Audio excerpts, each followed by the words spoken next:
therapy. My fear gets the best of me. I can't seem to understand how you do this to me. You've been running in circles inside my head. Wasn't looking for love, but baby, I found you instead.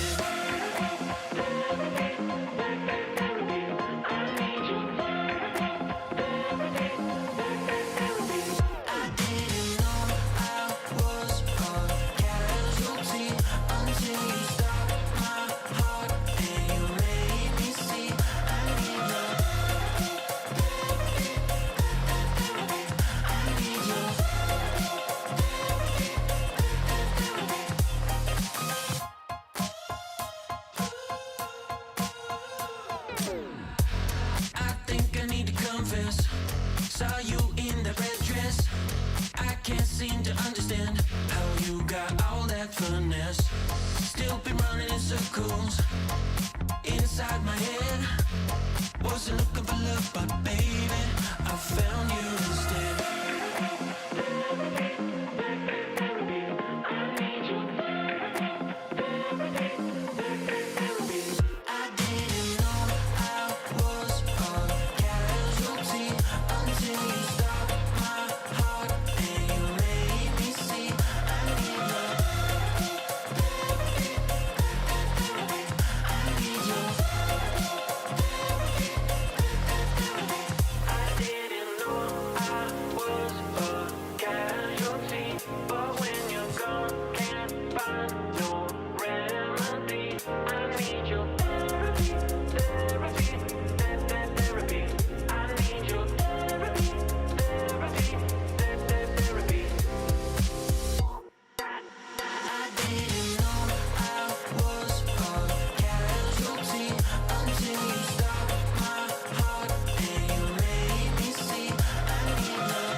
Explore in perfect vision, like I've been here before.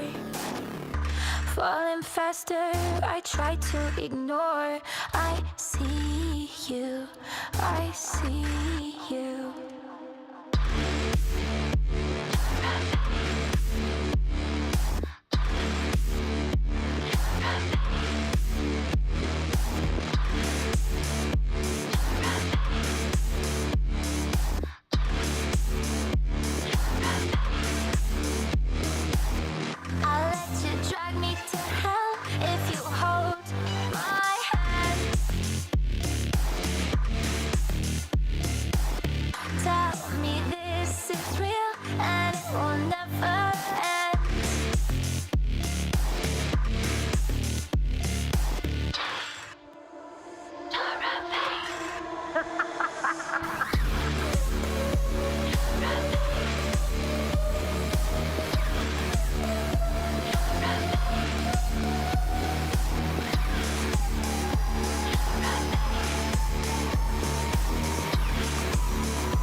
side.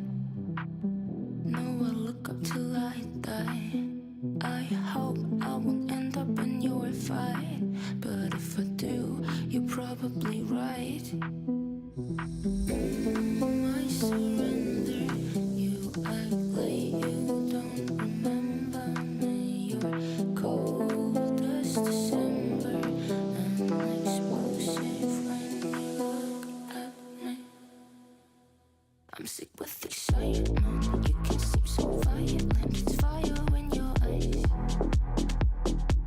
I feel like you ain't right here. Nothing that you like here. I know you are keen to cut the ties.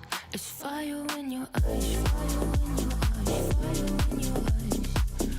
Fire in your eyes. Fire in your eyes. Fire in your eyes. Fire in your eyes. Fire in your eyes. Fire in your eyes. I hope you will get at me, but you indifferently. You talk so impassioned around here. When will you put me? I surrender. You act like you don't remember me. You're cold as December and explosive when you look at me. I'm sick with excitement. You can seem so violent. Fire in your eyes. I feel like you ain't right here. Nothing that you like here. I know you are keen to cut the ties. There's fire in your eyes. Fire in your eyes. Fire in your eyes. Fire in your eyes. Fire in your eyes. Fire in your eyes. Fire in your eyes. Fire in your eyes. Fire in your eyes.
It's time for Championship Sunday in the European 1v1 tournament. We've had some incredible games, some upsets as well, and I expect these lovely journeys are going to continue here on Championship Sunday. We're down to our top 6. As you see, celebrations, some heartbreaks, some unbelievable moments yesterday. And we're going to go over all of those here during the pre-show to make sure you are all caught up as best as possible before we get to those games.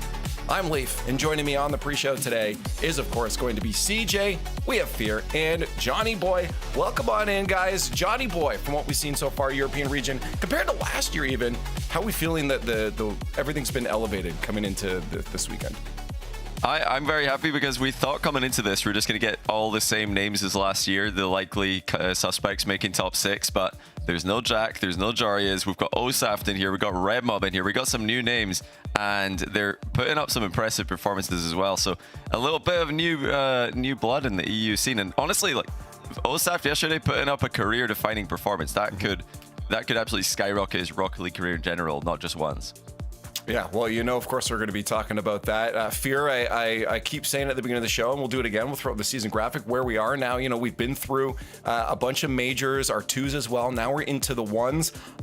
You know, for you looking at this graphic, how anticipatory have you been this whole time, seeing that 1s was so close to the end of the season?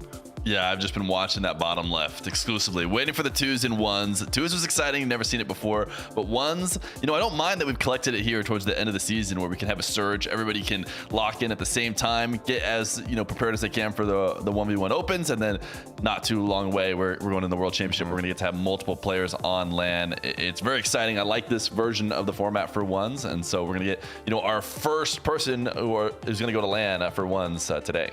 Yeah, exactly. We also have last chance qualifiers before Worlds. So I just want to mention that you guys can sign up for that. If you guys have a team, you got some friends you want to play with, last minute, get in there and play. It is open to absolutely everybody. Scan the QR code, put together your team, and maybe you'll face down some of your favorite players that you often see on the RLCS. That would be a cool moment for you.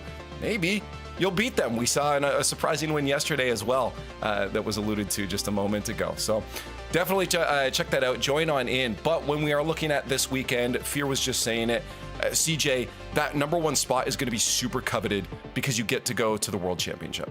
Yeah, and we saw that grand final appearance from Moxy last time. He's looking to not only go back-to-back into the grand final, but go one step further and be the 1v1 world champion. That man is made for 1v1 and made for content as well. I feel like he's more about his reactions and aura farming, as the kids would say, while he's streaming this event. But yeah, this is going to be unbelievable today, so make sure you keep your eyeballs glued to the screen. And if you get that number 1 spot there, you get the privilege of playing North America at the World Championships in the semifinals. And then we'll find out who you face in the grand finals, either Sam or Mina. I think there's some favorites there, but that will be at Worlds. And if you win that grand finals, you get an extra $50K in your pocket. Not too bad being the only person on your team.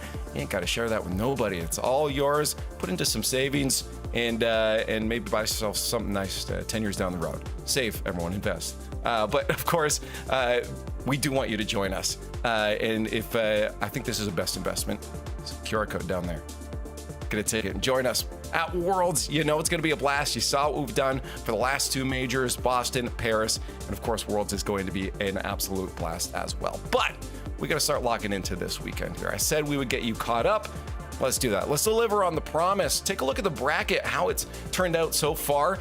This really has just been a roller coaster, I guess. We had our expected results. Johnny Boy down in the bottom bracket, but then the upper bracket gave us a little bit of surprise. But I do want to start down with those 4 O's because, Johnny, it looked like we were on a bit of a speed run as we started with Razear's and Tempo. Yeah, Razear's turned his tournament around. Day 1 was a pretty disastrous day for him, but he bodied Tempo. He made Tempo quit earlier than we've seen anybody quit so far this tournament. He completely destroyed him. Game 1 and 2 going the way of Razear's. That second game was a really painful one for Tempo. He made some mechanical mistakes towards the end of it. Razear stopped the ball on his goal line. Tempo had to come and watch up close as Razear's tapped it in. Tempo appreciated that strategy. Maybe not entirely appreciative of Razear's overall performance against him, though. Yeah, he was lacking a little bit of confidence, Razear, and he said himself in his interview, especially on Friday. And I think his quote fear is it's him versus him, in 1v1. So he's his own worst enemy, as he says. If he can perform, though, there's a reason why you put him number 2 fear coming into this event. He can still win this whole thing. Yeah, it was looking real good there. Again, you saw Brazil at 3 minutes. I think, yeah, at that point, Tempo already wanted to forfeit. Yeah, it was pretty quick. And, well, not as quick. Our next match afterwards still was a 4-0. Nas, of course, coming in. Fear also on everyone's top predictive rankings. Yeah, this is a really tough draw for Mozzarella. Nas is someone who should not be down here in the lower bracket, but the way that really with Razear's early Swiss win had Nas and Zen facing up against each other and forced him down. You know, I definitely expect Nas to go far. He's going to continue to be favored here in this lower bracket. Mozzarella is a great 1v1 player. You know, he deserves his spot here in the top 8, but he ran into the wrecking ball that is Nas in ones. He is just so collected. We heard him say after the end of this series, you know, how good is he doing was the question. And he said, I don't really know yet because I haven't been tested. Mozzarella is a good player, but not good enough to test me. So we'll see if a Red Mob can do that today. Yeah, well, there was a bit of a testing, I guess, in the upper bracket as we moved over to one of the highlight matches of the day. It was Moxy versus Red Mob. Everyone was looking forward to the Bomber, CJ, seeing what he can do against Moxy. We wanted to see George Bomber against Moxy. The rematch, we saw him taking down 3-1 Fear in one of your show matches, but can he do it when the lights are the brightest against this man who did make the 1v1 World Championship Grand Final last year? And my goodness, Moxy looked fantastic. He was showing off to the camera. He was streaming the whole thing. Make sure you tune in to his stream today as well, ladies and gents. But Red Mob, he had some moments. This game 3 where he just put the foot down. We saw the mechanics on display. He had Moxy a little bit rattled, as you can see with the reactions. But Moxy, as we know, Johnny, just so solid. One of the best, if not the best kickoff in the world, and just super consistent. Yeah, he really put a ton of pressure on Red Mob. You can see that Red Mob wasn't able to handle it later on in the match. And yeah, Moxy even getting some, well, from Red Mob's POV, lucky breaks, that pinch just bouncing straight in. Red Mob thought he was going to get a piece of that, just barely missing it though. Yeah, tough draw for Red Mob. I think he had some promising moments in that match, but overall Moxy's too much. Yeah, well, quick question though. You know, Johnny, we saw at the last World Championships, you know, Moxy wasn't able to deliver on a hopeful win, you know, especially where that was. Do you feel like this confidence we're seeing streaming, showing off, keeping it nonchalant, if he carries that into a World Championship this year, that maybe you'd have a better shot? Because I feel like it was the confidence that lacked in those Grand Finals. Yeah, it's going to be interesting to see what he does. Is he going to bring up like an iPad for his Twitch chat and have a live stream on the stage? Then maybe that'll ease his nerves a little bit. What people need to realize is that, you know, the flicks that Moxy is so well known for, and his play style of constantly putting pressure on his opponent, being so close to them at all times, is very, very difficult to do under pressure. You think of highly mechanical plays like double resets being the mechanical things that are hard to do under pressure. Well, Moxy's style of flicking is really, really precise, and if he can't, you know, relax and play up to his potential, he might struggle in LAN again. Well, we got to move on to the last series we had on the day because, you know, Zen, of course, feared that this was a guaranteed win for him, right? We all predicted it. It was going to be an easy match, right? You know, I wasn't on the desk, so I said I secretly predicted Osaf. I knew all along. I mean, with this series, we've been talking a lot about Zen, and I want to focus on Osaf because Osaf came out and showed a complete 1v1 game. Everything you could possibly ask from him. He had a little bit of a bracket that we thought he was moving through easily because he had good matchups, but Osaf came in and showed it has nothing to do with who he's playing against. He is just playing at the highest level right now, has everything you could ask for from a Rocket League player, and I think that's the reason why Johnny's been mentioning too, this could be the start of a change in his whole career, because you should take note. If you were watching this series, you saw what Osaf could do. He wasn't just one-trick ponying his way to a one's win. He was doing everything that you'd want from a player to get this W. Not just beating him, but beating him 4-1 as well, just dominant fashion. And yeah, he needed to take a scalp. He needed to win against one of the contenders, one of the top 4. And not only did he take a scalp leap, he absolutely tilted one of the best players, if not the best player in the world, off the planet.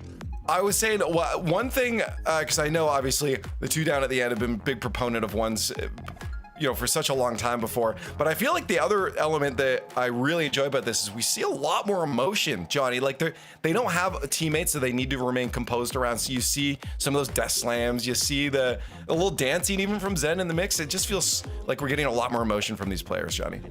There's more pressure, like we've talked about many times, without the teammates around you to help you and just to be in the pitch as well. Every moment is just so high pressure in 1v1. It's all on you. You need to be fully locked in, fully focused the entire time. So yeah, that release of emotion after something doesn't go your way is a lot more prevalent.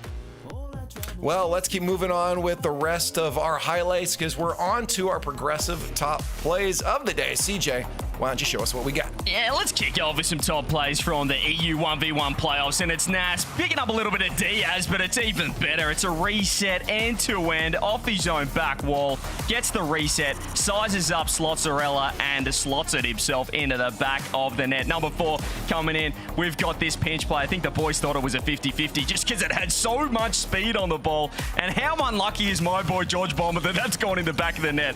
Moxy, as we speak about, he just always stays on the ball. He hangs around, and that is as good as he gets off the corner. A little bit lucky with the bounce, but it's still a beautiful play. Number 3 coming in. We've got the man who took down the best in the world 4-1. It's Osaf. He finds the demo, and then he shapes up. He knows Zen's going to spawn. He grabs the back corner boost. Zen takes it straight upstairs to defend, and he gets the double demo. Walks the ball in the back of the net. A beautiful play from Osaf there. Just knew that Zen, he was probably going to be a little bit tilted. He was going to insta-challenge, take to the sky, and this guy, as we said, maybe he's on the map for 3v3 as well. Number 2 coming in for the top plays. We do have this little play coming through from the George Bomber. It's off the roof. It's with a reset. He fakes the mustard, then turns it into a double. It is absolutely beautiful. Dodges the demo as well at the start of the play, which we'd love to see.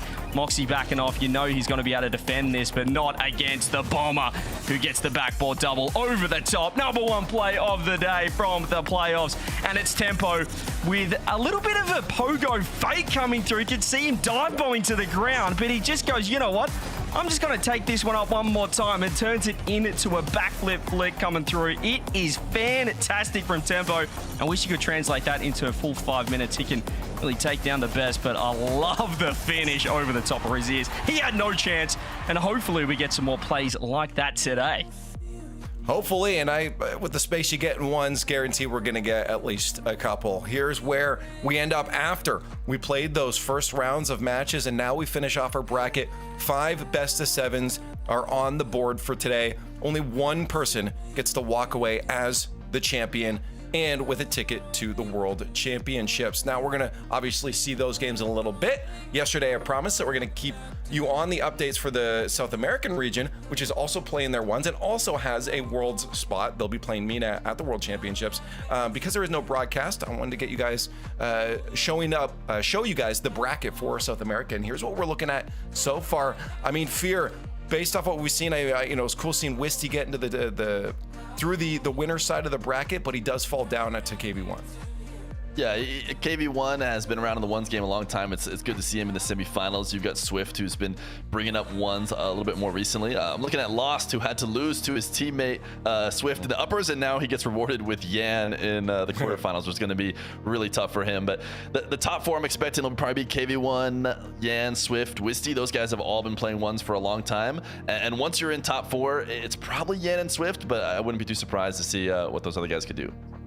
Cool. Again, that'll be later on here, and we'll find out who our representative for the South American region is after this show here. So keep an eye on socials for that.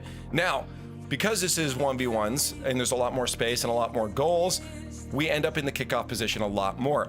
And you've seen already some interesting strategies showing up around that. I thought this was a good moment then to highlight one of the specialties of 1v1s, the fact that we get a lot of kickoffs, and allow Fear and Johnny to maybe break down some of the more common or remarkable kickoffs that we've seen. So Johnny, if you want to kind of run us through some of the ones we've seen so far.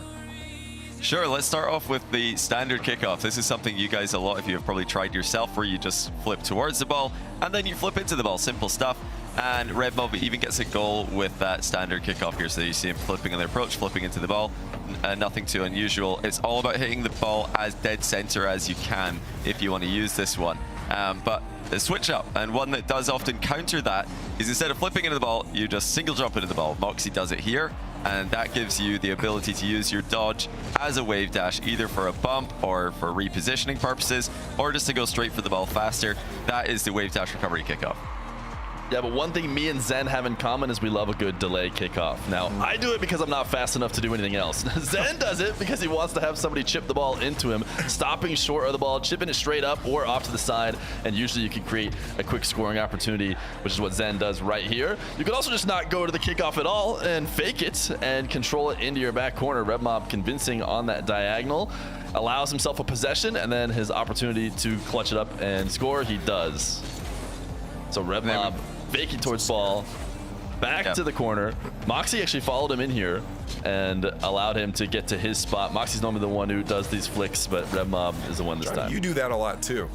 I do, not always intentionally, but Redmob with a really cool fake, not just the one fake, the more well-known diagonal fake to the back corner, but also the inverted half flip fake. So this is what he does. He just half flips, lands backwards, and then you've got options to pop the ball up and shoot. You could play for the back corner boost as well. This time he shoots directly. There's Joria's POV. Look how convincing it is. It looks like Redmob is coming forward. If you're not ready for that one, you can get caught out. So a really cool additional fake strategy there from Redmob. And perhaps the most simple strategy visually, but one of the most difficult ones to get right is the drive kickoff. Zen goes right here, hits the post with the immediate possession that spawns after it.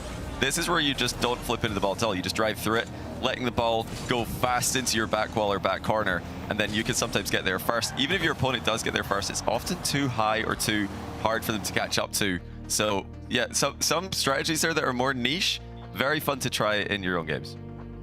And again, we've seen a few more of those too. These wasn't even all the kickoffs that we've seen and that can happen in 1v1s. So it's always this mind game, this mental play of, okay, what's the position? What have I done already? What have my opponents done? And how am I going to counter that? And that's where we get a lot of that fun rock, paper, scissors on those kickoffs. Hopefully, again, we'll see a lot of that throughout the rest of today. Now, I wanted to play just a little bit of a game here, if we can, before we get into our matches and get serious and crown a champion tonight.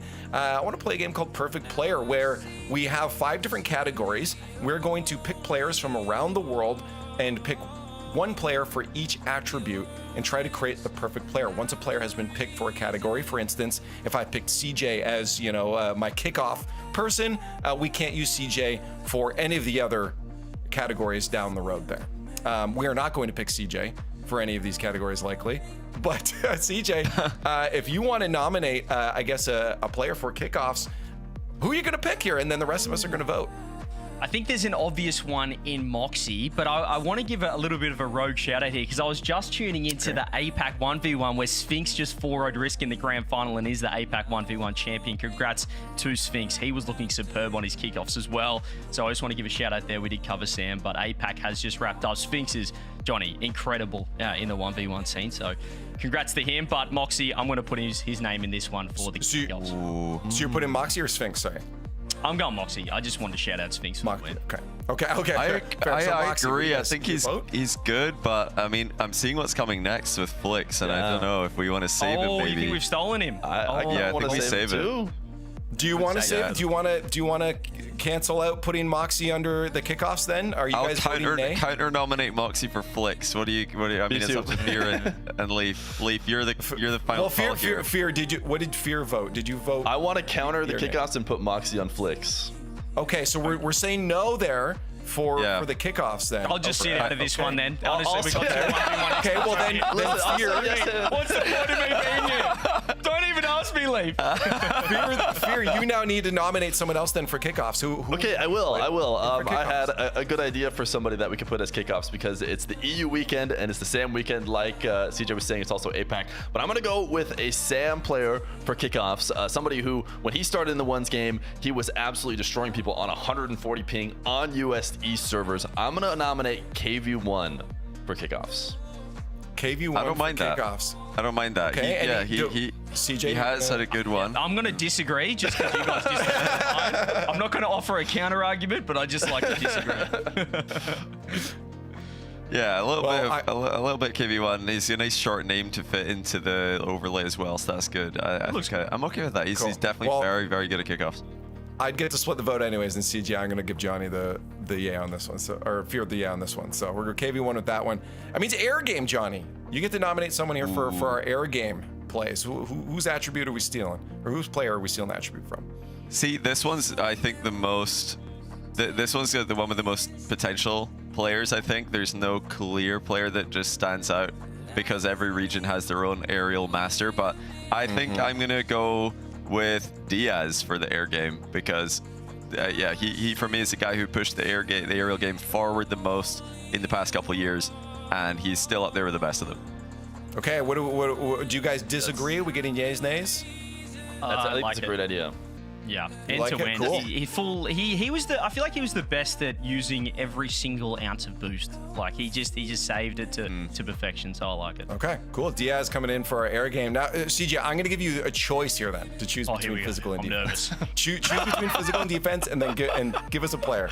Ooh, give me defense. Give me defense because I think this is an easy one. That I think these two, knowing that they're 1v1 experts, and look at them grinning over there. I'm gonna go Rawas for defense. I think that's Okay. Yeah. that's That an is homework. obvious, Yeah. local, we're now 3v3 1v1. Give me Rawas, the best. Well, one of the best three letters. We've got a lot of three-letter Rocket League plays actually. They're pretty decent. Yeah, that's true. Hey, cool. Hey, well, you redeemed yourself here, CJ. So for physical, for the last one, maybe I'll just give it between you, Fear and Johnny. Do you guys want to maybe mull over this one? Who we gonna throw as our last attribute here? I've got an immediate name that comes to my mind. I mean, it's the 1v1 world champion. It's got to be. Yeah, just for symmetry as well. We've got 3-letter name KV1, 4-letter name, 4-letter name. We need another 4-letter name. So you've got players like Nas and Naupo comes into mind, obviously. But I think, yeah, the 1v1 world champ is extremely good at the physical game, so he fits very well here. Are we agreeing with this one here then, Fear? I see some nods. Yeah, definitely. I think having a list like this without the 1v1 world champion is probably not a good list. Moxy might be my favorite physical player as well on top of He's in there, yeah. Moxy loves a good bump, but we've already used Moxy, and I think using Moxy on Flicks was the right choice at the end of the day. So yeah, I like Nupo. I feel like physical as well for Naupo is more the way he just brute forces games, not just bumps, but he just keeps on going, and it's relentless from him. What I am looking at this, and I like CJ too, is that we have just a global player. We have built a player from all around the world, and it kind of shows CJ that we've got great players at the top level of ones everywhere.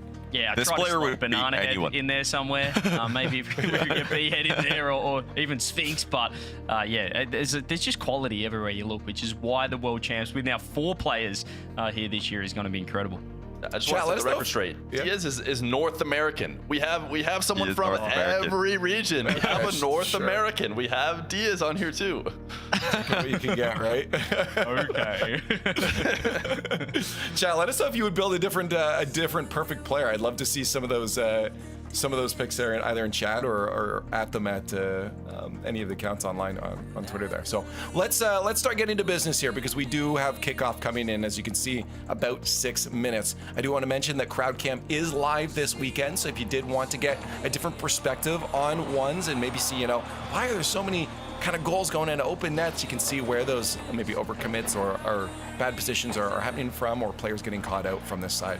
You can go to twitch.tv/RL Esports to get that perspective. Here are our matches. 5 best of 7s today. We don't know what our last one is yet, because we got to play some games to get to that. And one player gets to walk away crowned the champion and a ticket to the World Championships. Let's talk about that first matchup here. Nas versus Red Mob. The Bomber going up against Nas, one of the favorites, Johnny, in this entire tournament. Yeah, this is tough for the Mob. He's going up against it here. He started off his playoffs with a pretty tough matchup against Moxy. It doesn't get a lot easier now against Nas, who could absolutely be making a run through the final. Is he yawning? That is yawning. That is a massive yawn from Nas. Holy! He just sucked the air out of the building. He just sucked the air out of the building. If anyone else is in there, they're going to be feeling lightheaded after that. Holy! Usually that's a sign of, some people, think of tiredness, but usually it's a sign of nerves if you see players yawning before performing. So maybe Nas feeling a little bit nervous, naturally, as you would in ones. Well, the progressive fan votes up. Hashtag Naz, hashtag RBMB. Do we have believers in the mob? George Bomber, the Red Mob, going up against Naz. Again, this is not going to be an easy matchup for him. And again, these are eliminations. You lose from here on out, you are done in this tournament. You know, fear. Naz, obviously, yesterday looking so good too, but he said he didn't really have the warm-up. Given the yawn as well, do you feel like maybe he's not going to be able to come into the beginning of this match as strong as he possibly could? You know, I think he's probably been prepping. I think despite the yawn, he should be ready to go. I think it's Red Mob who is going to be the guy to look at and see if he can perform, because we heard Nas talk about in his interview yesterday when he was going through listing the other contenders, he didn't mention Red Mob. And then you asked him specifically about Red Mob, you know, why did not include him when we all did at number 4? And he said he hasn't had those tournament results yet. Sure, he's done well in show matches, but he hasn't had the tournament results to back it up. This is his opportunity big time. Even this one win, he officially has the tournament results, even if he loses after this one. So a big important match for Red Mob to show he can do it in tournament play as well.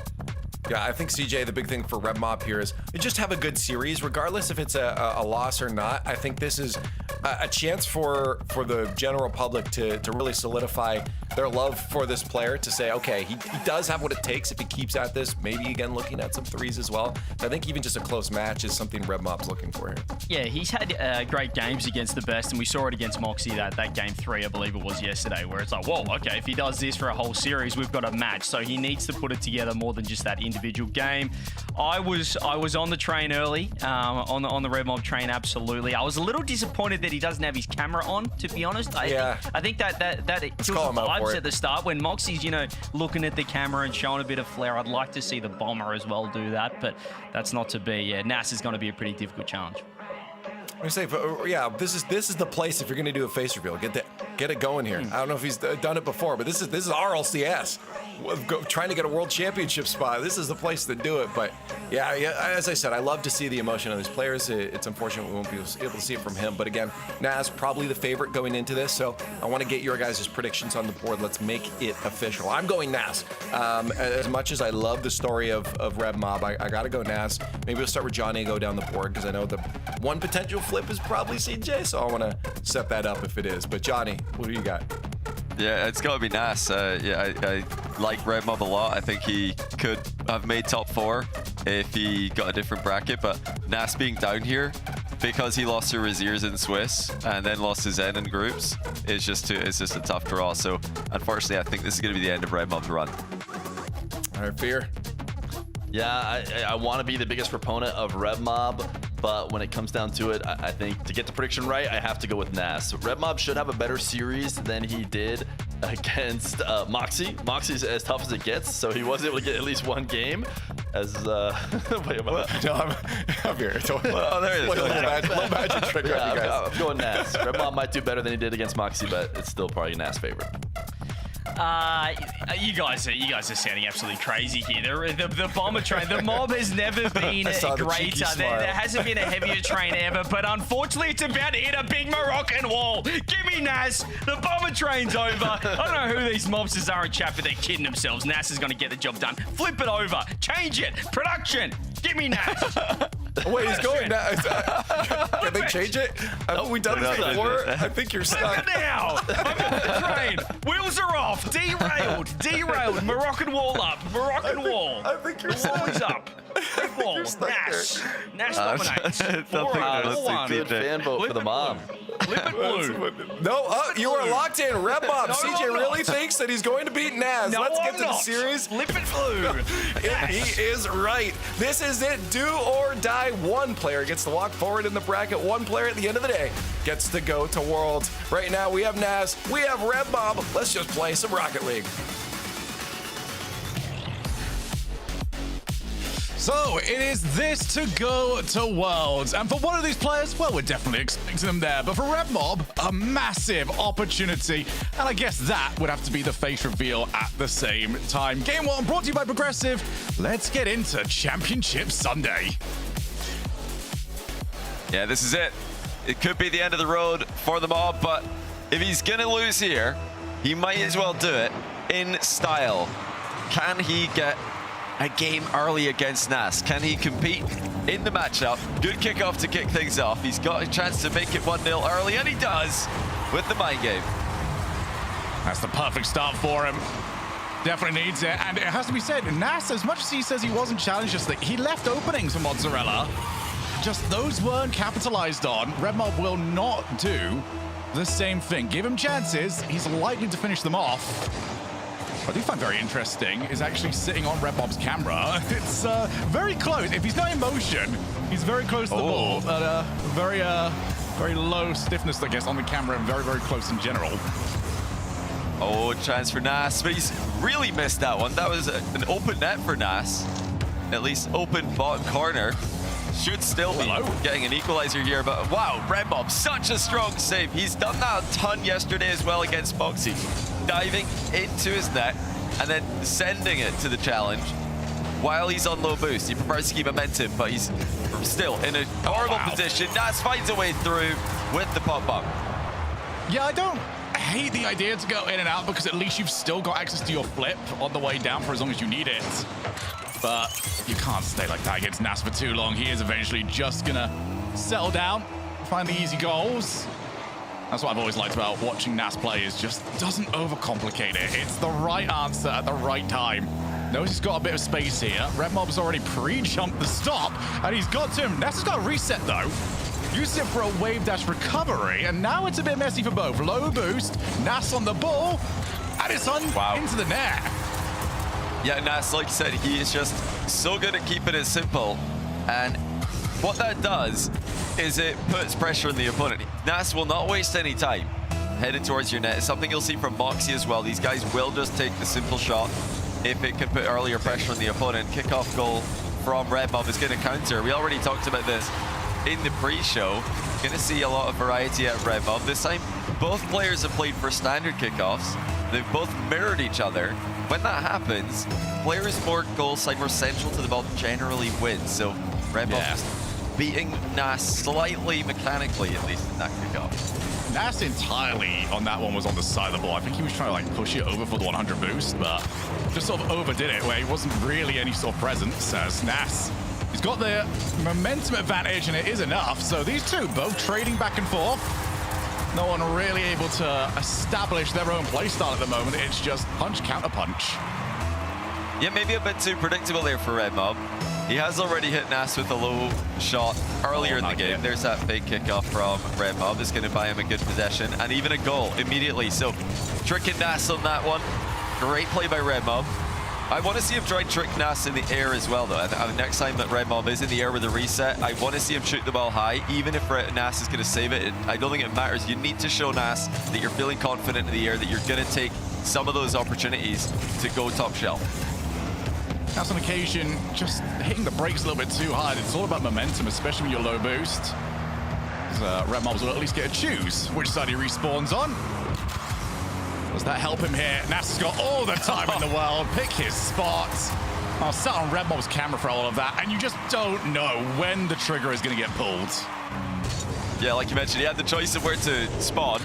It's sort of like pick your poison. Where do you want to watch the goal from? Red Mob picks near post. I think a perfectly good choice, but there's that inverted half flip kickoff from Red Mob. Nas spotted it, so we're going to get a high shot into a 50-50, but you can see even now, it's a playable position. Red Mob gets beaten to the ball though. He misread Nas's follow-up.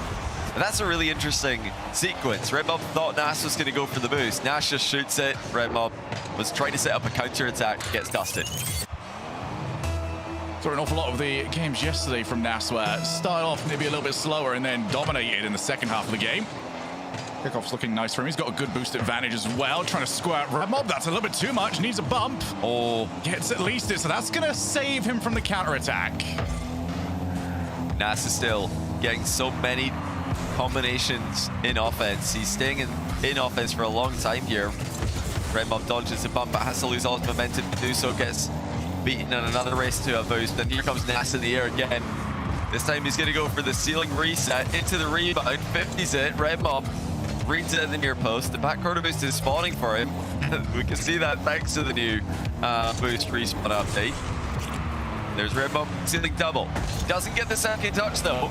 Looked like it was just a millimeter away. He got that. Could have been more on the board for him.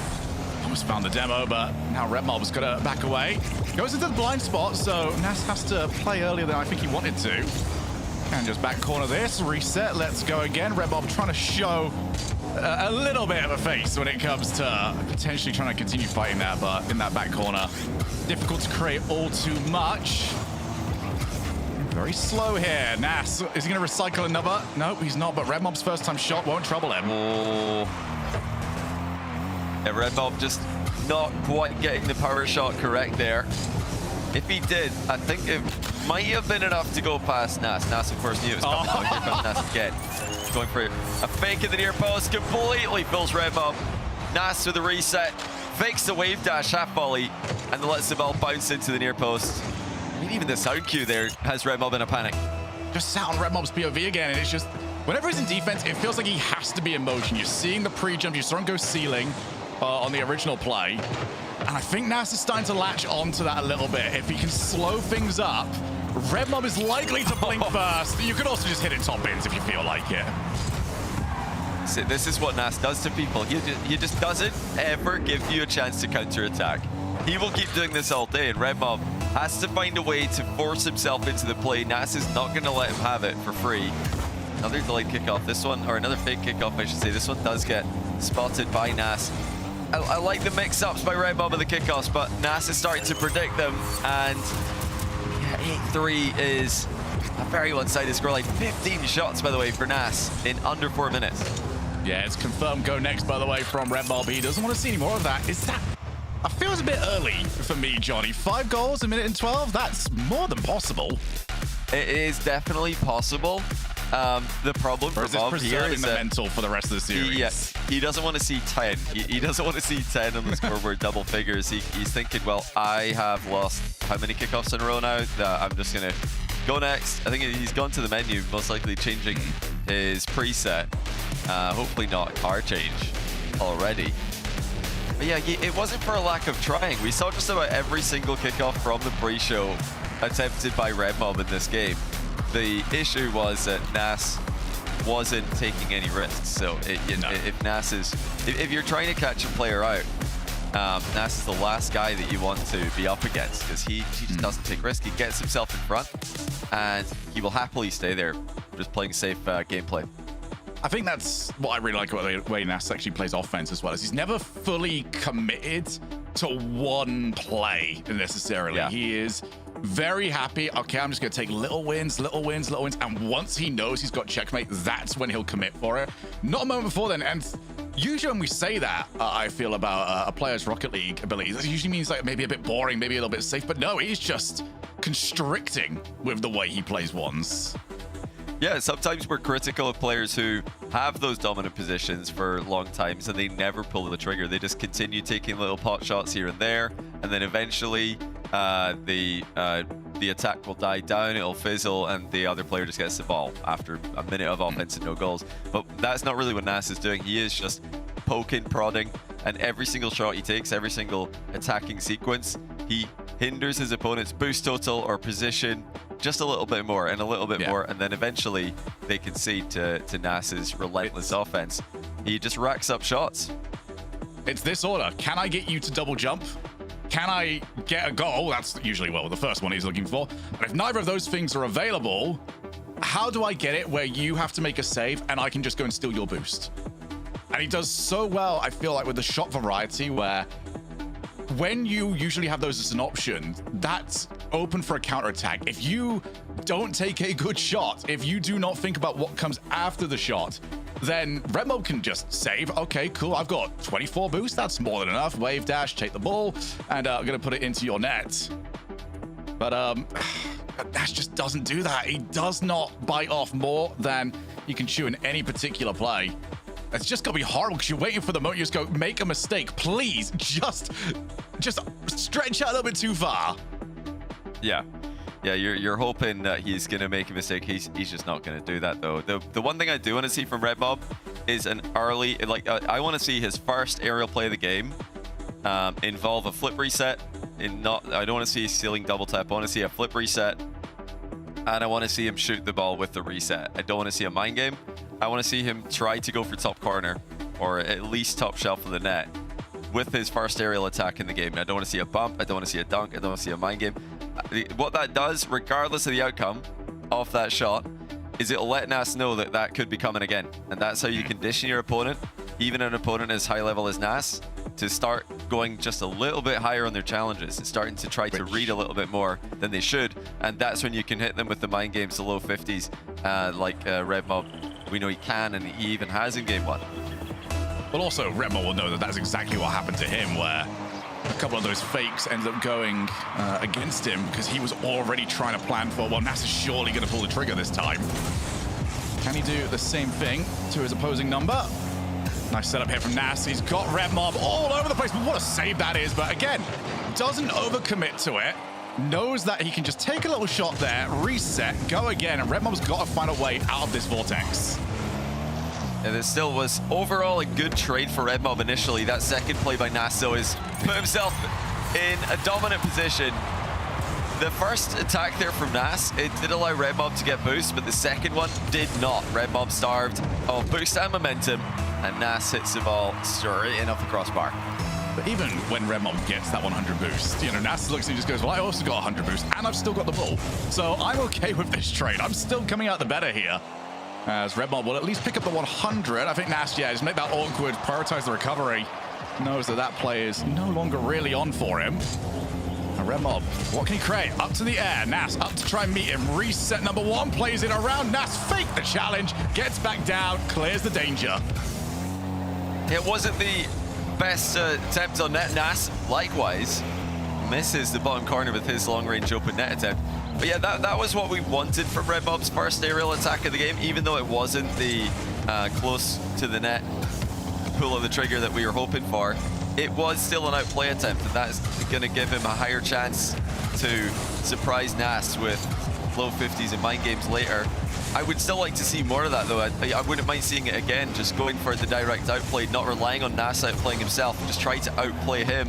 Oh, the boost isn't there to be stolen. It is going to respawn for Nas in defense here if he wants it. He's going to play the ball instead, just buy a little bit more time.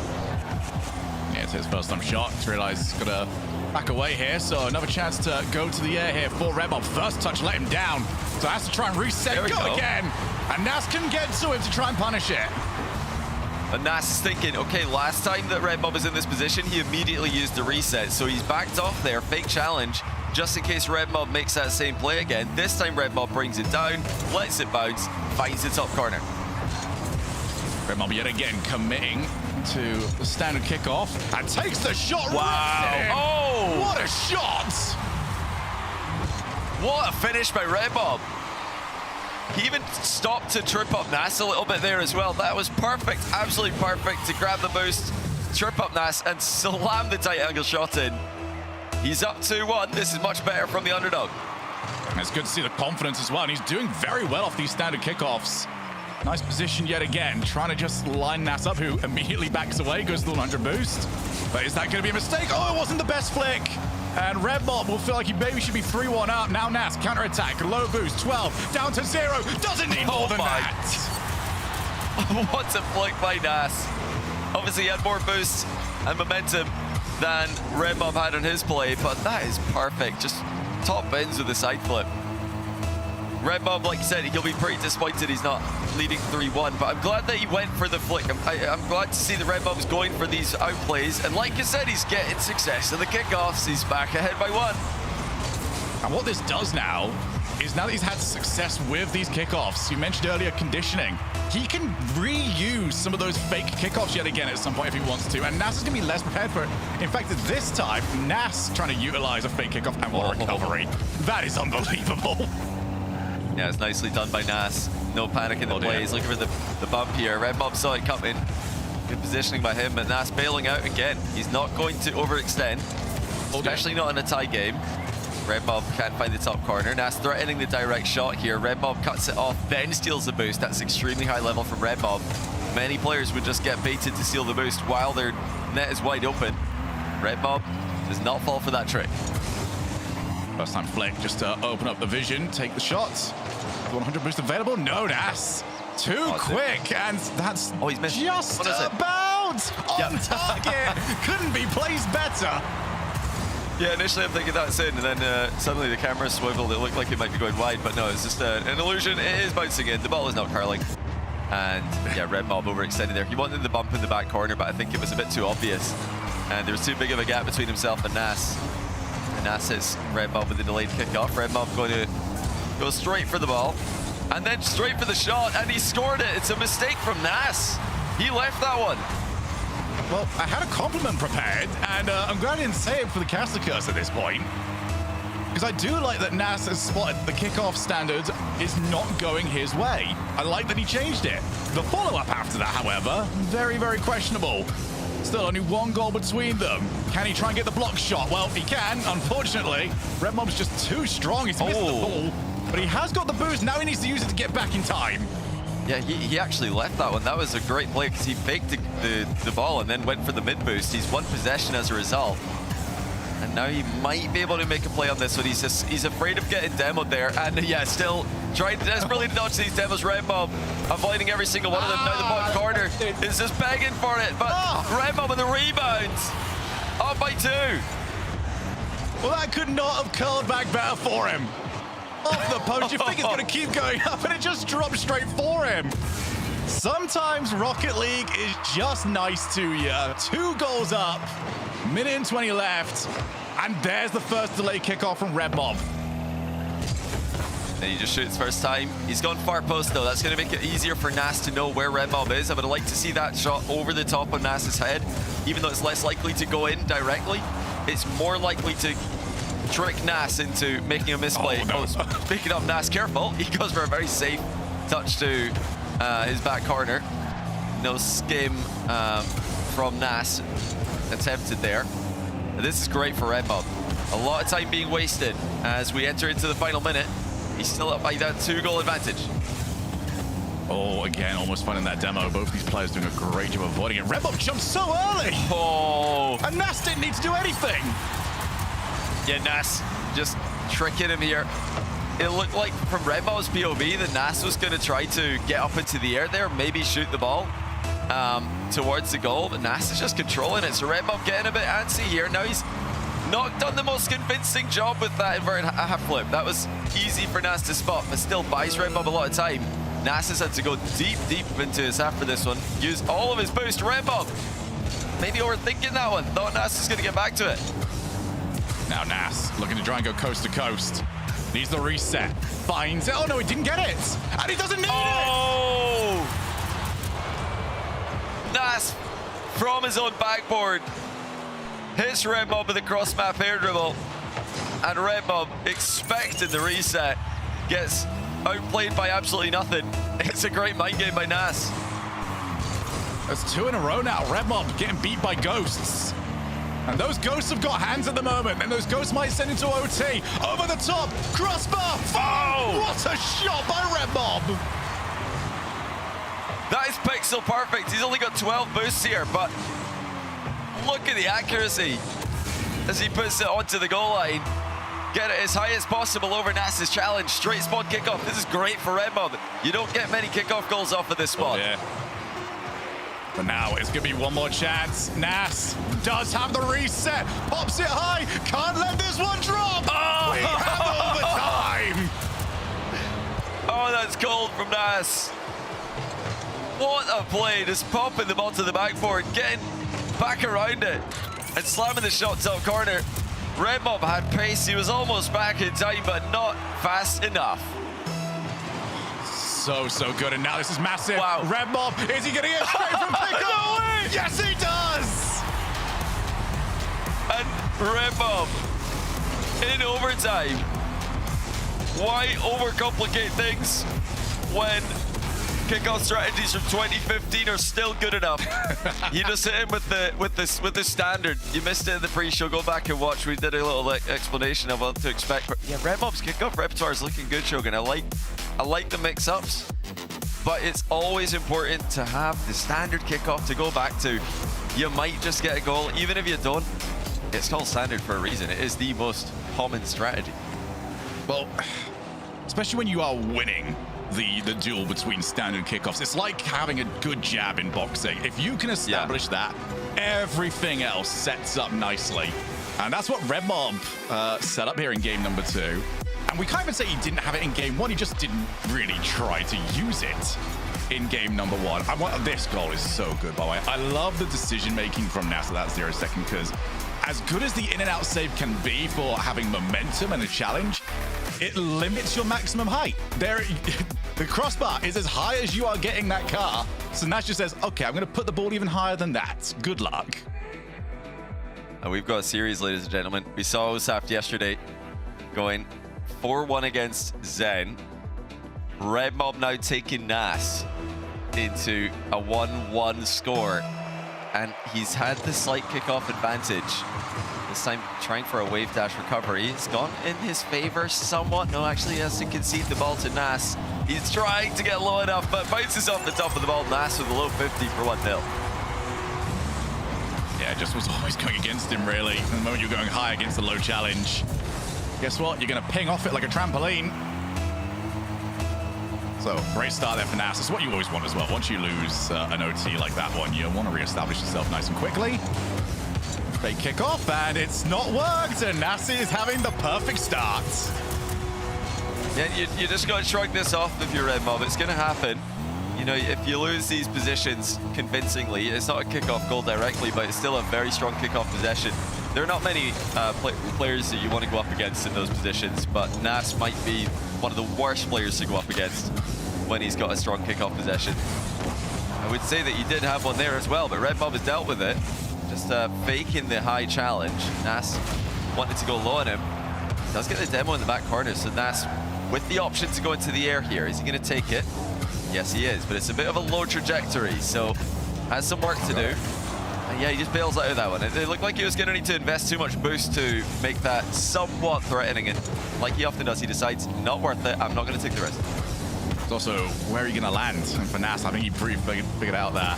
I'm going to land inside the goal. That is not a recovery I like. As Red Mob, he does commit. And what a read there from Nas, because that's been delayed so often. Is he got this? Looks for a Devo. Well, not quite, but still. Spotted the demo incoming from Red Mob. Dealt with it nicely. Yeah, it was interesting. Red Mob just played for a drive challenge before that ball pinged to the backboard.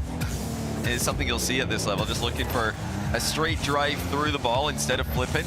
You get to keep your momentums. Even if you lose it badly, you still go quick. Wow. Oh, what a save! How has Nas kept that one out? The double tap by Red Mob came in a blistering pace. He's still in a great spot here, but having to use a lot of boost to get this back into a strikeable position. Nas with another goal line save. Red Mob sets himself up. He's going to go for a third time. Nas has had time now for 100 boost. Red Mob's not got the reset. And between both of them, we've seen quite a few resets fail to get hold of. Nas has now had 3. I want to establish like a few of those probably just trying to fake out. Yeah, Nas overcooks that particular flick. Doesn't get the 100 boost though. So now a chance. Red Mob tries to go as quickly as possible. Nas is already back, and he gets to it. That's an outrageous save by Nas. Red Mob thought surely he could put that in if he puts it behind Nas. Now he might be looking for the mind game. Nas again reads it perfectly. Red Mob gets underneath Nas's car though, so that's led into a boost grab. Look at Nas's boost management though. Red Mob might not realize how much boost Nas has got. So Nas does accelerate the play towards the midfield and then gets the demo in the back corner. He's absolutely destroyed Red Mob in that sequence. That's so tilting.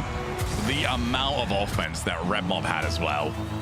Great positions. And then just the moment you are tracking back against Nas, you're in trouble. And he's shown it yet again. Almost bumps him into the pull shot goal. 3 goals to the better. Red Mob's had good looks at this, but so did Mozzarella. So did a whole bunch of other players. They weren't able to get the job done. Great job though avoiding the demo. He's got to stay confident though. He's had some good shots. It's just a world-class defense, even above world-class defense. I'd say it's Razear-class defense there from Nas. And that's just something that you're going to need to accept, Red Mob. Have to stay confident in your offensive ability, though. Oh, he's getting bumped into this. Nas makes it 4-0. And it's been overall a very Nas-favored game. Red Mob's had his moments, but no goals to show for it. swear at times, I feel like Nas can see his opponent's boost counter. Just the way he makes decisions around information that obviously he can't see. He's making educated guesses. Redmob is going to take the first time shot. It's off. And it's just slowly fading away. Although Nas was a pretty horrible touch. That was pretty diabolical. Yeah, Nas realized how bad Redmob's shot was. He tried to hit his back corner and counter-attack, but he's hit the sidewall. So it's just a center ball to Redmob to score. Big mistakes by both players, and that gives Redmob a chance to come back into this one. Oh, Nas is just dusting him by an absolute mile, though. Redmob, got to be quicker than that if you're going to go. Here comes Nas again. Is he trying to stop the ball on the goal line? He somewhat slows it down. Yeah, Redmob. I guess he's just hoping that Nas doesn't go, but Nas had such a good angle, there's no reason not to.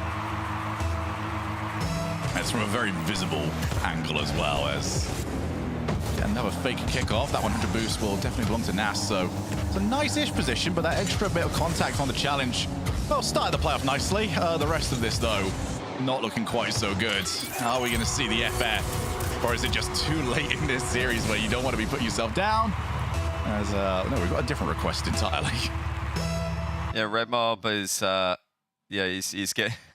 He said he's getting friend request spam, so you guys stop adding Redmob and Epic. Stop it. You can't see his boost.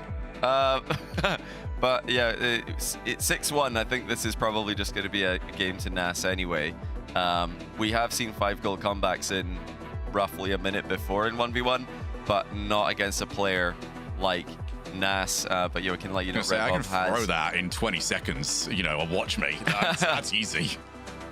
Yeah, against certain, like, you know, in certain matchups, if the kickoffs were all going the way of the player who's losing, the comeback potential is a lot higher. But Nas is not losing enough kickoffs for this to be a realistic comeback. I think Redmob's probably going to try and get a goal for confidence, I would guess. He's also got a little bit of time to just resettle here. You know, if it is stuttering his game, as he's saying, he's just going to want to use like a minute here as almost like a pseudo practice. I mean, this does happen. And you guys will probably know what that's like. You get, you know, an invite or, you know, somebody adds you. Yeah, it just like, even if it's just a visual distraction, that is absolutely valid. But he's been informed how to turn that off. He looked like he didn't know how to turn that off in the notifications, which he can do. So he switched it off now. Into the game we go. I'm expecting, you know, Redmob to just play out a little bit more time here, then probably forfeit. Maybe he's going to go for last goal wins, maybe? Yeah, jumpers for goalposts. Nas is just unreal, though. And this is, I mean, Nas really wants to try and get this done as quickly as possible, because 1v1 can be long. I mean, we had a very quick day yesterday, but you go to 7, and suddenly you're playing an hour plus of 1v1 Rocket League. It's very intense. I have to do that 3 times today. You would rather not. You'd rather just nice and simple, get the day done, head over to the semifinals.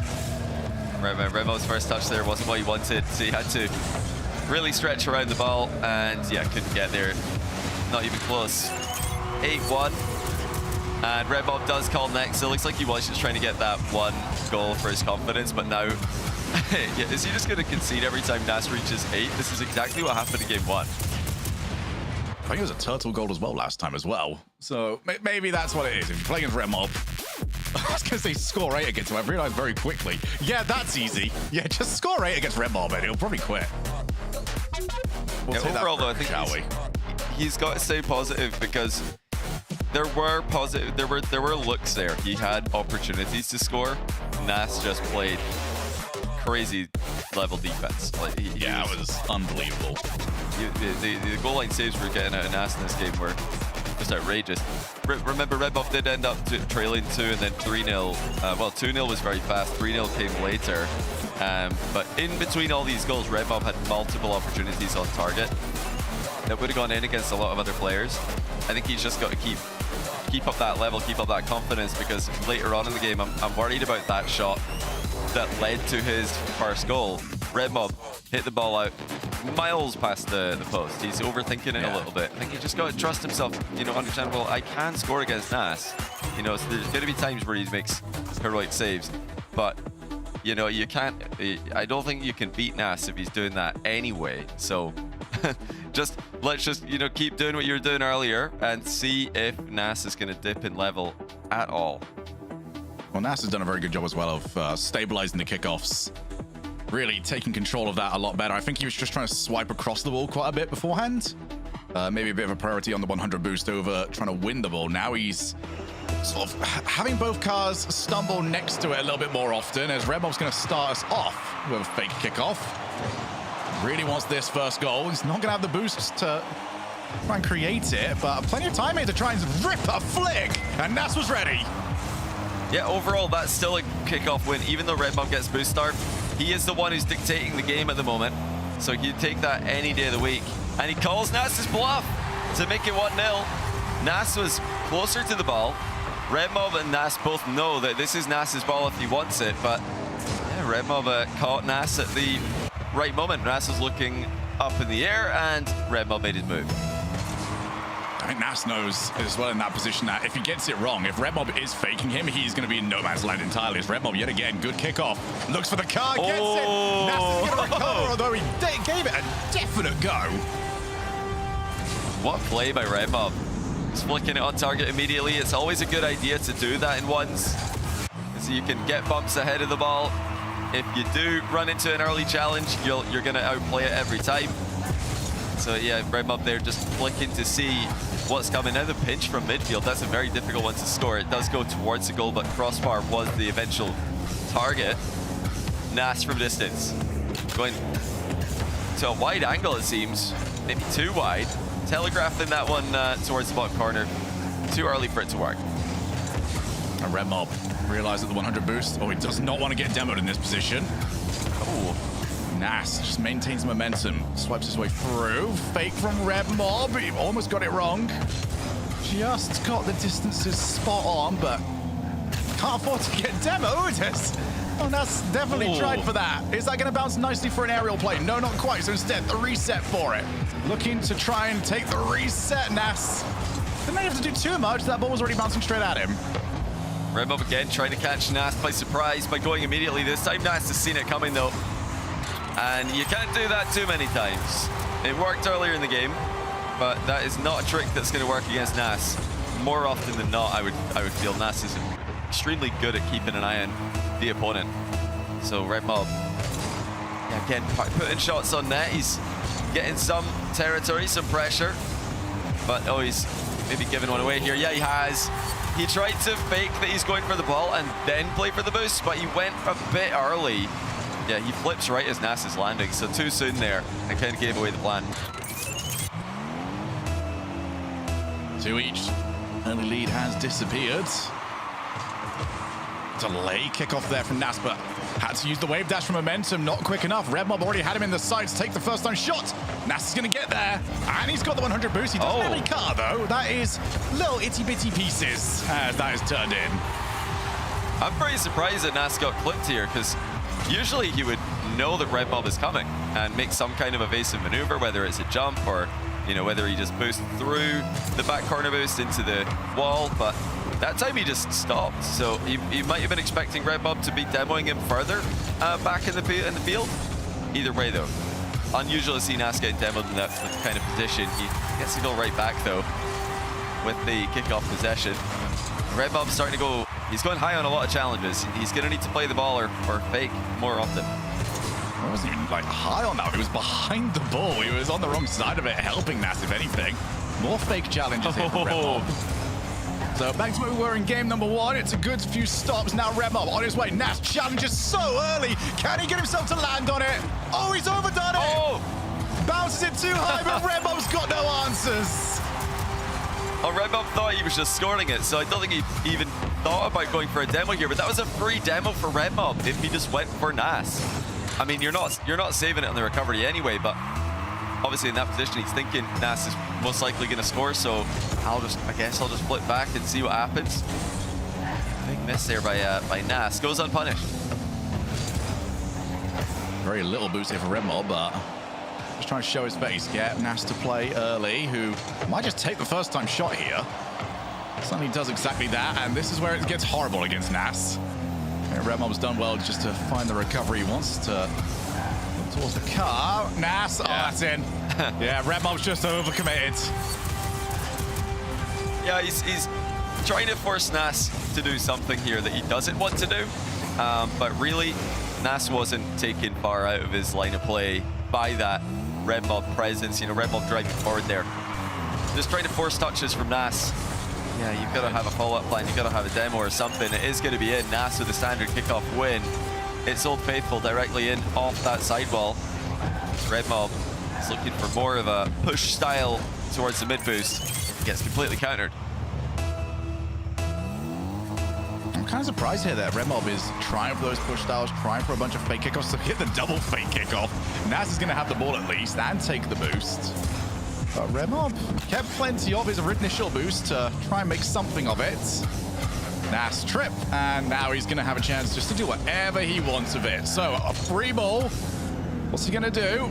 First touch was a little bit too low, so has to settle for a challenge. Oh, that's nice for Red Mob.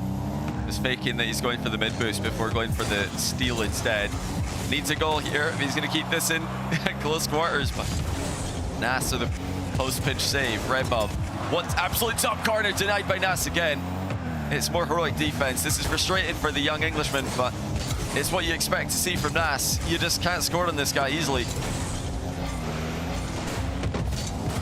Oh, and Nas is going to have to try and prioritize the recovery. First touch, not very good. Set up the hook shot. Nope, just take the 100 boost instead. Time is running out here. That's a nice spot here, though, from Red Mob. Goes low, and Nas reads it so quickly. No, you just never just always have to look at the ball. He just knows where the opponent is trying to hit it. Yeah, he's just always in the way. I mean, everywhere Red Mob looks, he's trying to find an open, and he can't see the goal because Nas is just right behind the ball every time. Love that again, though. In and out save into a challenge from Red Mob. Nas afraid to shoot the ball into this one, but he's expecting Red Mob's 50 to be weak after he's flown in and out of his own net. Red Mob is very good at getting behind the ball from that position. Nas is going to be able to take the ball and the boost. Not the best start here for Red Mob on this play. Reset. Red Mob commits so early. He's at least got the demo, so that will save him for now. Needs to try and get something going here. Plays the ball up. Can Nas avoid? Yes, he can. That is unreal. What save. Red Mob's going to go for the post. Oh, he tried to go for the inside of his own post, but he's own goaled. I do like this play by Red Mob. As an idea, this is a good play to go for. If he clips the inside of his post, he's got an open net going the other way. And he knew he's getting dunked on if he tries to put it to the corner. So good idea. The execution lets him down, though. Delayed kickoff. Red Mob needs everything now. He's running out of time. Ball bounces up. Nas tries to meet him, so Red Mob keeps going further. Can't find the angle. He's going to have to try and reset. He's got just about enough time, but he needs a goal on this play and 2 kickoffs. Yeah, he's going to need to get this moving pretty quick. Doesn't get it fast enough, I think. That's going to be too much time wasted. Nas just resisting long enough and guarantees the game win. Not just that, he's going to deny Red Mob as long as possible. Maybe look for a goal of his own. Is he going to help Red Mob score? Yeah, kind of. I guess he does eventually get his goal, but Nas gets the game. So 3 match points for Nas. And he's just frustrating the Englishman at the moment every single time. You feel like you've got anything against Nas.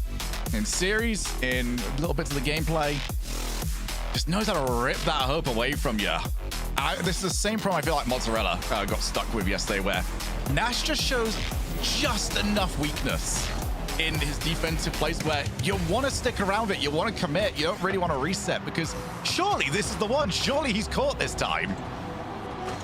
Yeah, Nas, he baits his opponents into a false sense of security. They think, oh, this is the moment. This is where I'm going to go for the shot. I'm going to score my off the back of my offense. And that save is it's crazy. We really only see Roas doing that back in the day. That's what led to Red Mob's own goal. Still, though, I like the idea. If he pulled that off, he would have been within 1. So it was a good idea to go for the inside of the post there. But it didn't work out, and that's the difference in 1v1. A matter of pixels, and you're own goaling instead of scoring. Must-win game for George Bomber. Tournament life on the line. Nas, like I said, triple match point. Got to be 99% favorite from here. All starts off from the kickoffs. And Red Mob, as he over-prioritized, didn't even get the 100 boost. He realized he had to bail out of it, otherwise he wasn't going to get there in time. So great decision-making from him, not getting stuck in the flow chart. Here we go, reset. Nas was a little bit in a blind spot, but that is unreal. Red Mob, first time going for his musty. And that's what he needs to do. He's got to force Nas to get uncomfortable. Look at Nas here just sitting on the goal line. He lets players shoot at him. Nas will not be a player who pre-jumps and gets outplayed by mind games as a default strategy. If you want Nas to fall for those kind of things, like you said earlier, you've got to outplay him a few times. But yeah, Red Mob can't get there. It's going to be in. He maybe could have got it if he went more inside line on the boost. Convinced him. He got a little bit of contact on Nas and he thought, oh, that 100 boost, I can actually go for that. Then he turned back in, and that's what made him be a little bit too slow. So suffering from success that time was Red Mob. Oh, Red Mob trying to go direct, but Nas goes more direct. Red Mob was hoping Nas would go for the boost steal here. And yeah, going to try and trick him by turning and scoring directly, but that's just too obvious. He was never really going. He wasn't lined up to the to race to the back corner boost at all, so Nas knew what he was doing and catches him out of the near post. Nas has just always got eyes on your opponent's car. All the time. At no point does he blinker onto something that he doesn't need to see. Makes him very difficult to catch out. And yeah, but he's got eyes on Red Mob that entire time. Just no way he was going to get shocked. That is just annoying to go up against it. I mean, it is a bounce dribble. It's not a ball carry. Usually you're going to see reverse challenges like that against ball carrying opponents because Nas can't see you coming. But yeah, Red Mob is probably just going for obvious challenges at this point. He doesn't care if Nas can see him. He's hoping that it'll just be so obvious that it works. Unfortunately, with Nas on the other end of the ball, you're up against a pretty intelligent specimen here. 4-1. Many more than this, and we're going to see an early forfeit, I think. And we can't see him on the camera, but it's the biggest mental check that Red Mob will have in his career. 3-1 down in the series, 4-1 down in the game. Is it about to be 5? Not quite. He's not out of the woods just yet. Floyd's getting bumped. But Nas just going to keep on turning around. This is the blender. That's a nice actual bounce here for Nas. So recycles, goes again, reset, wave dash shot. And he's just going to... Yeah, great job saving that. Do it again, though. Oh, finally a bad shot, though, by Nas. That's going to give Red Mob a chance to get the control of the ball. He wanted the boost, and that might be a mistake, though. Had to just accept the fact that he's going to be on low boost with the ball there. Got a bit greedy, Red Mob. Wanted boost and ball. This time he gets to demo on Nas, though. Briefly open, but you know Nas is going to choose near post spawn. Red Mob's 50. Just hopeful rather than anything else. And that's going to bounce favorably for Nas. Red Mob had to cut infield in case of the direct shot. Still, though, not conceding at the end of that Nas offensive sequence. That's a win for Red Mob. A small win, but a win nonetheless. Wants to bait Nas in. It's a few small mistakes for both players when it comes to picking up boost. Oh, but he got the musty flick earlier. Tried to use that to get Nas to buy early. That's a nice idea from Nas. Just handing the ball straight to Red Mob, who says thank you very much. Sees Nas going early. Tried to outpace him. Doesn't quite get it. And Nas will just take the first time. Get rid of it. Oh, what a bounce from Red Mob. The ball's gone up to ceiling height. Nas pre-jumping Red Mob's air dribble. Red Mob does get the 50 win, though, and walks in the ball. Yeah, Nas is pre-jumping a lot right now. He didn't actually successfully block that shot, but Red Mob has to just take a long shot the next time the ball's in that kind of position. Otherwise, Nas is going to keep pre-jumping him every time.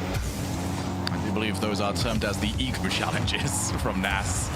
Everything has been going right for him, so surely this one would as well. It's amazing, though, how quickly that can turn against you. Reset. This is working nicely. Red Mob has got an answer. That's perfect placement for Red Mob. With the reset. Look, he's on the right side of the ball, but he scoots under it with a wave dash to shoot it to the bottom right corner. 1 goal game. This was massively Nas favored, and now it's a bit closer than he would like. Oh, it's not a great first touch, though, from Red Mob. He does know that Nas has got 100, so doesn't want to have to be involved in a race. So, Nas almost scored Red Mob's calf with that. Just chipped him across the field. Awkward. Good recovery. First. Oh, that's so fast. That's going to drop. And it's in 4 each. Great speed by Red Mob. Intentionally saving the ball into his own crossbar and then using all that momentum to launch himself out of his net at pace. Great comeback here by the youngster. Can he take the lead with a kickoff goal? No, he's missed it. He's hit the post. Oh, and he's got to the challenge as well. Oh no, Red Mob! And you're gonna have to go back because there is gonna be every single second wasted. Red Mob found so much success with the instant challenges, and that one fell apart. Yeah, that was the tilted challenge right after. That was it. I've just missed an open net, so I'm just gonna go for the ball again. You've got to make contact if you decide to go for that play. Now Nas is gonna show him how it's done, and what could have been 5-4 Red Mob is now 4-6. Nas just too consistent. Red Mob's got it all to do again. Nas at this point is just going to always prioritize recovery. He knows Red Mob is the one that needs the goals. That was different. Oh dear. So early, and Johnny, break this one down for me because I have not seen this sort of attempt on the wave dash. Like a dolphin. Yeah.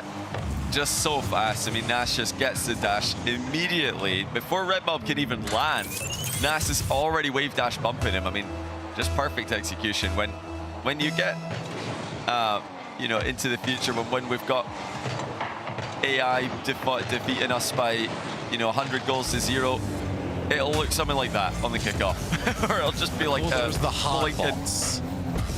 No, that's just the all-star bots against us. That is the all-star. Oh. I missed the days when Rocket League came out and everyone was complaining that the all-star bots were overpowered. Those were the days. Well, nothing's gone well for Red Mob here. Yeah, it's not looking easy. I mean, we said earlier, Nas is one of the worst players to be against in these positions because he's not going to make any mistakes. He is just going to play this one out as safely as possible. And yeah, more likely than not, he's going to be the player scoring. So there is the 8 on the board. Every time that Nas has scored 8, Red Mob's forfeited. Nas is also not skipping. Nas is not skipping. He's giving him every chance to try and write it down. Go on, do it. I've got semi-finals to head over to. Red Mob is going to at least try and see it through. Double fake. And oh, no. Oh, my goodness. No. Okay, not the greatest flick after the fact. Okay. Got a score here, Red Mob. What's it going to be? Pop to the air. Reset. He's got a good gap to the ball to fake with. Goes for the bump, but Nash just waits and watches the whole way and makes the save. Just how? It's got to be so annoying. You just see percentage chance of scoring. Oh, I'm at 80, I'm at 90, I'm at 95, I'm at 0. It's actually in my net. What is going on? Why is this guy just impossible to score against? And Nas, as good as he has been this weekend, this defense is a statement to everybody else in the tournament. You were saying earlier on it was for a WAS level. I think he's maintained that throughout the entirety of this 25-minute series. He's going to try and make it 26 minutes with how long he's going to keep this on his hood. But Nas, statement sent. Yeah, he's trying to go for a full pitch air dribble off of a ground dribble. And he will. Nas with a celebratory 9. Advances to the semi-finals in dominant fashion. GG's. Good luck, says Red Mob. Still a fantastic result for the youngster, the newcomer to the high-level RLCS scene. I don't think that's the last we're going to see of him. And Nas, at the moment, just a bit too good. Yeah, last time, Red Mob did not make the top 8. I believe he was 9th to 12th. When we were trying to qualify for Birmingham, this is a much improved result, and many might argue, just based on who he played against, he could very much have gone further if the bracket didn't break the way it did for him, but fantastic gameplay. Unfortunately, he came against Nas in this sort of form. Yeah, Nas was just outstanding. Congrats to him. We're going to see him later on in the semi-finals. Before then, though, we've got one more quarter-final. Zen is going to be in it, and he's going to be up against it. So if you want to see that jump, come back after the break. We'll see you there. Keith, I want to try an experiment. All right. To help you unbecome your parents, I want you to try a game called Rocket League. Ooh, is it a puzzle like my crossword? No, picture soccer Okay. with a car. What do I hang my feet outside the window? No, not your car. But you said think of. It's a video game. Oh, okay, I get it. Where's the cartridge? No, it's an online thing. Is there a joystick? Not like the ones you're thinking of. But I need to get some quarters, right? No. I gotta blow in the cartridge. Again, like no cartridge, but you'll need a username. Username, huh? How about Keith_9914? The bathroom code? That's the only number I can kind of remember easily, so. Don't hold back, cause you woke up in the morning with initiative to move, so I make it harder. Don't hold back. Galvanize. Trajectory and balance look good. You're confirmed to go for orbit. Every day, Michelin innovates to move the world forward on the road and far beyond. Michelin, motion for life.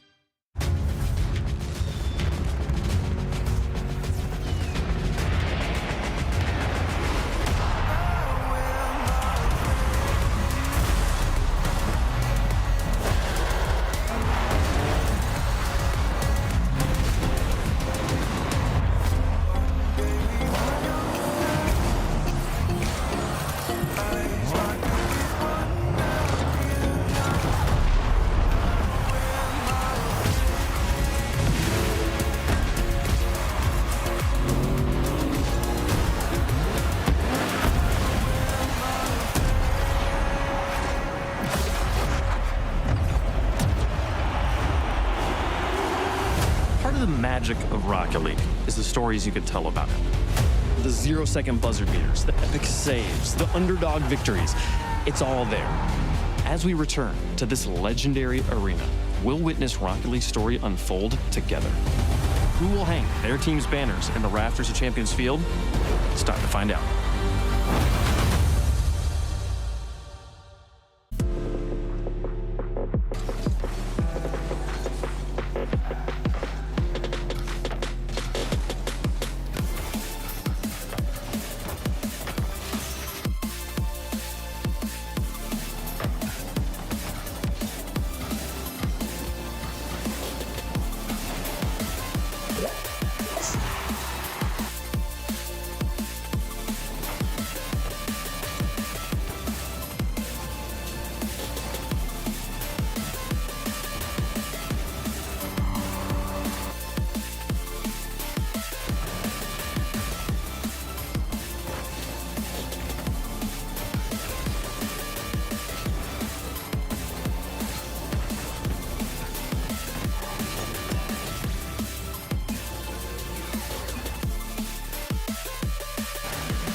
moment. Dying to know where you came from. We're breaking open. Feel like your future's just begun. And all I know is that we lost time. If we stay right here, we could free ourselves inside. We'll stay awake forever. We'll hide away where no one knows. Let's run away together. Just lead me into your world. We'll stay awake forever. We'll hide away where no one knows. Let's run away together on our own. Just lead me into your world.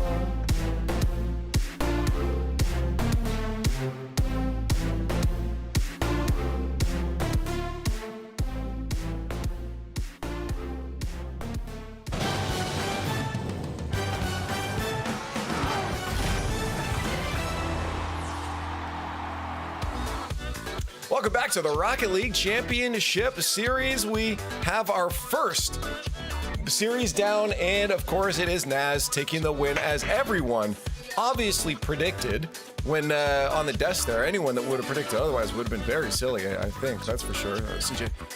But welcome into the show. Now I am hanging out with, of course, Naz. And Naz, congratulations on yet another win.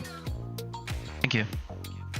I do want to ask now, because I think yesterday I asked you how, you gave me some of your top players, and I asked about Red Mob, and you're like, well, I haven't played him, so I don't know. You played him now. How do you feel about Red Mob? A lot of people are hyped about him. What are your thoughts? I think he's a good player. I think he's just a bit inexperienced, and that got me over the line. Now, I guess the question is, yesterday with Mozzarella, you said it wasn't, the best warm-up. Did you get a good warm-up at least today with Red Mob? I'll say it's probably a bit better than Mozzarella. Okay. But I think there's going to be stronger opponents in the future. That's fair enough. That is how brackets work. So, hopefully you'll get your challenge in a little bit here. Now, I want to ask about that series too, because when it comes to ones, there's a lot of mind games that go on, a little back and forth. There's just a play at the end that kind of exemplified that for me. Red Mob had a flip reset, didn't use it, and he came to the ground instead and jumped at you to demo you. But you just stood there on the ground, and you just, he could have ran right at you, and then he would have got the demo. Is it rock, paper, scissors? How do you decide, stay grounded in a moment like that? In these moments, I think you have to be, you have to have a lot of composure. I think if I jump there, I'm just gonna get demoed. I think he's gonna jump like 100% of the times, and really? It's kind of a gamble, but in this situation, I think he's gonna jump because he is like 8-4 down. He has to score. He feels like he's rushed, and that's why he's jumping as well. That's cool. He needs to go. That's fun to get that thought process, because I was wondering, was it habits? Maybe you'd seen him do it before, but it was situationally, you thought in that moment that was the right thing that he was going to do, and you just avoided it. Yeah. Cool. Yeah, no, it's fun to get those thoughts here. Now, I have to, of course, ask you about your next matchups. As you said, it's going to get a little bit harder as you go on here. I don't know in your mind if you thought maybe you'd be playing Zen again, or if you were surprised that Osaf was going to be your next matchup. Yesterday after I won, I didn't watch the other games. My phone kind of died, so I did not I couldn't even open Twitter. But like hours later, I saw that Zen lost like 4-1, and I thought what happened? But I kind of watched the replays. I think I watched the games back, and I think he played well, but I think Zen underperformed as well. Yeah, okay, that's fair enough. I was curious about that. I was going to ask if you do watch matches back, because in ones, it's a little easier to say, okay, here's my opponent, and here's their habits. Do you avoid watching them then, or does it really not matter to you if you know what your opponents are going to be up to? Normally I don't watch them, but sometimes if I'm like really bored, I just do it. But it's not like I'm sitting there and like look at what they're doing, or like sometimes I look at the kickoff, like if they're doing like something special, but other than that, I just have to improve on my own game, and if I play on my strongest, I'll just beat anyone. just like threes, play your own game and it'll work out for you. Hey, well, hopefully Exactly. you get the warm-ups and the matches you're looking forward to. Osaf is next for you, and good luck in that matchup, Naz.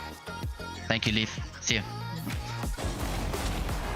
Naz, again, as I said to him there, Shogun, I like to get the thought process. You know, why didn't he jump in a moment? Why did he make the decisions he make? All right, two things. One, I absolutely love that he said see you. He's expecting more conversations with you, Lee. Oh, yeah. I think he's expecting 2 more conversations with you today. One for semifinals and also one after the finals. But CJ, I mean, I love the way that Nas plays. He reminds me an awful lot of like Fernando Alonso in an F1 car, where he's just driving everyone else's races at the same time as playing his own. He knows what Red Mob needs to do at any moment. More than I guess he needs to know what his own needs are in that position. Yeah, it's just situational awareness. He knows when Red Mob's going to be desperate, and he used his inexperience against him there, as Nas spoke about. He knew he was going to be diving in and really going for, I guess, the aggressive play more often than not. And Nas, he just so often looks like he's in a compromised position, but it turns out his opponent is the one that should be really worried. And he had a bit of fun along the way. We saw with his reactions leak with on the camera. He was having a good time out there in a high stakes match. Yeah, I think that some people might take the way his demeanor recently is a little cheeky, but at the same time, you see moments like this where he's just killing the clock. He's efficient. He's trying to make sure that he wins the game, and he's being honest. I think Naz, he's always got a really fun attitude about him. You watch when he's playing with his team. They always have laughs on their face. Really fun guy to talk to. But he's just honest, and I think the reality is, yeah, there are certain players in this bracket that are at the top. Chogan, I think you just got to say it that there are a few favorites that we should see heading towards the ground. I was going to say for Ness, like with his positive attitude, it's very easy when you're playing Rocket League to be positive when you're winning as often as Ness. Sure. Suddenly, a smile comes to your face a lot easier than when I guess you're 5 goals down and Ness is just going, "Oh, you almost scored. That's a real shame." So, I mean, we're expecting more of that as we go on through, but he's got a big challenge up next. Osaf has. Imagine that for Osaf, if he can take down Zen and then Nas back-to-back in 24 hours. Yeah, no, that would be great. I mean, just a statement, too, to show that, hey, he said that he thinks Zen was underperforming, and if he can dominate over Osaf, that might show that, because Zen, of course, brought Nas to a Game 5 the other day.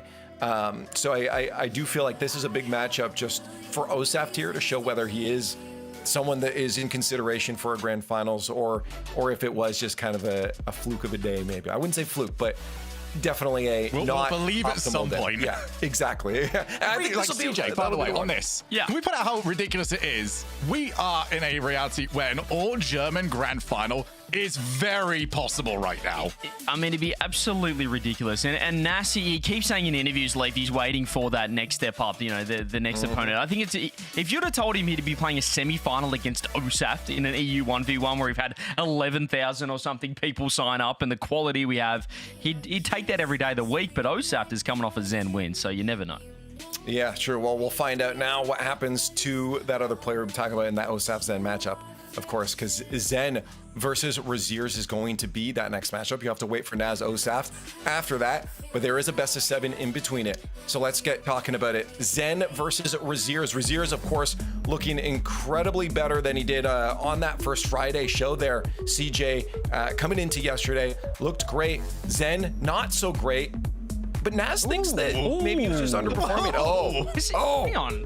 It's a new day, new Zen.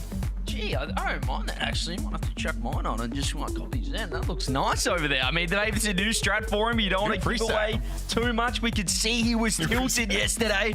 He puts the shades on, and now we've got no idea what he's thinking. Razier's on the other side of things. He just watched one of the up-and-comers, his fellow countryman, Shogun, in Osaf, and he's thinking if Osaf can do it. I've watched this kid, and he's probably played this kid a lot. You got to have a lot of confidence, don't you?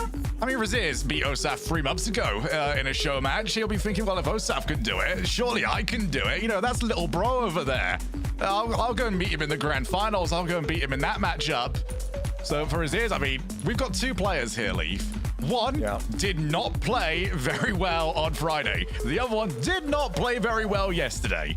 What can they bring on Championship Sunday? Has he got my shades on? Just quite. Have you lost yours? Can we get a side-by-side? Did you take yours? Can we get a side-by-side here? Let me just get the Zen angle. Can we All just? right, let's see. I mean, seriously, can you pop me on the screen for a second? Well, I'm I feel like gonna let everyone know first, though. That they're not happy with you Zen today. might have been watching the Shopify That's streams. I think he might have been watching the Shopify. Hang on, let me get to this angle. I'm Zen right now. I think he's got the shades on. I'm liking what I'm seeing from Zen. If he rocks them all day, I'm on board. I'm on board. I like it. Okay. Well, the progressive fan vote is up, guys. Get it in. You got your shades on. Show me your shades in chat. I think there's the cool emoji or whatever. Get that, spamming that there. If you think it's Zen, also put hashtag Zen. But yeah, this matchup, this is big for Zen. I mean, otherwise we're gonna start fabricating a story around him not being able to beat German players. You know, so he'll have to hear that. So he has to win this one. Wait, we have a comparison. Oh, that's Johnny. Wrong one. Oh, there he is. I mean, I've never felt closer to Zen. This is probably the closest I'm going to get. Oh, the Rocket League pitcher wasn't so much. JB, well. This is what I'm talking about. The boys, Chogi, you got some for us? I've got to go Let's and get on find the some. Sunny's train. I've got to find some. They're not on the person right now. Yeah, why do you guys have them at your desk? I just said they're right next to your wearing desk. these inside? Why would we not have them at our desk? He's got a props counter beside him. He just pulls what he needs from it. Hey, Johnny just got pulled into that. He's like, what the? Where am I? I love that he was also ready. Shogun, who's winning this one? Well, I'm almost kind of glad that I don't have the shades for me right now because I am not on the Zen train for this one. I'm taking Razear's. And I think he's just the stronger 1v1 player. And I think yesterday sort of exposed a little bit of inexperience when it comes to, more in-depth 1v1 knowledge that I think Razear's possessing. Okay, well, I see the shades on you, CJ, and I feel like I know where we're going on this one. Yeah, you can go early on this one, production. You know exactly where my allegiance lies. Give me the Zen train. He's bouncing back. He lost her to Osaf, but he's not going to lose to Razear. You don't lose to 2 Germans in a row. That's what you say. And Zen's got to get the job done. Yeah, I'm sorry they ain't aviators, but I'm a little bit prepared here. I'm going Zen too. I'm going with the GOAT. Of course, I cannot step away from the GOAT. You heard it from Naz himself. He said he was just underperforming. Just a bad day for Zen. Zen's got it. Take a chat. What are you doing, chat? Get out of here. Let's get to the game. Let's prove them wrong. Let's prove them wrong. Zen, the GOAT, coming in against Razear's, who is, however, having a much better showing now that he is in the playoffs. Here is Championship Sunday. Only one gets to walk forward. Who's it gonna be?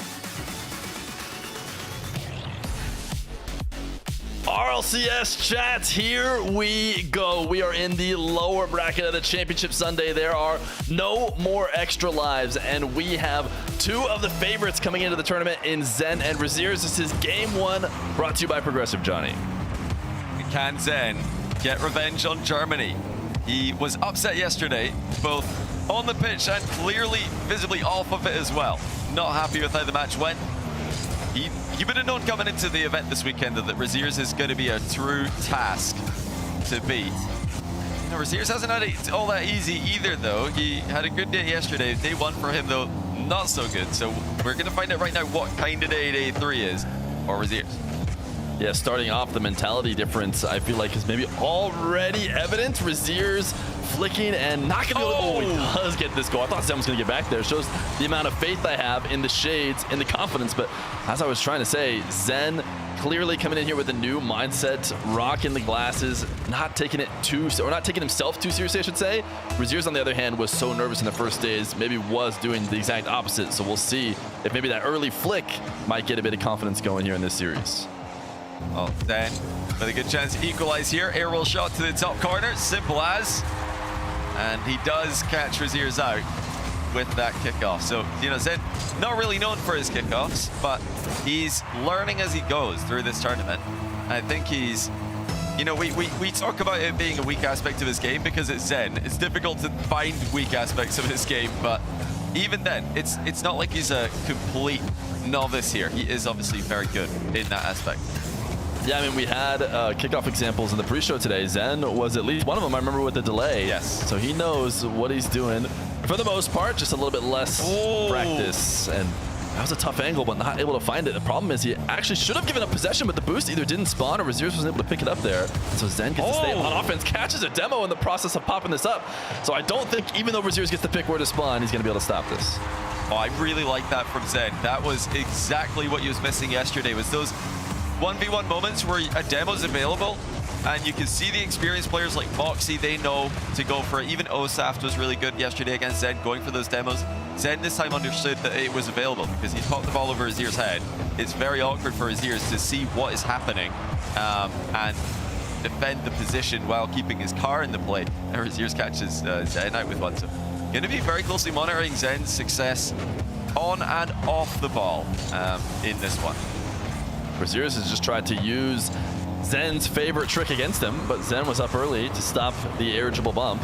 So nobody's going to have a score with that yet. Razear is hoping to keep Zen pinned back, but he's unable to keep him from that boost. A really nice flick pop. He was hoping to catch the back end of Zen's car with a bump.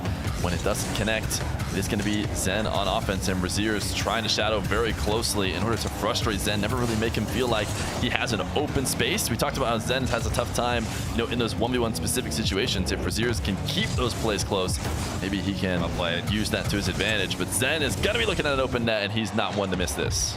Yeah, great save by Zen there. This is where he really can use his expertise in Rocket League, general Rocket League. When Zen's able to get into these shadowing positions, he is very good at reading the play. I think what I'd like to see more from him is taking the defense to Razier's half on occasion. Good save there by Razear. He has been forced to land inside of his own net though, and we can see the Zen has still got the shades on during the game. I don't know how you can see his monitor. It must have the brightness turned up to the max on that one. Having to take mine off because I cannot see a single pixel with them on. Yeah, I don't get it. I don't get it one bit. But Zen, I don't know if it's as much aura as Moxy live streaming, talking to his chat, farming clips, looking at the camera, but it's definitely something. As Razier's, look at the respect he has for Zen's aerial game. Zen up at ceiling height. Razier's is already trying to challenge him, but it's a bit of a risk, and Zen notices the net is open. What a snipe by Zen. Razier's thought he had time, like you mentioned, to go for the boost and then turn for the free ball, but Zen ignores the mid boost, just goes for the ball directly, and he's up 4-1. This is exactly the start that he needed to get him on the right train. I mean, Zen with confidence is obviously going to be difficult for anybody to beat, but I think especially for Razier's, who's lacked confidence himself throughout this weekend, Zen is really bodying him in game one here. Yeah, Razear is trying to chase down into this corner. Not an easy thing to do. If you don't get that boost steal, you're in big trouble. So Razear just has to watch as Zen shoots on an open net. But Razear just had a decent kickoff here. Zen's going to get the first shot, but there's a good chance if Razear handles this well, he might have the first meaningful possession as Zen picks up all the boosts in the world. Razear still finds his way to get his shot. Now Zen loves these long shots right now. Thinks Razear is not. Oh, he's going to score! Wow. I love that from Zen. Just, why not? Just have a go. Look how close Razier's is. And he could actually never get back to this. It wasn't savable. I mean, Razier's waited as long as he could to try to clip that into his crossbar. Held boost the whole time. Zen with the ground shot, making it 6-1. Now he sees the fake kickoff, coming. This is a great display from Zen. And now he can make it 7 against the German. And he does. 7-1, a minute 30. Razier's has to try and figure something out. Believe it or not, this is a recoverable position, but some players would definitely have tapped out already. I think Razier's sticking in it. Try and see if he can get any momentum at all. Zen is such a snowballing player. When he's in the zone, we have seen him, not lose many matches ever in 1v1. So you'd want to do your best to try and get him out of that. But for now, it's just all Zen. Yeah. I think now would be a time to forfeit. If you ask me, I think 7-1. Don't mind it. 8-1 though. Now you're getting close to that 10. You're worried that okay, Zen's going to gain so much confidence from this game if he keeps scoring. And you have to take all the risks from this point. If you're Razear, you need to go for every single shot. You need to go for every single outplay. Wow. And that just gives you more chances to concede. It's 9-1. Zen showing up with the shades on. He's looking cool on the pitch as well though. Razier's is in a bit of trouble here. Yeah, such a good landing wave dash, the zap dash to stay out ahead. I don't know if he did that. If he didn't do that, he would actually have stayed ahead of Razier's. But what do you think about this strategy? Razier's double resets this in, scores, forfeits after. Or yeah, forfeit. What if he forfeits right now? Right now. Try to move. I would do it. But we've never seen a comeback in high level ones from 8 goals down. Highest I've ever seen is 7. 6 has happened many times. But this would be the biggest comeback we've ever seen in this level of competition. And it's one of the things that makes 1v1 special, the fact that that is even a discussion. But yeah, with 1 minute left, Zen, with the kickoff mix-ups that he does know, should easily be able to win this one, and by a long way also, not even close if he plays this one out remotely well. Yeah, Zen even almost like not wanting to show Razear's what he's going to do the rest of the way. On that last kickoff, he was holding power slide, sliding. He's definitely not taking it fully seriously because he knows even if I lose it, it's not a big deal. Maybe don't even show Razear's what my full strength kickoffs look like, so he gets no extra practice. Not to mention that when this ball gets anywhere in the midfield, it's going Zen's way. So as long as it doesn't go straight in his net, he's feeling confident right now.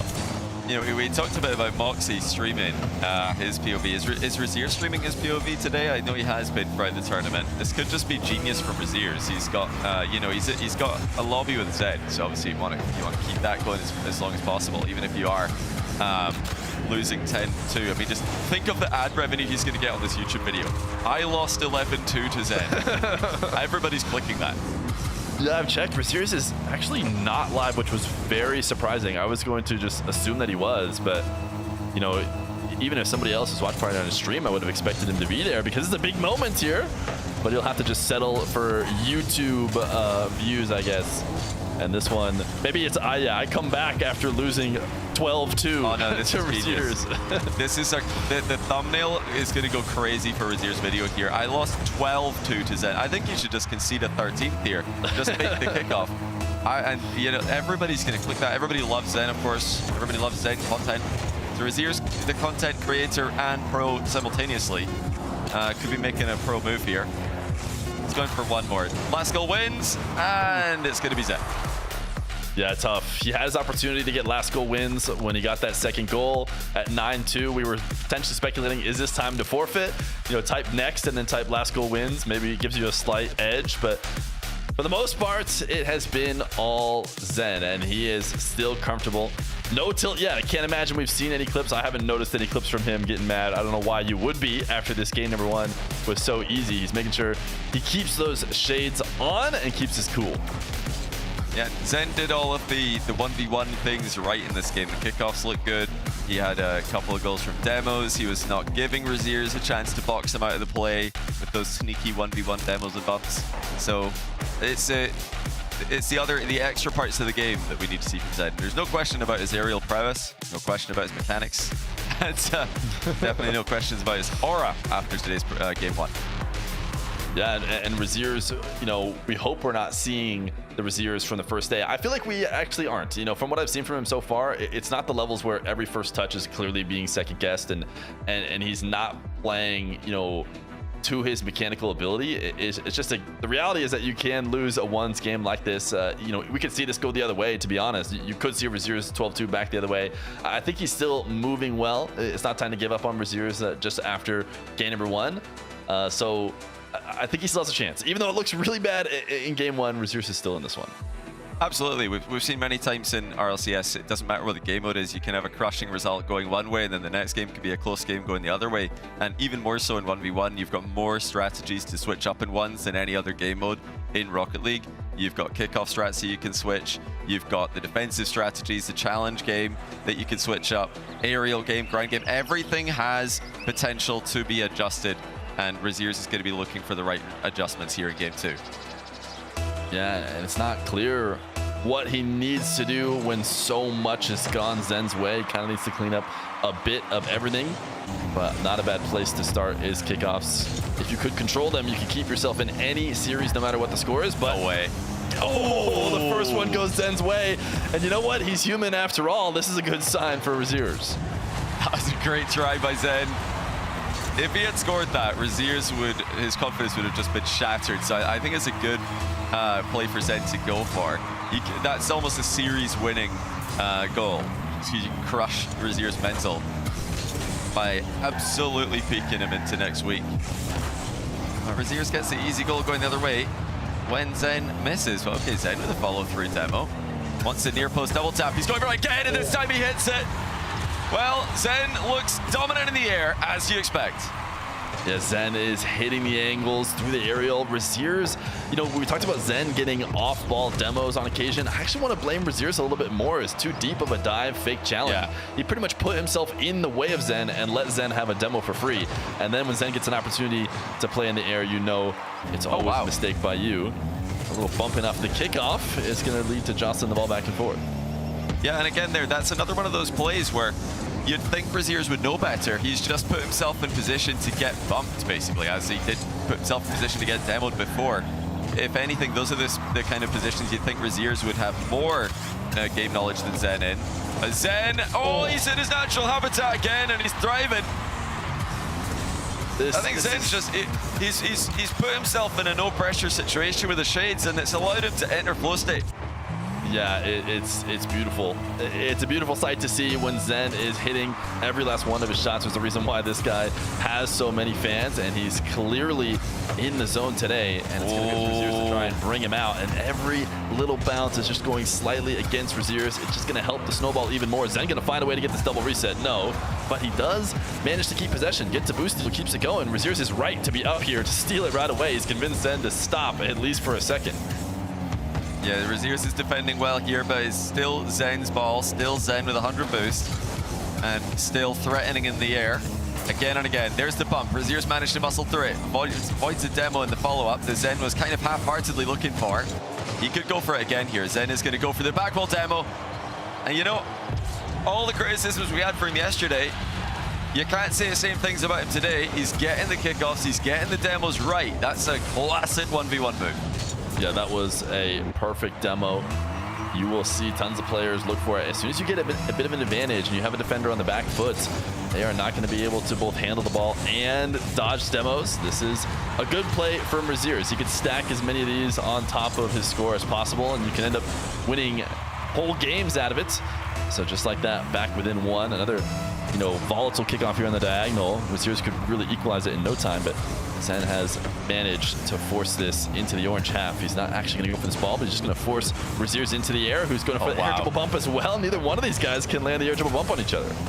Yeah, great save by Zen. He's tried to dive in for the challenge afterwards, though, and Razear's has seen it coming. Ties the game.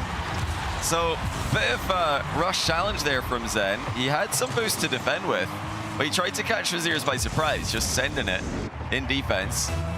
And it did not work out. And will Zen go back to the wave dash recovery kickoff? It's something I've been seeing more from him today than other days. No deep delay from Zen. Does not get this one right, maybe too deep even.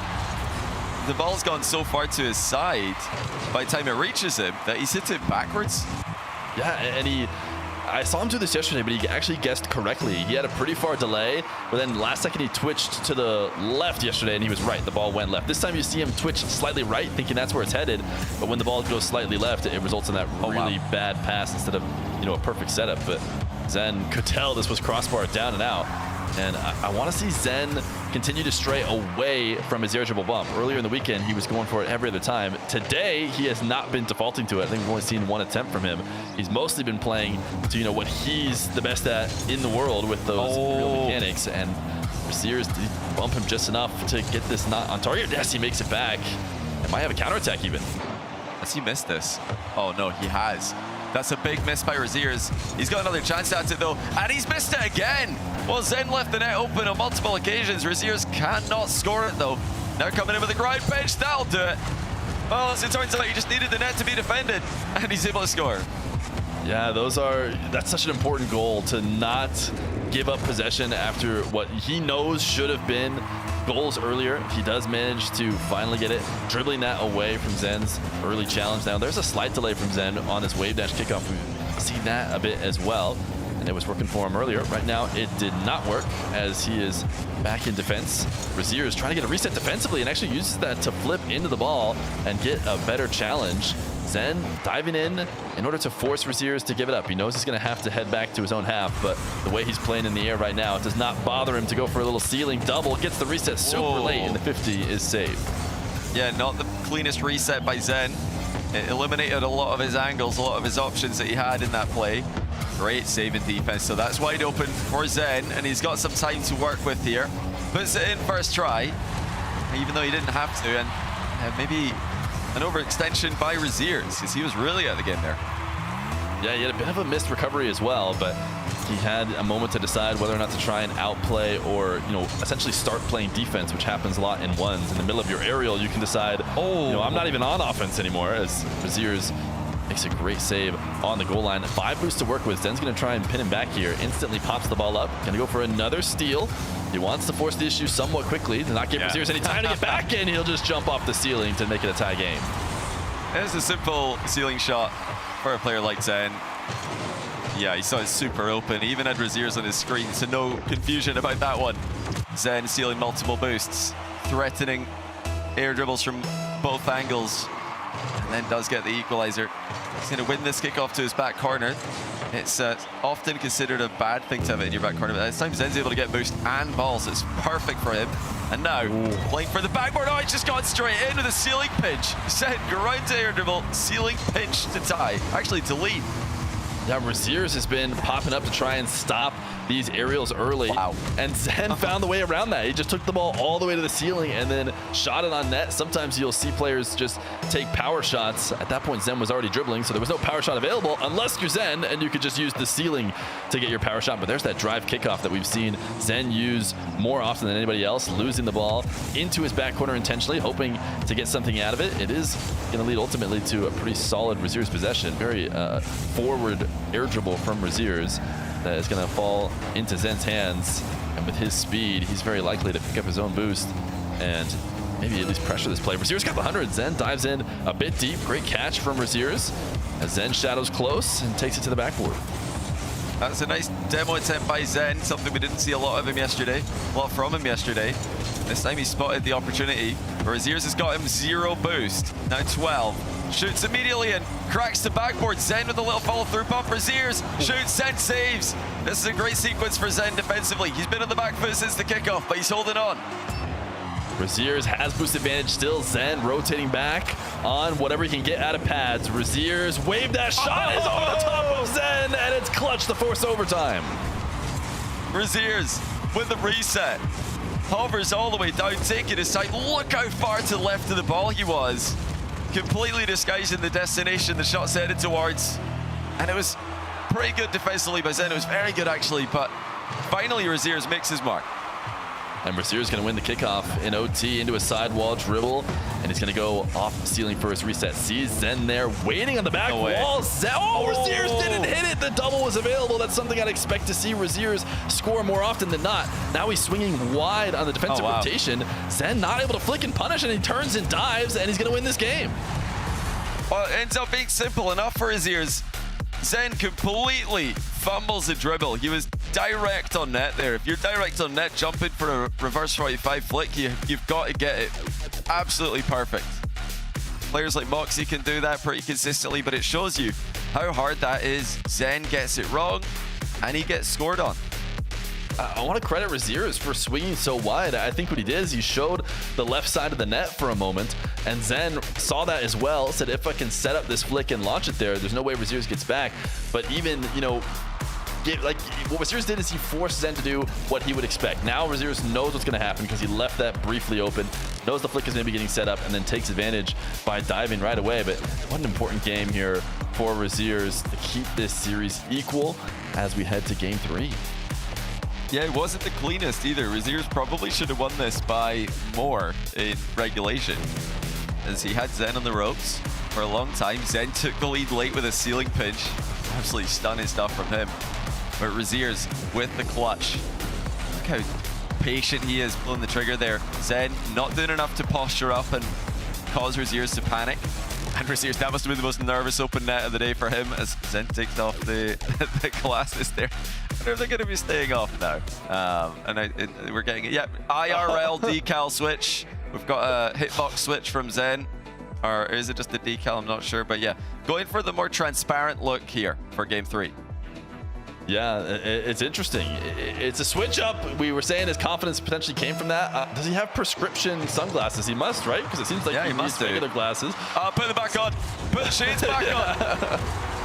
Put them back on. Transparency is not working at all. He can see clearly for that one. Going straight into his own net.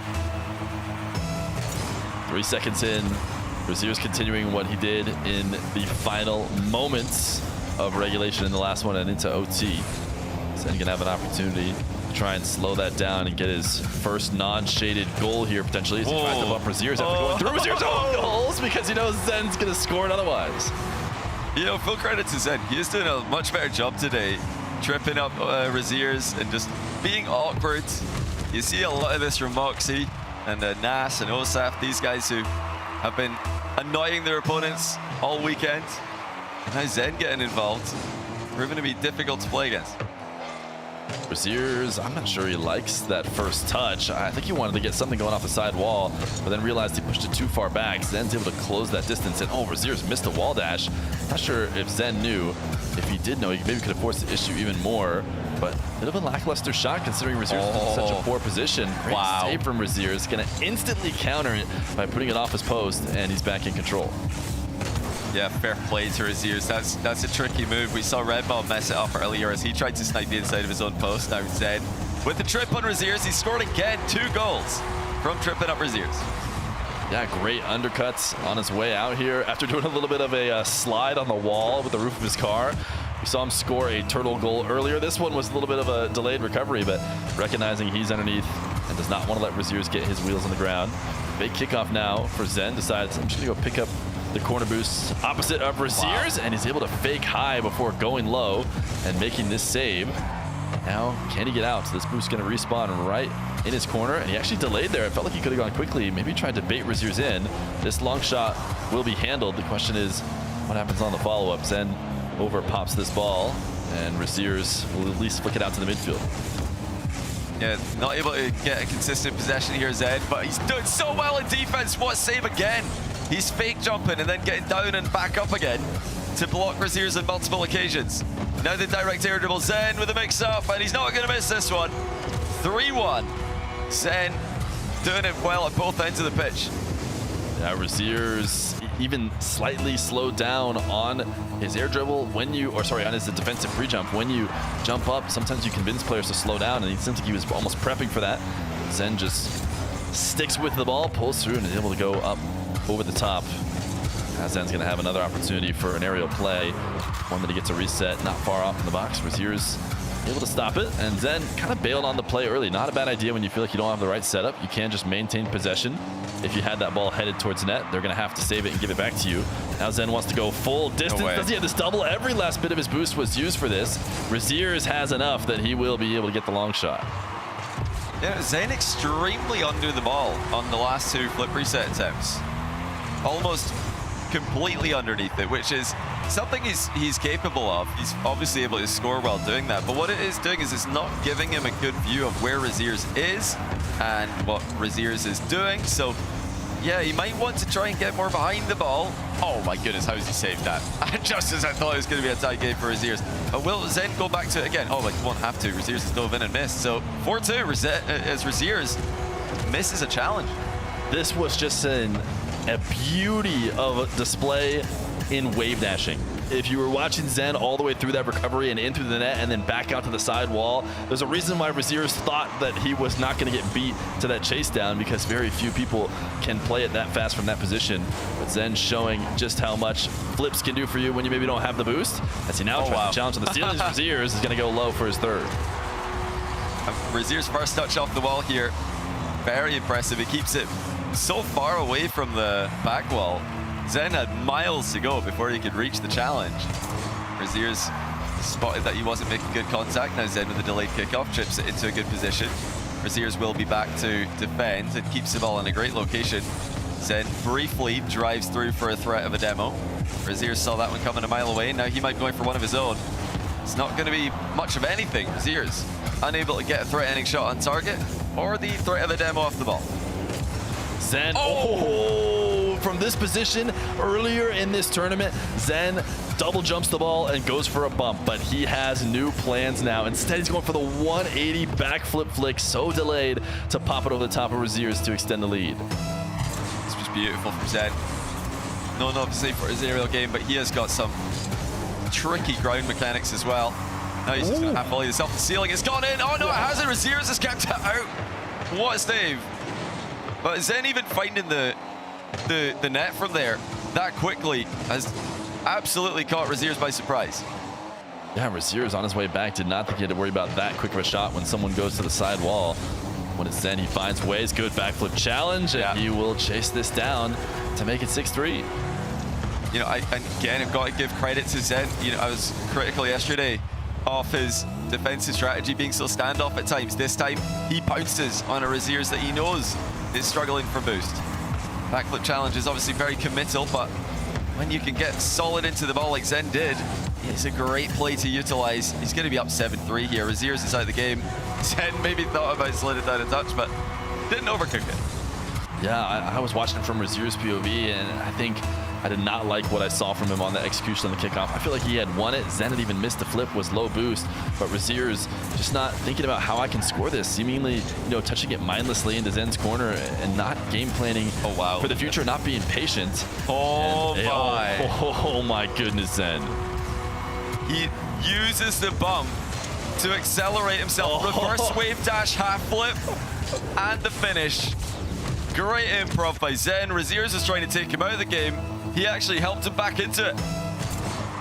Razear's, again, we talked about the humongous comeback he would need in the first game. This one is very reasonable, especially with a quick goal here. Interesting flip off the ball. He flew away from the play, and actually is in maybe a better spot to get this follow-up because of it. But Zen has still recovered. Low boost for Zen, though.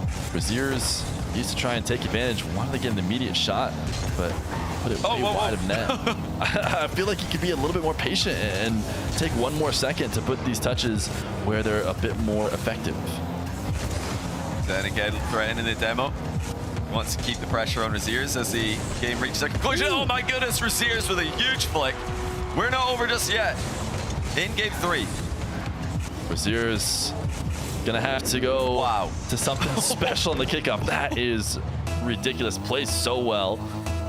Do we have the delay? We've seen Zen use the delay a ton. Could have a double delay from him. Yeah, we saw Zen delay there.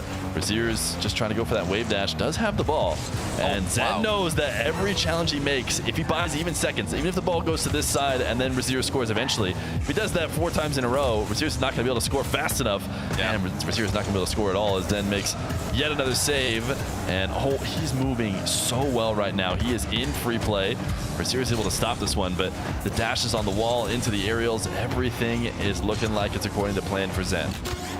Yeah, he's just on a different level right now. Is he getting another? Razear's having a struggle. Yeah, he is. I mean, I swear this guy's got a reset button as he gets a triple reset on Razear's. I can't believe he's managed to get that last one on target. It's just ridiculous.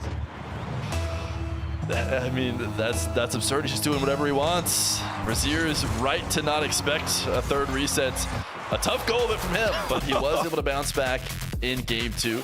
It has definitely been heavily Zen favored. Even the one game that Razear's did get, he kind of had to steal it there last second, 0 seconds. So this series is in favor of Zen. Whether he's got shades on or just regular glasses or not, he is clearly in form today. I mean, Razear's needs to change something up as well. This is, you know, this is like Zen's been pretending he's left-handed the whole fight, and then he's just said, nah, actually, you know what, I'll use my dominant hand for the rest if you don't mind. Does Razear's have anything he can switch up IRL? Zen, I think he might have just pulled out the best real-life decal switch that we've ever seen. We've not seen many of those, to be fair. I would like to see more now that Zen's started this. But wow, look at that. The movement is just on point right now, as you mentioned. Backwards wave dash half flip, and you can see how excited he was about that one. He just barely touched the demo. Razear's said, come on, referee, I demoed him. I definitely got him on that play. And triple reset as well. Just crazy from Zen. Yeah, I want to see. Ooh, even Zen gave himself the sheesh for that. He knows it was good. And if Zen thinks it's good, it's probably a pretty good play. So, yeah, this one thing I think about in this moment, not that necessarily these guys should call it right now, is we haven't really seen any timeouts right this weekend. It is possible. They can call timeout if they want. Most of these guys usually just want to grind. They say, you know, the time in between lobbies is enough. I'm ready to go. And Razear's hoping to regain right now on Utopia Coliseum. You know, it's come to me over the RLCS ones last year and this year that you do get those natural breaks in ones. Razear's 1-0 with the 50 here early in game 4. Threatening the high shot, of course, was a necessary component to this working. But yeah, well, in other game modes, especially 3s, you get a lot of long overtimes, exhaust teams out, and you need to take that time out to calm yourself down. in ones, there's a lot of ends of games where you're just losing by a large margin, and you can have that naturally. Just a little bit of time to breathe and recenter yourself. Razear seems recentered as he's gotten a couple good kickoff strategies. It's only 15 seconds in, and he's already up 2. That's a good place to be. So he goes back to his wave dash kickoff, and he's probably going to have another strong possession. Zen trying to make him think twice about it by diving in close. Long shot with Zen prepared. It actually kind of surprised me there from Razear. He got enough power that it's actually not the biggest mistake in the world, but even a little bit less power, and you can spec that ball into his net. Zen seemed like he was halfway deciding between a bump or a reset, but got neither, and now could be getting scored on. No, he's back. Yeah, great saves by Zen. The ball's absolutely flying around the pitch right now. Zen with a fast-paced fake challenge as Razier's hesitating on his move. Couldn't come up with a solution. Luckily for him, Zen has failed to control the ball or shoot from distance. Now here comes Razier's. Full pitch air dribble. He started in the ceiling next to his own goal. One of the hardest places to start in, and now Zen's been caught. He probably should have seen that one coming. Razier's 3-0 with the back corner demo. Razier's has figured it out, at least for the moment. The demo play as they both get around that boost. Or diagonal kickoff. We haven't really seen Zen with possession at all yet in this game, and this is going to be our first opportunity to see what Zen has in store in game number 4. Right back to the aerial play we saw, and a nice delay dribble after getting the reset will flip ahead over the top of Razier's. Yeah, Razier's in a terrible position here because Zen is threatening a shot at all times. He could pull the trigger whenever he wanted there. That's what Zen needs to keep doing. I think at the start of last game, he was messing up getting underneath the ball. That really only gave him some angles where he could shoot from. But yeah, from behind the ball, he really has full control. Zen is really trying to stay involved in this play right now, and he is not getting any of the boost. He was trying to use dashes. There was tons of different times where he thought he was going to get advantage, but every single time it went Razier's way, and eventually with that final bump, he's able to punish Zen for being so aggressive. Yeah, I don't hate Zen sticking around in the play there. It's difficult to play regardless. If he does go back, it's not going to be easy. He's going to try and box Razier's off of this one. Razier's gets away from him. Zen actually walking into the 50-50 there. That's what Razier's was hoping for in that position. Now Zen setting up the counter-attack down the middle of the pitch. 1 pop, 2 pops, into the crossbar. Zen not getting the follow-up that he wanted. Yeah, instantly back in control of Razier's. Razier's just booming the back wall, which is interesting because, of course, Zen's not going to allow that to just fall back out to him. Now Zen is moving so slowly, you almost think he's not touching his controller, but he is, as he baits Razier's into that flick, and ooh, gets the worst bounce possible. It is still Zen, though. Might find a way to score it off the ceiling as he flicks this, and now an extended possession opportunity here for Zen. Can he keep Razier's pinned back for a longer period of time? Tries to undercut him here, but Razier's will get the 100. Zen still staying on the ball, now with boost disadvantage. Able to switch it over, grab yet the other corner, but he missed a dash, and Razier's gonna have an easy run to the nets. Yeah, Zen missing a wave dash is a rare sight. Razier's with good boost management, easily defending that sequence and putting himself ahead by 4 goals. All right, let's see what Zen does from a large deficit. It's the first time that we're going to get a look at this. That's another missed flip there by Zen. I'm not sure which direction he was trying to go, but he could have just been using that for repositioning. And okay, eventually he gets a goal off of this. Let's take another look and see what he was cooking, because Razier's has been cooked by Zen's follow-up challenge.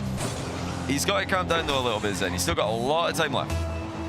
Yeah, for sure. Even with that goal, you know, we're barely only past halftime in the game. Anything that happens in one half should be able to happen in the other half, theoretically. And I think Zen knows that just a couple things go his way, and he can take this game as well. Razier's trying to get the demo, but Zen using that extra last bit of boost in order to float up above, not get undercut, not get taken off the map, stay alive in this play. Razier's gonna try and chase him down again. Zen gets to cut it off early because he's shadowing so close. If you actually see Zen POV, he was pulling his camera down to see what Razier's was gonna do, because Razier's is so likely to go for a demo in that position. He did not want to get got, but he might have gotten got in the air, as this ball should be bouncing out in front of the net for an easy tap in. Razier's gonna slow roll him as well. Zen trying to surprise Razier's with a ceiling challenge, but Razier's can see it the whole way, so he just pulls the trigger early, compromises Zen's angle of attack, and now Zen is back at a 4-goal deficit. Can Razier's hold on? He'll be looking to just grab the ball and roll it around the pitch if he can. He does not want volatile situations. to a car, but he's in one, whether he likes it or not. Zen forcing the challenge and easily outplays it. Is back to a 3-goal difference. And it takes almost no time at all when you get that early possession. Razear actually saw Zen at around ceiling heights with the dribble.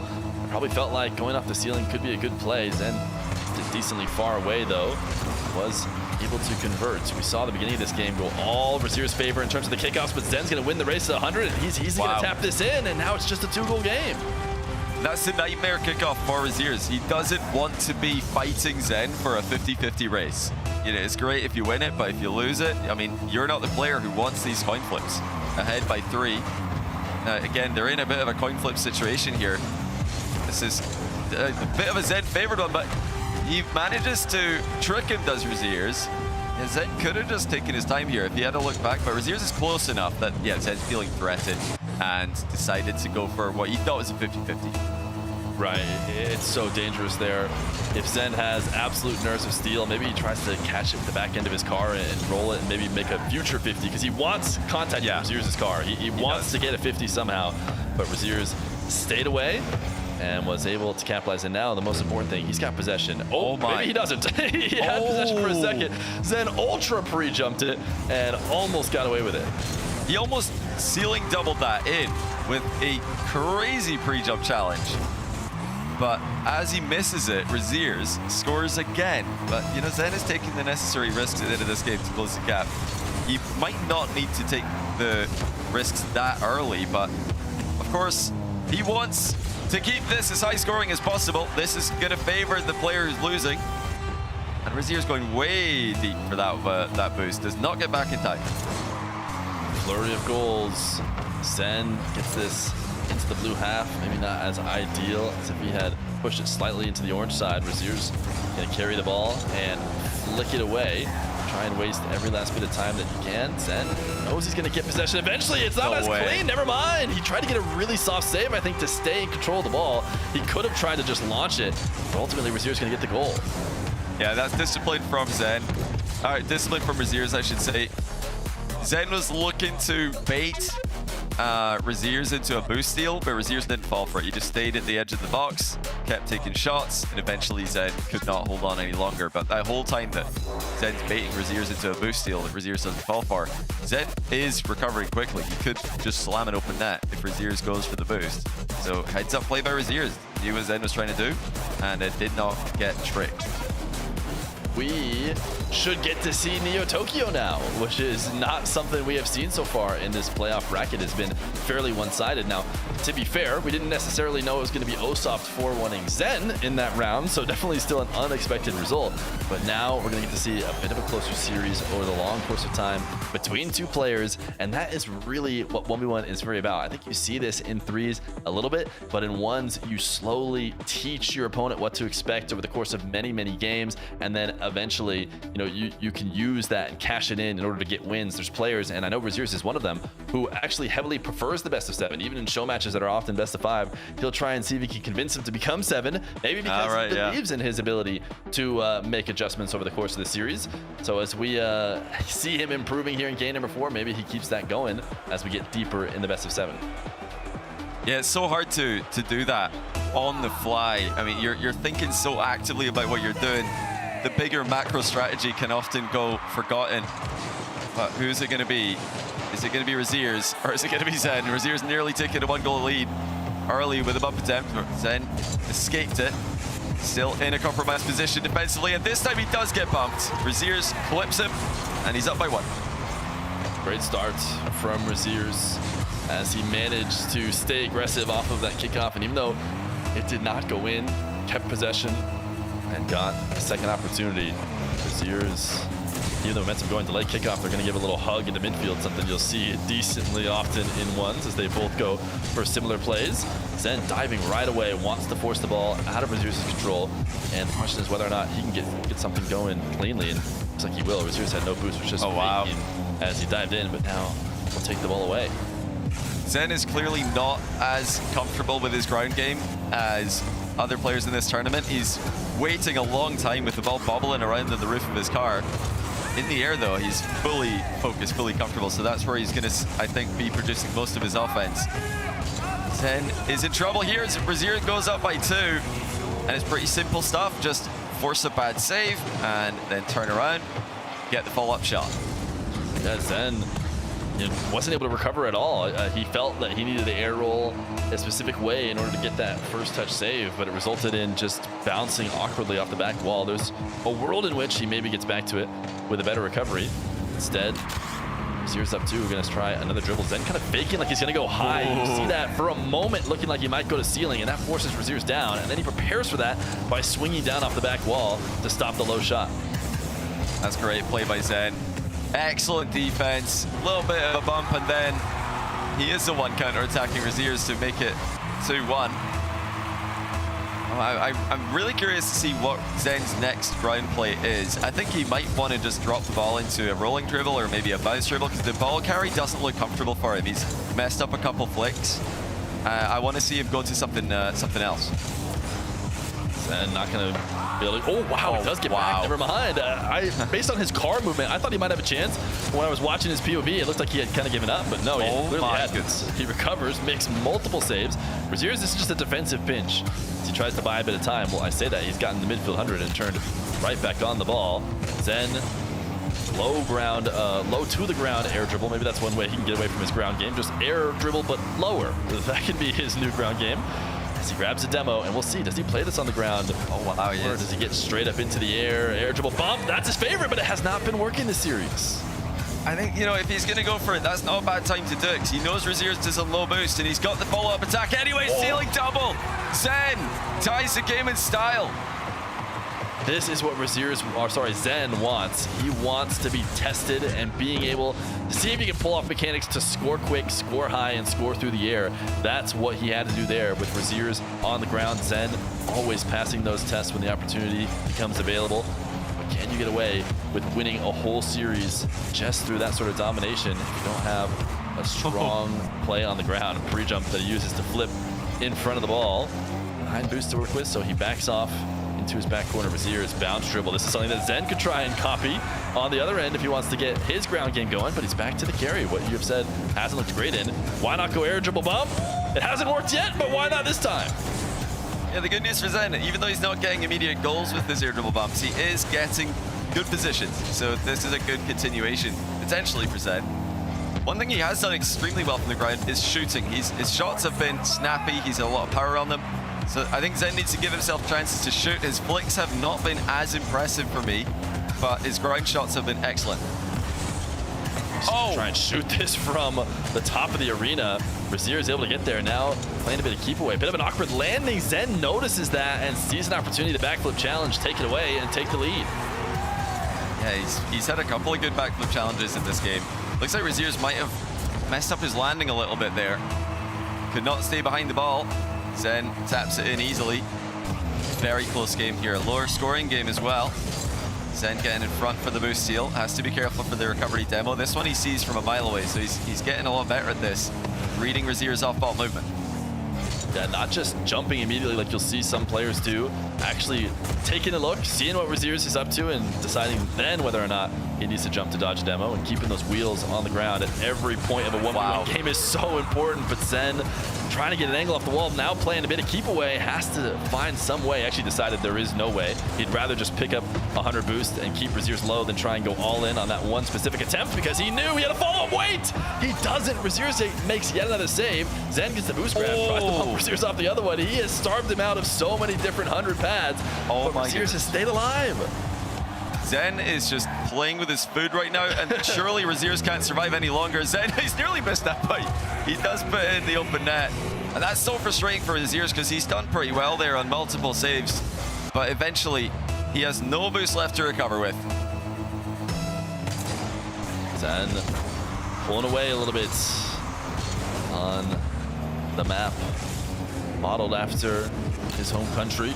Reset for Razear is going to keep him in this. 52 seconds left to go, and we got a 1-goal game. What a reset by Razier's. He was so side onto this that Zen was expecting it to go higher, but Razier's has dropped it underneath the pre-jump within 1.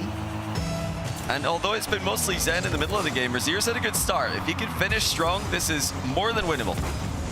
Yeah, especially with a fairly low-scoring game. You know, you have a 4-2 lead because of how the game has been played. It felt maybe bigger than it really was. Razear gets a couple quick ones and a great wave dash power shot. So much power, 118 kilometers per hour as it finds its way in, and we are right back to time. It's probably something like 73 miles per hour for all of you Freedom watchers, but let's see if it's going to be the fastest shot of the game. I would be surprised if we see something quicker. And oh my, it nearly immediately delivers on that promise. With a bullet of a flick, he's still got the ball. Ceiling reset. Did jump off of it though, but perfectly snipes the shot regardless. How do you defend that? Razear's can't figure it out. Yeah, it didn't take nearly as long this time around. Zen had the aerial game last time, kept Razear's pin back.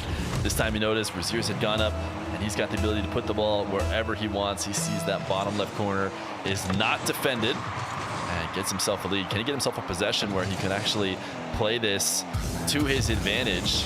It is now the time in the game where you can start to make adjustments just to try and hold on to a lead, but Razear quickly gains back control. So anyone tries to get back, takes a very aggressive reset shot, manages to at least stick around for a moment, but it's Zen in control in the last 10 seconds, which is a bit of a danger. Razear feels like he needs to just dive and challenge. It does not work. It'll be Zen's game. That's smart by Zen. Razear was expecting Zen, as he has all series long, to go for the wall, and instead he's cut in field. And there is even the threat of dribbling the ball back there, which I'm sure Razear saw and panicked about, and Zen just leaves the ball. No risk of directly conceding with the fake kickoff. It's going to be double match point to Zen.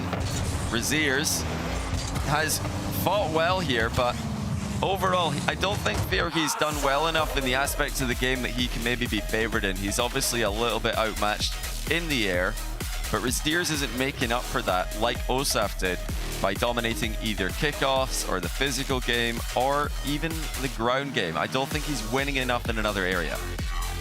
And you know what? It's looking like we have our first timeout of the entire bracket, as far as I'm aware. Razear's is going to be taking a timeout. He has got his whole tournament life on the line with 2 games left to be played. He needs to win both of them back to back. He's certainly more than capable. It's time to think about how this series has been going. You know, he gets a few extra moments to decide what it is he needs to switch about him and his matchup against Zen, and we'll see if that makes a difference in this long best of 7. Yeah, Razear's has got to, first of all, I think, realize Zen, while Zen is going for a lot of one-time shots that are just fully all in, you know, he's looking for the goal right now. And, you know, mostly from deep in the midfield when he's got momentum and he's using a lot of boost with the air dribble. When Zen's air dribbling out of Razear's back corners after boost steals, he is not rushing the next shot at all. He's very much looking to steal boosts consecutively and attack multiple times in a row, much like Nas did earlier against Red Mob. Now, if Razear can spot that, he'll be just staying grounded. He's not going to be jumping as much. He's going to be saving his boost while Zen tries to attack from the back corners.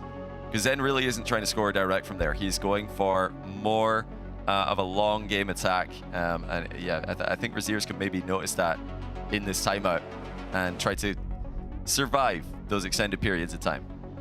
Zen looks so comfortable here in this timeout. Razear's is locking in, looking introspective. Zen's like, I wonder what the most recent tweet is, or as he scrolls on his phone, he's clearly feeling pretty good, making faces as he gets ready for this Neo Tokyo game. And, you know, it's hard to blame him. He had a good finish in this game, number 5, started to have control of most of the aspects of this series, but it's time to actually lock in. You cannot wait forever. It is the moment of 1v1 we get only once a year. It's time for Neo Tokyo. And this could be absolute cinema, ladies and gentlemen. Lock in for Game 6. Razear's trying to force Game 7. Zen, of course, would much rather get it over and done with here, because there's more matches to come today. You don't want to be expending all your energy on this one. I did not like what I saw from Razear's. He got a great kickoff win. I was about to say the opposite, that I did like it, but then he missed a wave dash, 180 on accident, and then lost control. But I tell you what, he made up for it very quickly. He gets possession in his back corner, and he sees an opportunity to bump Zen at the end of this aerial. Yeah, if you didn't like the earlier catch, then that is perfect from Razear's. Just getting right under the ball, lifting it to the top corner. The demo was a nice touch. Oh, Zen's actually, he didn't mean to do that. He's missed the speed flip, but he adjusted really well.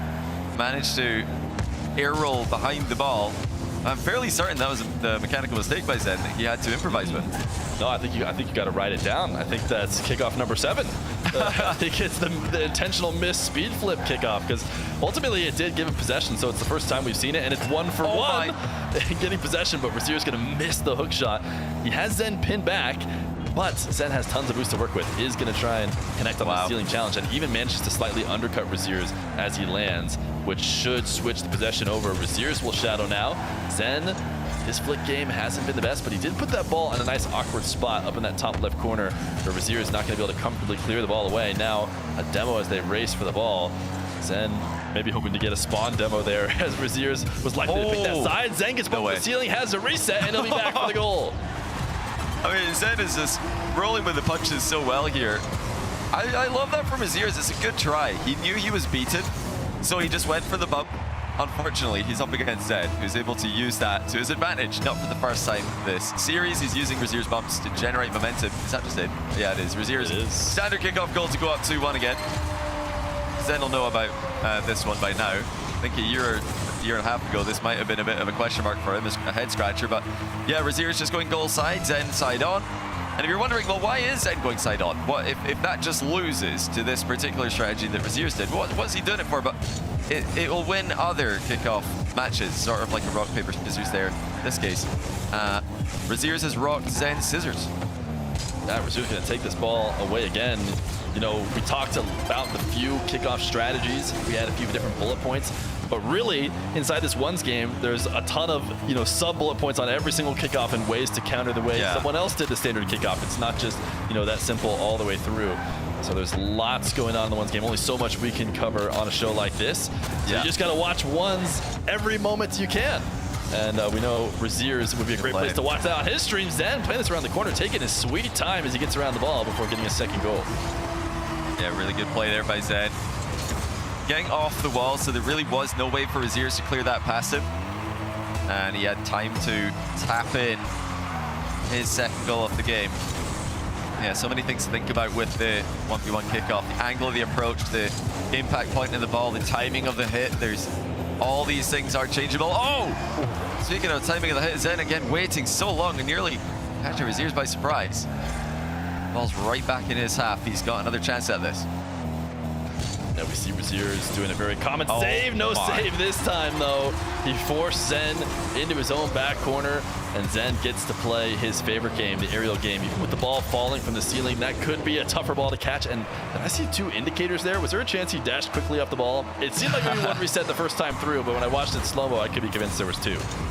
Yeah, he's delayed the reset there really well. Razier's has missed another bump. He's got to be careful with this. Zen is seeing these coming now, and he's actually quite good after the kickoff at dodging these demos, especially when he gets a kickoff win. Did that yesterday against Osaf, even though he lost the series, he did have his moments. Zen is just 2 minutes and 44 seconds away from winning this one. Can Razier's figure out a winning strategy in time? Razier's probably not going to be able to find a way through this specific possession. He wants to get a soft touch into the corner that he can play as a follow-up, or at least for Zen. He was trying to get a soft save and maybe see if he could cut the ball away, because he is so used to what Zen was doing to him earlier, where he'd shoot across, steal the other boost, back and forth, and Razier's eventually gets scored on. This time Razier's tried to switch that up, but it does not pay off as Zen just gets the immediate goal. Yeah, he just got a bit too far forward in the net. Razier's is a very close margin for error, but you can't be making these mistakes against Zen. That's much better. Razier's the one shooting top corner over Zen's head. Now, you notice both players in same possessions. They've decided to flick the ball it's almost straight at the goalie, but that's really hard to save well in ones. Much easier to dive across the net and save the ball. Something you guys can try at home, although it might not look like Zen and Razier's when they're doing it. Zen up into an air dribble that gets forced down by Razear. He undercuts him, and Razear does his best to try and flip as soon as he gets it, but it's not going to help. Well, Zen says, dance for me, Razier's. Hey, what are your best breakdancing moves? There we go. As the ball goes in. 6-4. Zen finding these little 1v1 moves to trip up Razear's and take him out of the game. Razear's the early shot. Off the kickoff. Another goal for him. This is second direct goal that Zen's conceded this game. He goes for a little bit more of a delayed single jump into the ball to set up his wave dash recoveries, and sometimes just gets completely pushed backwards. Yeah, there's a ton to think about, as this is another poor wave dash kickoff. What a save. That is so hard to do. And Zen just made it seem easy, recovering from outside the play with no boost to get that angle on the save. He has one boost to his name right now. One boost, and he's not using it. He's saving it for the right moment. And this is the right moment as he picks up 100. He plays it around Razear's, and he gets it to the nets. That is so frustrating for Razear's. He didn't really do anything wrong in the initial attack. And then I think he felt like he deserved a goal. He's dove in for the last try there from a very speculative angle. And he's conceded on the counter. Razear's starting to doubt himself. He's messed up a reset at the near post. I mean, it's when saves like that happen that you start to doubt more than anything else. We saw Red Bob against Nas have a similar kind of effect. Now Razear's up for the rebound. Zen beats him to it. Razier's put it so high as well. You know, if you want to go for a backboard double, you have to play it so far away from the defender, and I felt like Razier's probably thought he did enough. I'll go way high up. It's kind of a trade-off, because when you go for that high of a touch, you also don't get the angle. It's a really tough angle. So Razier's already said, you know, I'm going to go to the extreme. I'm going to pop this ball as high as I can. Sure, I might not hit the angle, but guess what? Zen's actually not even going to let you have that either. He's going to get up there and stop you from even attempting your tough shot. And now a little mix-up on the wave dash, because this is a crucial moment. 2-goal lead with under a minute. Zen could try and put this away. Razear's wants to maintain possession. If he scores on this, we are in an equal game. But yeah, you're right. I feel like Razear's is just worrying now. Early flick panic shot that never really stood a chance, and now he's back on defense. And yeah, he stole the boost, but he didn't get the ball. So you need both. You need boost and ball if the attack's going to continue. Here comes Razear's with the air double bump, though, and he gets it. That's a little bit more all in. And he needs to be all in at this point against this level of defense that Zen is producing. This occasion, Razear's doesn't give him a chance. And with the kickoff coming, it could be a tie game. We'll see if Zen mixes up at all to try and hold on to this lead. It's actually a mirrored wave dash kickoff. This has gone back and forth, but this time it's actually Zen, who I believe wave dashes away from the ball after the 50 in order to get a better angle, and then turn in, get some speed, and make it 8-6. Yeah, Razear's is trying to save his boost for the jump. Zen, like you said, using it to accelerate. Now the late kickoff, he's faked it out again. Zen did this earlier in the series to close out a game. No quick goal for Razear's. Instead, it's going to be Zen looking the other way. Razear's has to score here if he's going to stay alive in the tournament. Onto a ball carry, flick, leaves a bit to be desired, but it does stick around the net. He has no choice but to try and turn and dive. The chances of that going in are pretty low. Zen makes the save, and Zen gets taken down by Osaf, but in his rematch against Germany, he is able to advance past Razear's. Oh, and Razear's looks absolutely devastated. He'll know that Zen is a great player, and Zen's flexing again, celebrating the win. But yeah, even though Zen is such a good player and he's, you know, in many people's eyes the best player in the world, Razear's is still going to feel pretty bad about that, because he'll know he could have played better in multiple situations there. He didn't get to play his game. This was really just Zen controlling the match, and the 4-2 score, I think, illustrates that. Did you see the reflection of the stream that Zen had pulled up? He has the main stream pulled up so that he can watch himself bob his head slowly and get the whole, you know, bob he can get out of it. Maximum aura from his sunglasses. But man, Zen able to shut down Razear's here. Ultimately, Razear's didn't want to be down here in this lower bracket in the first place, but he had some nerves to start the series. At the end of the day, he loses to one of the best players in the game. You're going to have to get a win against Zen if you wanted to make it out of this tournament. And we've got a lot more tournament left to play, so do not turn away. We are in to the semifinals. Coming up, we've got Moxy in some Rocket League 1v1. I think I want to try an experiment. All right. To help you unbecome your parents, I want you to try a game called Rocket League. Ooh, is it a puzzle like my crossword? No, picture soccer. Okay. With a car. What do I hang my feet outside the window? No, not your car. But you said think of... It's a video game. Oh, okay, I get it. Where's the cartridge? No, it's an online thing. Is there a joystick? Not like the ones you're thinking of. But I need to get some quarters, right? No. I gotta blow in the cartridge. Again, like no cartridge, but you'll need a username. Username, huh? How about Keith_9914? The bathroom code? That's the only number I can kind of remember easily, so. Don't hold back, cause you woke up in the morning with initiative to move, so I make a harder. Don't hold back. Galvanize. Trajectory and balance look good. You're confirmed to go for orbit. Every day, Michelin innovates to move the world forward on the road and far beyond. Michelin, motion for life.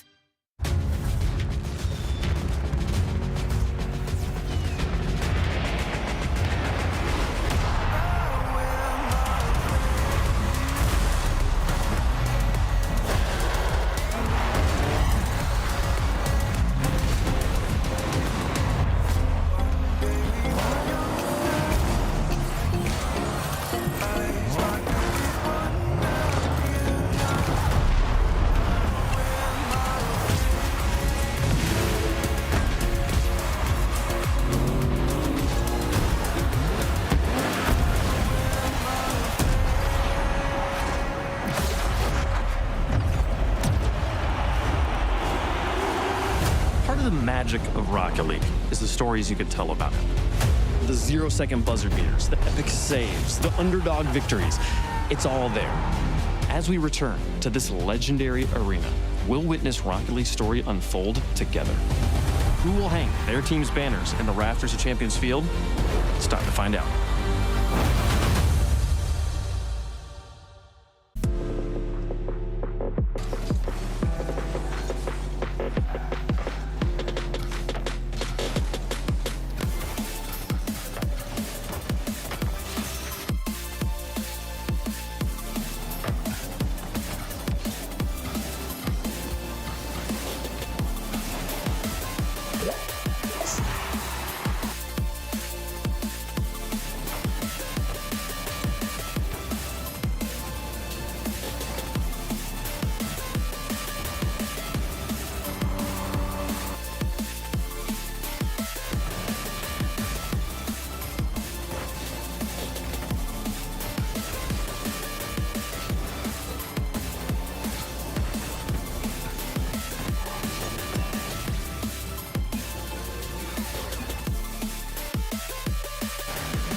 Welcome back to the Rocket League Championship Series. Get your shades on here because Zen is moving forward in the bright. No, get them off. It's game time. You gotta lock in.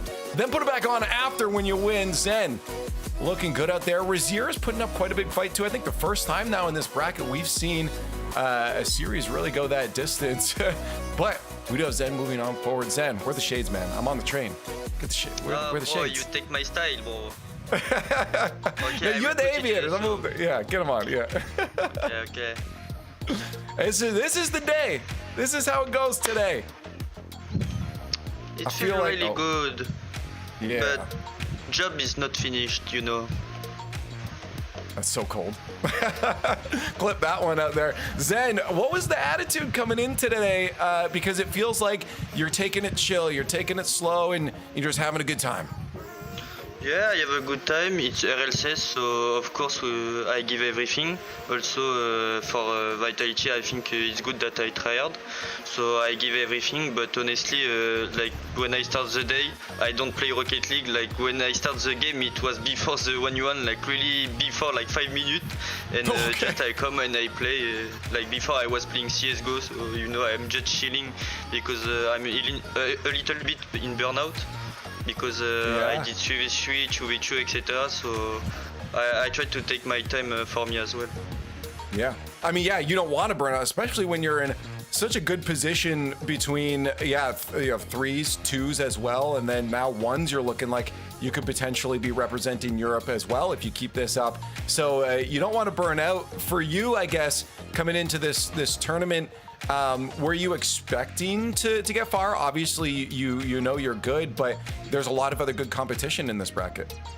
Yeah, I mean, I know I'm good, but since like 3 years I didn't play in one, so for me it's really complicated, like to get pat on it, and also like player tried more in once, and like they get better. Like for example, Osaf, he played really good against me. So yes, there is a lot of people that they improve in one, so it's also difficult for me to like try out 2v2, 1v1 and 3v3. So sometimes I need to let 1v1 or to do some choice, you know. Yeah, no, exactly. Focus on the ones that you know you can lock into. Now, I guess for you, since you've seen ones in the past, then you've taken a step away to focus on threes. Now that you're back in ones, what's been the biggest shift for you? I mean, for me, like I really like aggressive, and in ones you need to find the balance, and sometimes I'm too defensive, too aggressive, so I did mistake, you know. And also if I don't put my mechanic, I think like I have good recovery, but if I don't have good recovery, it's goal anyway. So for me, I need to improve on that. It is. Now, before I let you go here, you're coming up against a fellow Frenchman, Moxy.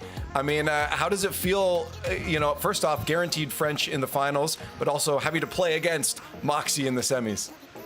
I mean, he's Thanos Prime, so but like it's really cool to face him, because all the time I face him is in show match or like tournament, but it's not RLCS, so it's really good. And also like if Moxy win me, it's like he deserves it. So for me anyway, I'm happy. I don't really care if I lost or win, to be honest. Cool. Which means you're gonna go out there and have fun, and that's good for us too, because you're gonna look good when you're having fun. Yeah. Cool. All right. Well, congratulations on that win, and good luck against Moxy, and maybe we'll see you later. Thank you. See you later.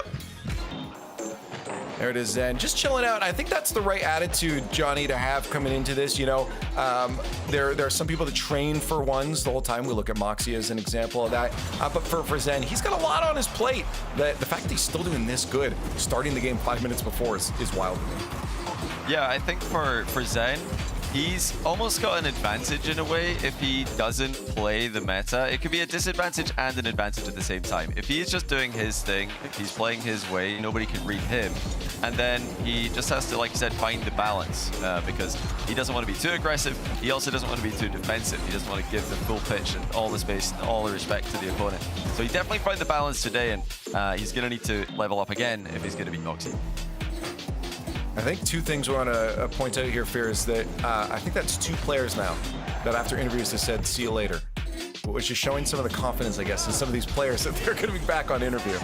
Yeah, Zen has a lot of reasons to be confident over the course of his Rocket League career, so it's unsurprising that he could see himself be back against Moxy. I liked what I heard him say about, playing against Moxy in RLCS 1v1s. Clearly, Zen and everybody holds this RLCS 1v1 tournament to a whole nother level. For a long time, for many years, we didn't have RLCS 1v1. It was just those other tournaments that were the highest. But I don't have glasses. This is you're just fine. You're a hater. We get it. You're a hater. We get it. Yeah, no, I guess I get Zen, but anyways, RLCS 1 is huge, and it's clear he thinks of that as a whole new type of medium for them to 1v1 in. Right. So I'm excited to see if that modifies how the match goes at all. Okay, well, it'll be time for Shades Off here, because looking at the bracket, we're moving on to our next matchup here.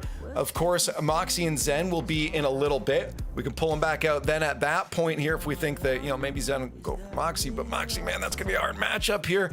Naz and Osaf is that next matchup we're looking at here, and we're getting down to the end of the day. We'll be crowning a champion in no time. 3 more best of 7s to cruise on through. So let's talk about this little German sitting on the other side of Naz right now, because Osaf impressed yesterday. Johnny, you heard it there from Zen himself. He said that Osaf definitely impressed. Oh yeah, Osaf was incredible, and I want to highlight that, it wasn't, if you missed that match, you're probably thinking, okay, Osaf must have hit Zen with all of the tricks, all the 1v1 demos, the bumps, the low 50s, the kickoffs. That was part of Osaf's win, but it wasn't the full picture. He also had, I think, better flicks than Zen. He was really, really impressing me in the aerial defense. I think he had more success against Zen's aerial game defensively than Razear's did even. So he really impressed me in that regard. And he had the mechanics, he had the aerial threat of his own, a full package when it comes to 1v1. Well, Progressive Fanboy is up, so let us know if you're on that Osaf train right now. Naz was looking so good here. I think a big thing fear for Osaf today is there's going to be that reality sinking into him that, hey, this could be a win for me. Like this could be a thing I could do. I could be in the grand finals, and that overthinking sometimes could be a problem. Yeah, but you know what? He had every chance to overthink in the world playing an upper bracket round against Zen. That is so easy to, get aura blasted and then not play your regular game and come in and play something that isn't what we expect to see from a player who had his results so far. And he absolutely crushed. So, it's interesting. I don't know what to expect from him coming into this one. I could see a world in which he wins. I saw such a good player yesterday. And if that player shows up again, this is actually a very even matchup. So it's hard to know. Okay, well, you're going to have to tell me what it is, because I need to get your predictions here so we can get the game before my camera turns off again. All right, well, yeah, I'm gonna go Nas. I'm gonna go Nas as well. I've seen one good series that makes me believe in Osaf there, and I've seen hundreds of great series from Nas. So it could be very close if Osaf arrives again the same way he did, but you have to predict Nas here. He's just got a better body of work than one. You don't have to if you're chat. 59% going with the Osaf. They're on the train. Let's find out if the German can do it, because he looked good yesterday, but Nas is on his tail. This is going to be a big one for the grand finals. One more best of 7 stands in front of these two players. Let's get into some good old Rocket League.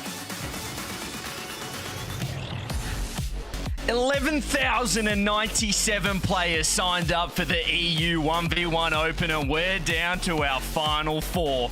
It's once again a story of France versus the world. We got France on the other side of the semi-final. We have the rest of Europe on this side. The question is, will it be Nas or will it be Osaf? This is game 1 by Progressive Shogi. I can't wait. One single time in the Open era has a German been in a grand finals. That was Tox back in 2024 in threes for Lunar Galaxy. This has not been Germany's game. They were great in Battle Cards. They were good at the start of Rocket League with Pashi, with Freaky, with Siki, with these great players. Will Osaf put Germany back in a grand final? It's time to get revenge for Razear as well, who has been knocked out. It's now the kid, the 16-year-old German, against one of the most experienced players we have now in Rocket League, the Boston MVP, and he strikes first. Yeah, it's just tried for the fake. But here's the, this just doesn't work against Naps. I think we've established this. He is always watching your car. And I think you can just get the tells that Osaf's not really considering the challenge. One thing that Osaf may be able to work with here is the fact that Nas was struggling with the standard kickoffs against Red Mob earlier on. Everything else was absolutely perfect. As here we go, up to the air. Saw Nas try and go early with the challenge, looking for the car. And there you go, Osaf. That's what you're dealing with in this series. He just waits on the goal line, even behind the goal line in net, and bides his time. And knows that at some point that attacker is going to expect him to jump, but he always waits a little longer than the attacker is thinking. And Nas, well, he's going to find a good clear downfield of a guy who doesn't really know where he's at right now in the 1v1s. He thinks his opponents so far haven't provided too much of a challenge for him. Let's see if Osaf can really meet the task. Well, Osaf is the man that beat Nas, so... Oh, that's disgusting. Oh, to sell that to Nas. My goodness, get Osaf to pen. He'll sell you anything.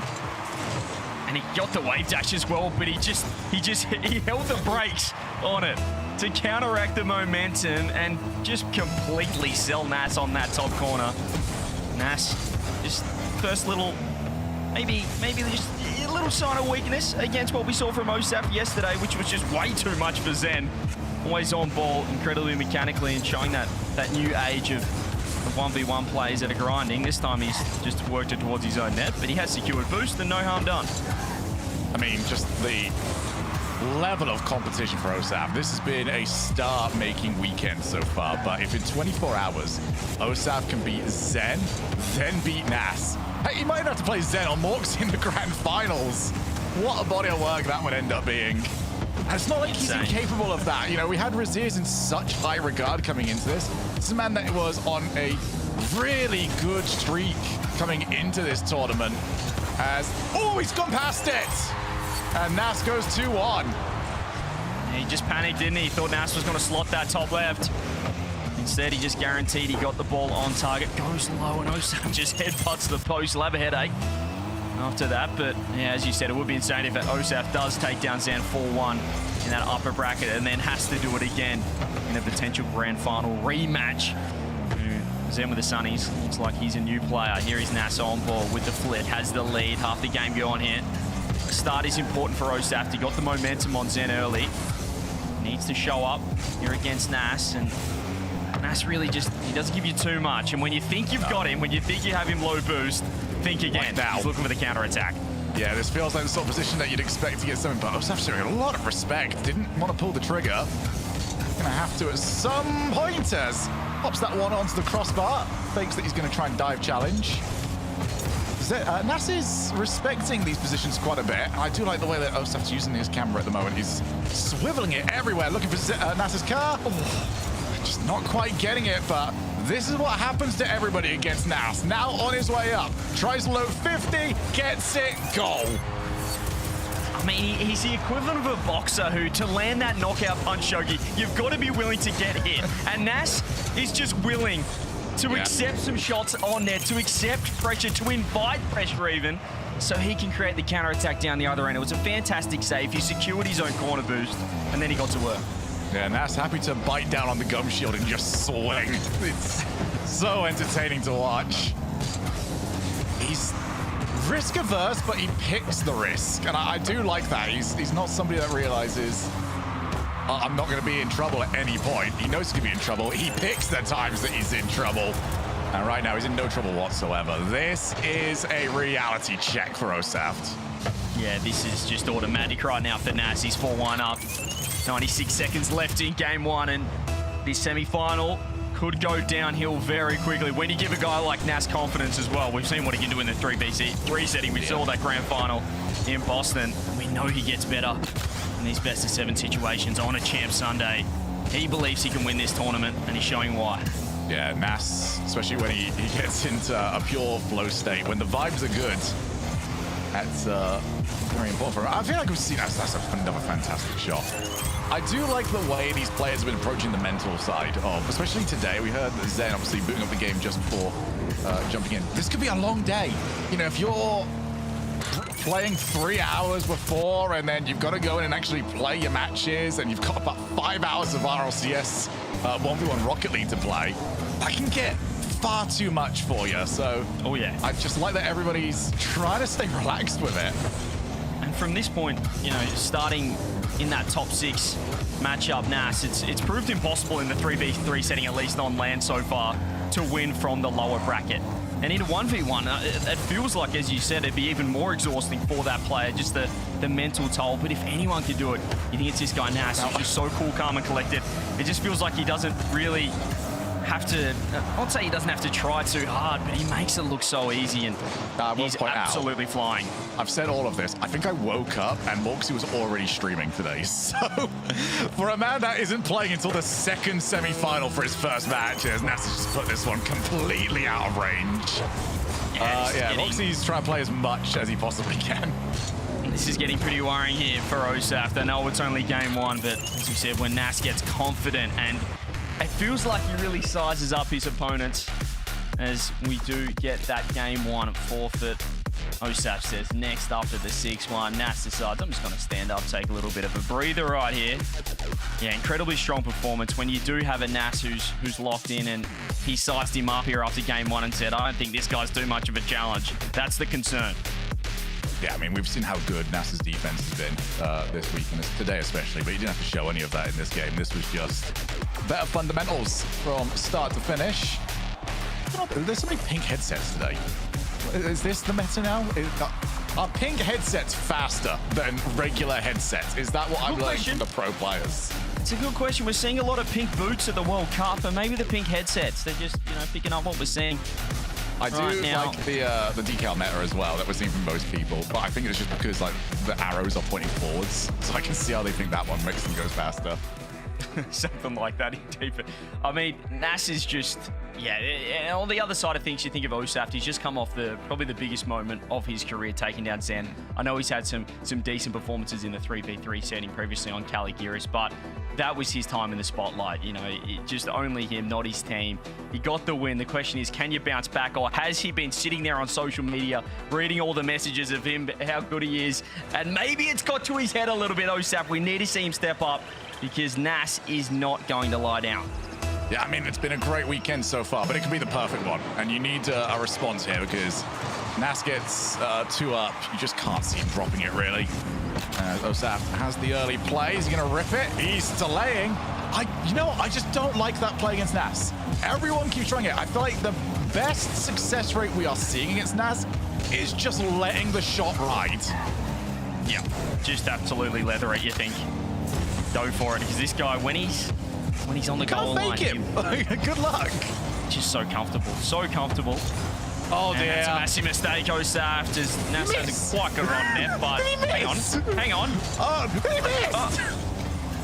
He's human. He's here. He can make mistakes as well. Now he's gonna if he conceded. I thought it was nearly so bad that he could follow it up, but it was just right in that no-go zone. And now Osaf, that's a great challenge. He should be able to get the first goal, and this time he does. Right, that was diabolical from Nas. Also to still dive in as well. That was a tilt challenge from Nas, if anything. We'll see if that's going to affect him. That's perfect. I actually think that's better than an outplay right now for Osaf. It's just something from Nas to knock him off his game and knock the confidence. Just missed the reset. Osaf just saves his flip for the pop. Well played from him. And you saw when he scored that first goal, he just let out a big deep breath, a deep sigh as well, and perhaps just trying to calm the nerves. Semi-final, this is the biggest moment of his short career, only so young as well, 16-year-old. Representing Germany, representing his nation, and he's going to get the second goal if he goes quick. The spawn doesn't land for Nas, and it's 2-0 to Osaf. Yeah, Osaf's doing great in these positions. This is usually where Nas thrives. But Osaf's, he's not slowing up. He refuses to play this little ping pong game over in the middle. Oh, what a read from Nas! Spotted it so early.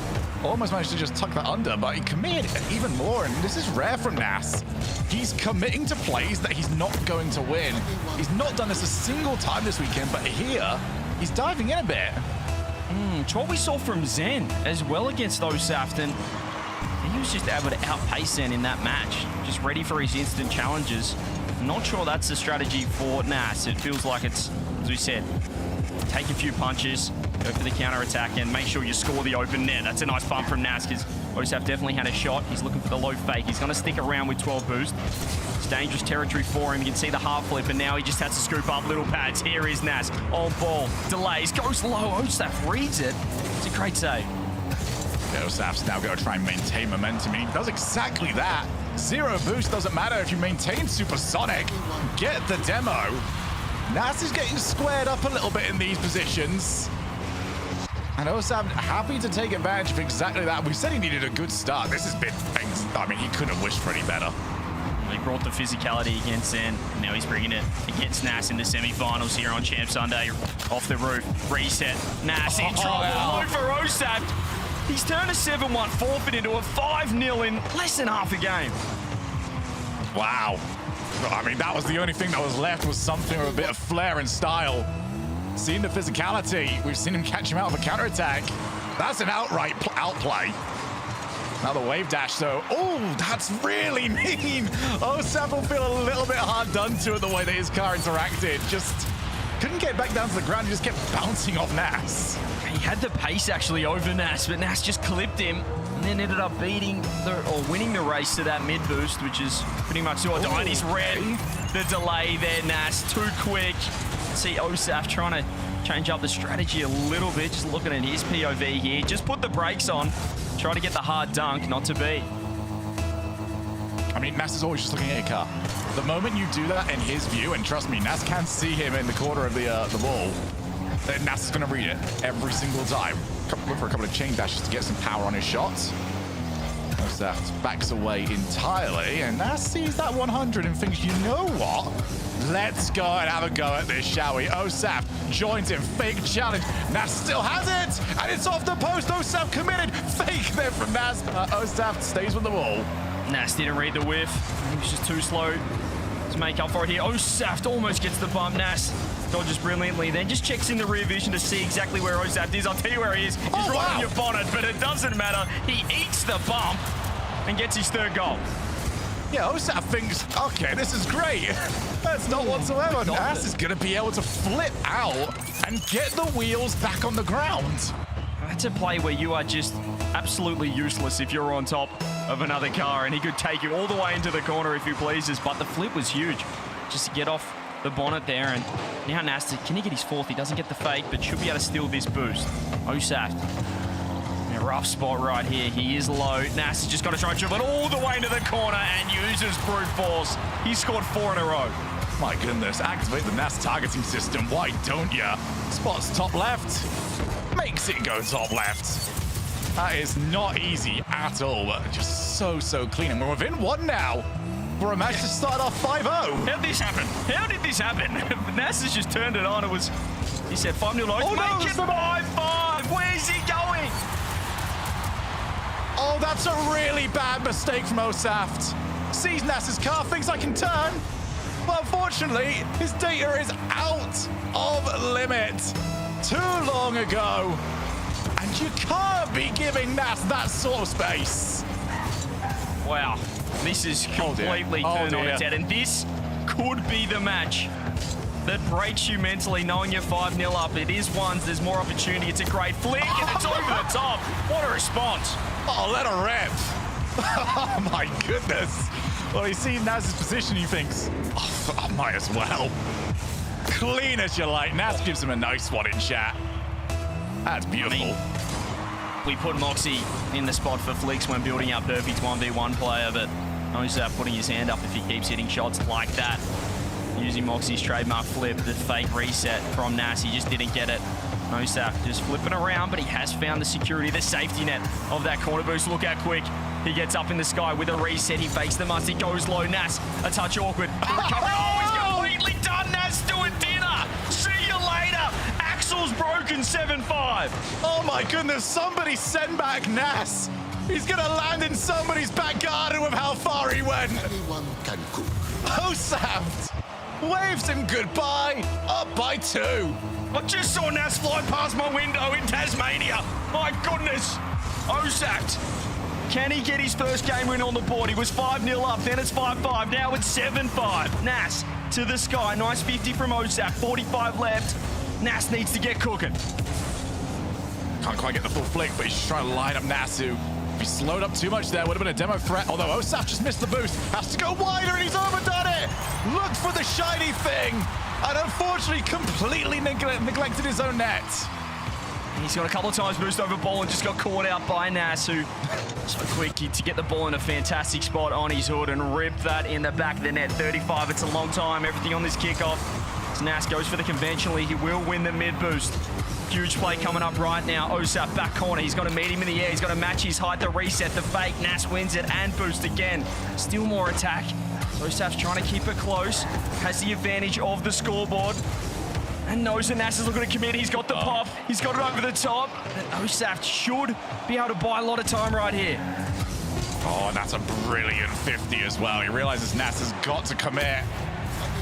You don't usually want to be challenging in that back corner, but when there's 10 seconds left, you don't really have many choices in it. So it looks like Osaf has managed to weather the storm. Don't know how much of that storm was brought by Nas and how much of that storm was brought by Osaf, but he is both the best and the worst player on the field right now, and there's only 2 of them.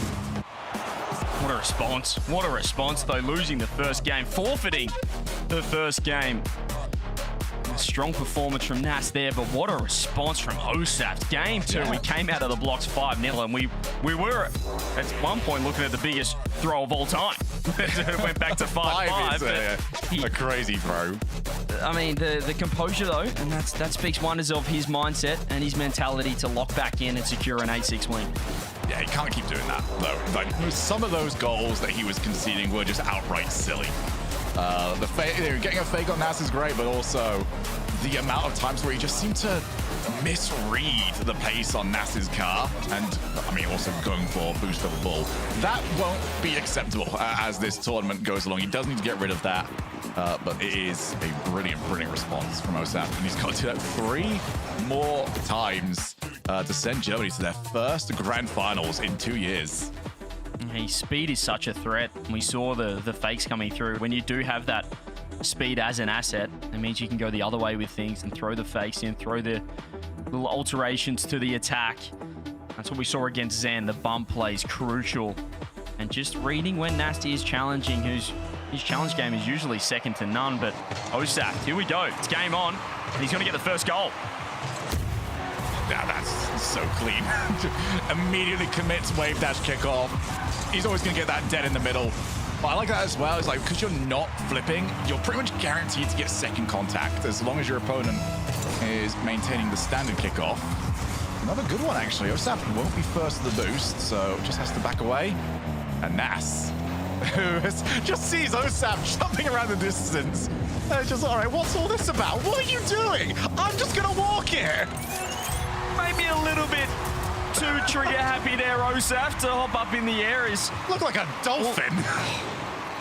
I mean, it's the right play if Nas did take to the skies early. You're trying to match his height, but Nas just goes low, finds the 50. Osaf just committing too high to the pre-jump, the double pre-jump. Perhaps he should have learned his lesson the first time, but not to be. Nas is going to win this kickoff. He finds a bump to go. Where's he going? He's just given up on it. I think he knew that if he turns into net, Nas has the bump, and he's in big trouble. Osaf just sort of goes, do you mind just missing it for me? I guess. I got nothing else, really. The 2-1. They've not really had too much open play, and another tunnel. This isn't working at this point. Nas has adjusted. Didn't get the skim. So Osaf can take over. Red miss. Oh, wait a minute. Ooh. Shot's open. Nas missed the ball twice in a row. He might have to check his hitbox. He's gone for 2 skims and just completely aired it there. There was a safe touch was to himself to the wall, but I'm not sure why he wanted such a fine angle. I think he wanted a reset on his way through. Like, that's the sort of angle he's going for. Yeah, just a touch. Well, he has given up the lead here, and there's another fake from Osaf. Nas is starting to look shaky on the goal line. Why are both of these guys just scoring goals where we just walk forward menacingly? This is becoming a little bit of a habit from both of them. It's rare for Nas to be getting caught out by these, but Osaf just seems to have something about him. Can sell it a little bit better than everybody else. Osaf's gonna look towards... Oh, he fakes out, stealing Nas's 100 boost, and that buys him time to get back. Brilliant play, low 50. No overcomplicating it. And he just committed way too early to a flick. As soon as he leaves the ground, Nas just drops the ball. There it is, bang. Off the bonnet, off the hood, and easy as you like on the low 50. Osaf, I mean, both players making a few mistakes on the defensive end. Oh, we have a tight game right here. Nas has had the upper hand with these kickoffs. Osaf with a nice clear, but he's in a lot of trouble. He's only got one pad to his name. Reset comes through. Nas looks for the flick. Osaf scoops up another pad. Loses his 100 boost. Nas, can he turn the corner? We saw Zen do it. He goes ground instead. This guy has absolute donuts in the tank. He's got zeros across the board, Osaf, but he's hanging in there. He pre-flips back to net. He finds the touch, but it's not enough. It's becoming a frequent thing now. Obviously, this position, you can't really blame Osaf too much. But I think Nas is starting to lock onto the idea that he can just wait until Osaf jumps. Saw for the first goal, Osaf pre-jumped twice before Nas even made a play. For the third goal, Osaf went very, very early. And then for the fourth one as well, just Nas can lock on to low 50s, not need to commit his car, and probably get good results for it and just let Osaf do the damage himself. Yeah, he just wore him down, and that's a nice demo. Probably something we haven't quite seen Nas get to work with on that side of things. The demo game, he has to flip here, doesn't get any power on it. Vulnerable to the counter-attack. There's the shot on Nas. Should be able to track back in time. Ball not in, so he goes through the wall. He delayed, kind of faked, going up the near post, and Osaf's overcommitted. It's 5-3. Another mistake. Can't make these against Nas. Osaf fully commits. Wants to just try and scare him with the demo, pick up the 100s. Nas is just cool as a cucumber, does not care. It's like he can read your mind and just goes, nah, you're faking me, there's nothing. But he's just great, Nas, at really selling it. And he basically said, oh boy, I really want that mid boost. Just kidding. This is before he was trying to take it up the wall, but his intention was all along, take it to the corner, grab boost, and these little mind games faking out Osaf. Osaf got about 8 resets on top of Nas, but it doesn't matter because he loses possession, loses boost, loses a territory, and it's 6-3. There's no momentum available there for Osaf. The moment that he landed on Nas's car, even though might be a little bit shot that he wasn't demoed, still. This is quite comfortable at the moment here for Nas, but there's also a lot of time left. A lot of time left to keep scoring. Yeah, time left for Nas to get to work. 4-goal lead. He has absolutely dominated the kickoffs here in game 3 at least, and could be worrying going forward. Osaf's loitered a few times on those kickoffs where he has like one look at Nas's car, decides he's too far away, and then tries to turn back to the ball. And that's 2 goals he's conceded getting that decision wrong. Nas, has he bitten off more than he could chew? He dodged the demo incredibly, has found that corner boot, but Osaf is already in the air. A beautiful flip. He keeps himself within touching distance with a fantastic solo. That's so nice as well. He needs it. Just that little shift back to the center of the ball. Nas is hoping that he's going to play that back corner. The moment he shifts it, opens up that lead post. And Nas has then got the commit, so Osaf's got him in checkmate. Well, Nas is winning the kickoff war, and he's winning it quite convincingly. Osaf needs some of these back, and he's got to figure out when does he want to commit to this. Again, an early jump, but Nas can't get the low 50. And he tried to shimmy him there, tried to fake out that corner boost to take it straight down the line. Nas was, well, he was aware of the situation, but not that time. As Osaf scores his 5th goal, I think I mentioned before that Osaf scored a nice solo play. It would be tough to score a team play in 1v1. But alas, people might try. It's a good kickoff for Osaf.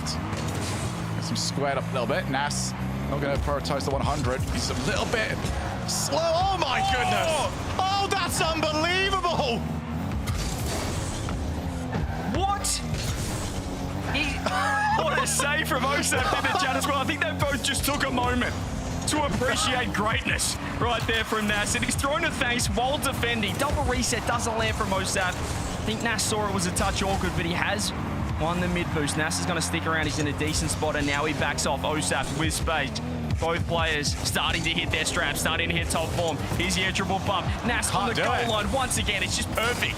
You can't air dribble bump this guy. You can bump him. You can absolutely bump him. But air dribble bumps, Nas seems to have that on lock. I think Osaf did great just sticking with the play, not fully committing his car to the edge or not getting stuck inside the goal line. And he's still within one here. Can he get a kickoff? He certainly has. Not going to rip it first up. Yes, he does. And it's on. 7-7, Osaf. He just got the recovery perfect with a little zap dash. 12 boost as well. Rips on net. He looked out of this game. He was 4 goals down and he scores 4 on the bounce. It's game on once again. This guy just doesn't lie down, Shogun. You think he's out for the count. Oh, he's got the hundreds. He's about to take the lead. He's got to take the lead. How has he got the hundreds? I've got to see this again. Oh, it's just a little bit too late. They teased us. They teased us with the replay. Dial it back a second. Yeah, go and figure it out from that one. 8-7. He's got another kick off his way. Nas prioritized the recovery. 1 minute, 1 goal, and we've got a Nas with 100 boost. Osaf jumps, can't afford to get too antsy with this. Goes early, another low 50. But Nas is not getting the same success from that. He found the pinch on the ground. Here goes Nas once again. Has the reset. It's another low 50 from Nas. Will be on net. Can he get back in time? Osaf, he overcommits, and Nas drops it behind him. Yeah, I mean, you've got to. It's like when you've seen a tennis player, they're practically in the crowd, having to try and make it back to center court. That's where Osaf was after his last recovery. Just had to die for it. Oh, wow. This is incredibly close. And it's not like we're trading goals back and forth. It's one player is dominant, then the other player is dominant, and we just keep trading that. Great patience from Osaf. It's Nas, just shimmies. Thought about the shot. Osaf's once possessed just with a bit of jockeying, but he has lost the boost. He's got to back off. Nas just tripped himself up for a moment, but it was enough to stay on ball. Osaf, when does he commit? Low 50 from Nas. He's played very safe with his attack. He'll get the last in regulation. Can Nas get the job done? Has the reset. Rips it on. Wow. Osaf's huge save. We have overtime to take the lead in this series. What do you go for? Do you play something different? Nas fakes, gets the ball, gets the 100. He wins the first little battle. Can he get the rest? Nas on ball. When does he take the sky to use the flip? He finds the bump. Osaf, 40 boost. Nas throws it on net. He's got 0. And now Osaf's turn. No, Nas is going to stick around for 1 more, 2 more. In fact, he's got 0 boost. He's a madman, Shogun. Get back. Oh, Nas squared up. Is he going to go for the edgeable bump? You cannot edgeable bump him. When will you learn? When will you figure it out? That is not on the cards. He's written it off the menu, the Moroccan, and he has won game 3 in style. Counter-attack, end-to-end. Osaf thought he had him done to a dinner. The dinner was served for Nas. Beautiful performance in the overtime, but what a game from both competitors. Oh, this has been fantastic. Osaf belongs. I think we can absolutely say that. The amount that we, sort of questioned coming into this, was it strength of schedule? He's making Nas sweat for all of this. What a game. I mean, has anyone told Nas? Because I think everyone's been like, oh yeah, these air dribble bumps, they're so overpowered. And Nas is like, yeah, they are. They're so easy to defend. Yeah, so overpowered because I can score down the other end when they do it, is what he's saying. 17 shots to 13, 9 goals to 8, 11 saves for Osaf with the bulk of the defense being played. But wow, both players are hitting their straps, and it's hard to tell from here who's going to take it. I've seen so many people try an edgeable bump Nas and fail. I've also seen Nas try like 6 different psychos this event and fail. I genuinely don't know which one of those 2 would succeed first if we keep going. That's how good Nas's defense has been. And for Osaf, just gotta keep going. You just gotta grind at this and hope that Nas can show some sort of weakness. Well, it turns out when you start with 11,097 players, Shogun, your final 4 is pretty darn good. Nas has missed an open net, though, as I say that. I might have cursed him. Oh, he still falls victim. He couldn't find the read, and he is going to get punished. Okay, so I've got nothing for that. All right, Nas, just don't do that again. That was a bit silly. Whoops. Yeah, definitely a whoops. He's going to be in a nice spot here. Is he going to try for the doobie dish? No, just goes around a little bit more. He's so good at getting everybody on strings.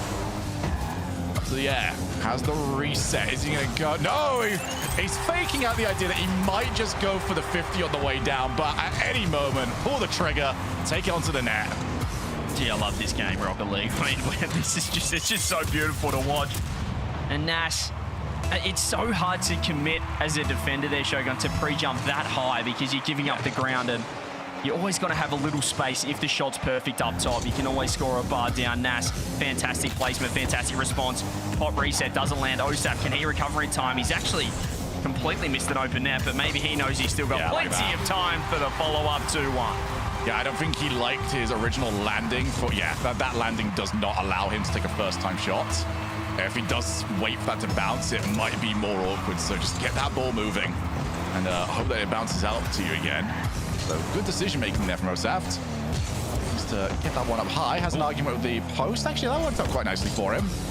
But this is where everyone falters against Nas. How do you get out of this? Okay, well, not like that. Not like that.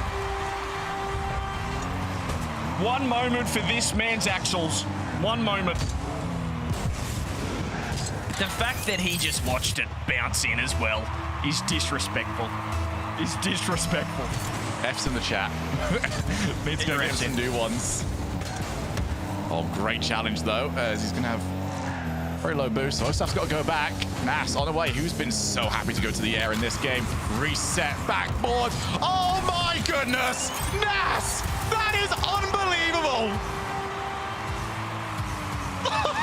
Speechless. Reset at the last moment into the backboard double. That is so risky if he misses. He's so vulnerable to a counter-attack down the other end, but he doesn't matter because he's got the utmost confidence in his own ability. He's won another kickoff. Can he turn it into another goal if he finds the bump? Osaf in big trouble as he just sits behind the ball in compromised position, but he has found space. Can he turn it into the flick? It's delayed. It doesn't have the power. Yeah, he just wanted to see if Nas would buy the idea of an air dribble bump yet again. Speaking of which, Nas likes this low 50. It's not been as effective as Osaf has changed the way he's playing. Another reset, prioritize the recovery, realize that his position wasn't all too great. Osaf just got no boost to play with. Great way of picking that one up though, but he's got to deal with the mauling. He's got both boosts, which means Nas has to go all the way back. And while he's collecting boost, Osaf is setting up the dribble. He doesn't have the reset. Nas doesn't know it, and Nas, well, he's returned serve. Osaf goes up. He doesn't get the reset. And honestly, from what we're seeing today, flip resets are overrated. Just let the ball bounce in. Well, if we're going to have a moment for Osaf's ankles, let's have another one for Nas right there. 5 seconds. Only seems fair. 3 minutes left. And silence for his ankles. Just a moment. Get your salutes in, chat. Get the salutes out there. 2 minutes 50. Tie ball game. The save from Nas. Saves the flip. Does incredibly well, and he's got boost to his Yogi. He can get to work. He goes straight on ball. He actually doesn't have a reset. So he tries the extra touch. Has he overcommitted? It should be a goal here for Osaf, and it will be. Why are they both struggling to get the resets at the moment?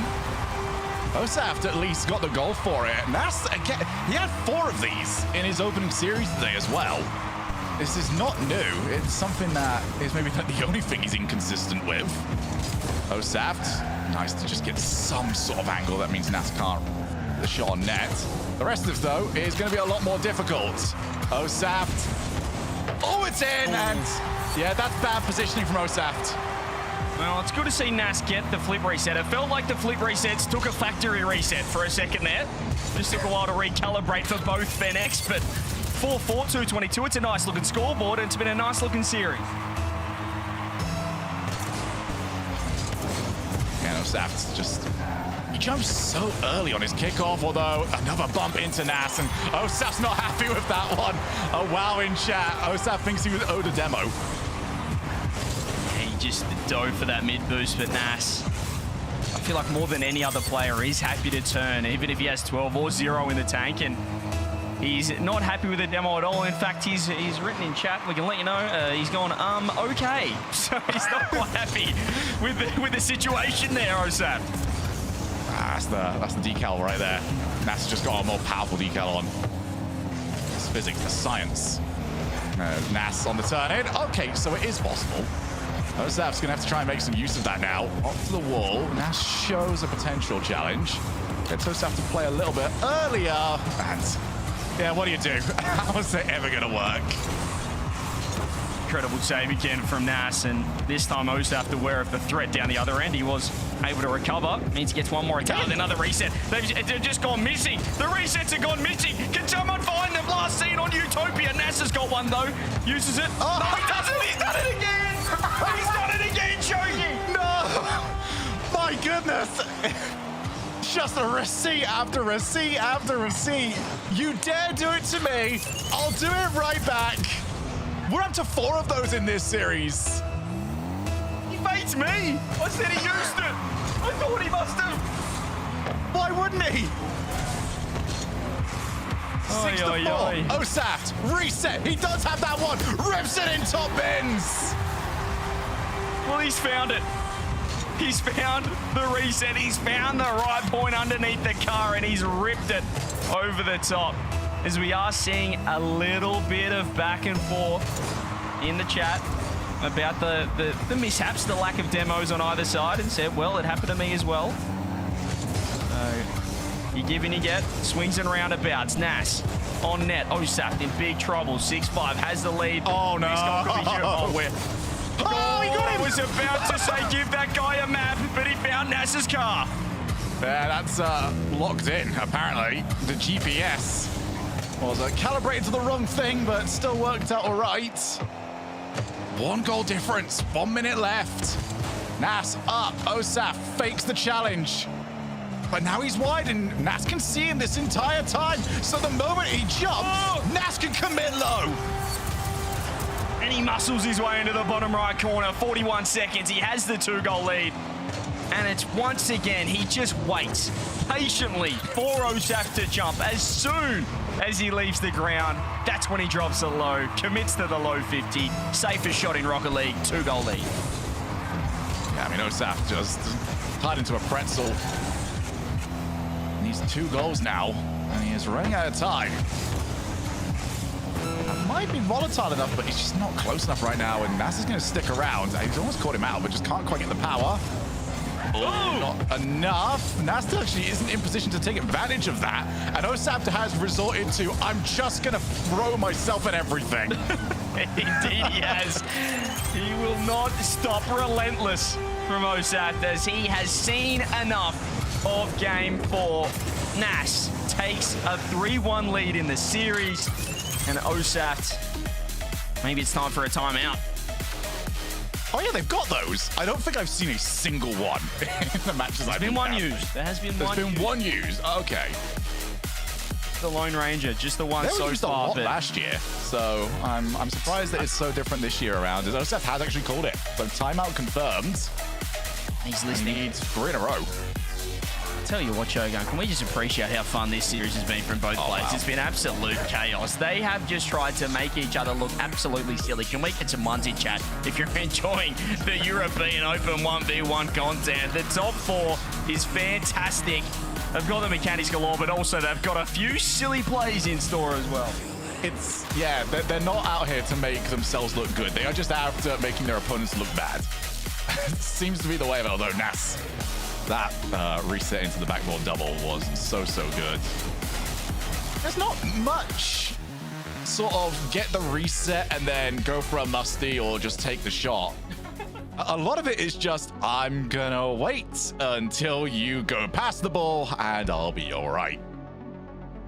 Nas celebrating with just staring at the camera every time he scores will never get old. I'm a fan of that. This timeout, as you said, could be crucial here for Osaf. He's only had 9 shots that game to Nas's 15. Nas just completely took over towards the end. But, I mean, step 1, hit the resets. It gives you more options than going for a fake if you don't get it. And, yeah, it's that goal line defense from Nas. How do you get through it, Shogun? That's a question. Apparently, you just don't do anything. And that's what works. Well, the moment you try and beat him on the goal line, you win by not playing, apparently. That's what we're seeing right now. This is 15 of the biggest minutes of Osaf's entire career. to stay in this tournament. You got the win against Zen yesterday, but is it just going to be semifinals and that's it for Germany? They had 2 players for this championship Sunday. Are neither of them going to make it to top 2? He's had an incredible run so far, though, and he has really put himself in the spotlight. He's put his name in lights amongst the big boys of 1v1 here in Europe, but he needs to win 3 games on the bounce against the guy who seems relatively unfazed, even though he's had a few moments, he cuts a couple open net, misses a couple of whiffs. He's had his ankles broken a few times, but it's 3-1 up. Nas, 1 away. Here we go. Osaf takes some time out to have a quick start here. Although this is not where you want to be in. Nas has got a good angle to play with. And he's actually overdone it. It's a little bit crispy, but he'll follow it up, turn it in. Yeah, Osaf starting to lose his recoveries as well. That second jump pretty much cost him any chance of getting back, as he basically gave up on that once Nas popped over the top. 10 seconds in, 1 goal to Nas. Timeout buff not looking fantastic in the 1v1 side of things. Osaf has secured boost off the kickoff and given up possession to Nas, whose flicks are looking more and more dangerous. Yeah, they're being too dangerous. They're going too high at the moment. As Osaf. It's the same play every time! Unguardable, Shogun. This is unguardable in Rocket League. We're 10 years into this game, and we found the secret. Don't do anything. Your resets are worthless. Your stalls are pathetic. I'm just going to watch it bounce in as Nas returns favor. Just turning into human lawnmowers is the optimal strategy. At the pinnacle of 1v1 here in Rocket League. We're 29 seconds in. We've had 3 goals. Nas has got another kickoff. The kickoffs have been dominated still by Nas. He's got to get another goal. Osaf just not able to work out what's going wrong. Yeah, that's surprising as well, because Osaf's kickoffs have been lethal throughout this entire tournament. Nas showed some weakness on this earlier on. As Osaf with no problem. I think the tilt is definitely there. Osaf needs something to go his way soon, or I could see this utterly falling apart. It's falling apart right here, right now. He's giving up possession so easily to this man too. Now so deadly on the ball as well. It's another flicking. This might be over. These challenges, if you've ever read car body language in Rocket League, I'd say these challenges are starting to get a little half-hearted from Osaf. He pretty much gave up as soon as he saw Nas cut the angle. 4-1. Osaf. I mean, we don't even need the car body language. You can just see it on his player cam. It's not working. Nothing is working. And he's diving in on half-hearted plays quite often. That might work out quite nicely for him, though. Good spot. This one, I feel, is crucial. Air triple bump. Oh, he got him! There we go. There we go. He gets his second goal of the game, gives himself a chance. As we have spared a moment for a couple of pairs of axles along this game. I think we also need to spare a moment for Osaf's desk, who is just starting to cop an absolute beating as we get further into this semi-final. Let's just take a moment, Shogun. I don't know, maybe it worked. Maybe it worked. He was just like, this is what I'm going to do to Nas. And then he actually found the bump. So, hey, it's working. He's got another one, although it's not turned in. He's got enough time and slot. Hey, if it works, it works. I'm not the one that's got to pay for the new desk. His desk is woken up, and so is he. 4-3. He's got a couple of goals back. Right back into this game as well. Nas perhaps thinking it was over. Perhaps he just won the mental battle and won the war as a result, but not yet. Osaf still in it. Well, Osaf's suddenly playing very well. Gonna go for a 50 of his own. Nas recovers nicely. Not the easiest spot to create something, but whoever said that Nas ever did things the easy way? That's a great stop. I feel like you can nearly guarantee a fade at this point, which is what Osaf did, and that's a huge challenge in the air. Met Nas exactly where he didn't want to be met. Finds the dunk, finds the goal. I really am worried for the president of this set. Just slam your desk, and you'll play better afterwards. Please don't do that. It's worked for a few of the greatest players we've seen. Turbo Pulse and Monkey Moods as well. I mean, I don't think it was a turbo. I feel like the response were like as it was done and dusted, but I do see your point. Nas, does he get a reset? Has caused Osaf to be a touch awkward, but he should be able to take it across without working the ball into his own net. Shimmy coming through. Nas, there's the flick. Osaf with a nice save, and he lands outside of the net, means he can stay on ball. Nas looking to retreat, still going to stay close. Fleet left a lot to be desired right there. Yeah, Nasta so well just sitting in the blind spot. Can't see him through the ball. Osaf is just diving on every challenge. He is done waiting around. He's had enough. Every single time Nas has the ball in the air, he's got an Osaf aiming at him. Just saw Nas take a sip of water as well. This could be a huge buff. We saw the Death Slam. What about the H2O buff coming through? Not to be on the kickoff. Osaf grabs ball and grabs the lead in this game when he has to. He flips off this. I'm not sure if he was meaning to. Look out, Desk, if this goes in, but he works the ball down the other end. Well, that was weird, but he's just going. Tilted Osaf is a different beast entirely. If he can challenge it, he's challenging it. Will Nas now start to adjust around that? Again, the low 50s will be very strong. Osaf, is he going to go? No, this one he isn't going to send for first time. That's off the post. And Osaf just trips him up a little bit. He's going to go straight up top. He doesn't quite get the bounce he was looking for. He's lost height on ball, and that means Nas can work in with the dunk. Won't have a shot yet. So Osaf has to track back. He'll have a free save off the wall. Nas goes for boost. Will he get punished? Knows he's in a little bit of trouble. Sticks close enough. As does Osaf. Popping the ball up. He's only got 20 boost. Having to defend. This is where Nas just starts peppering the net, keeping you as low as possible. Turns it on once again. Nas has lost boost. Now he's in a bit of trouble if he loses a 50. He's in a lot of trouble. He's got to be 2 goals down. Wow. Nas just didn't think he would do it.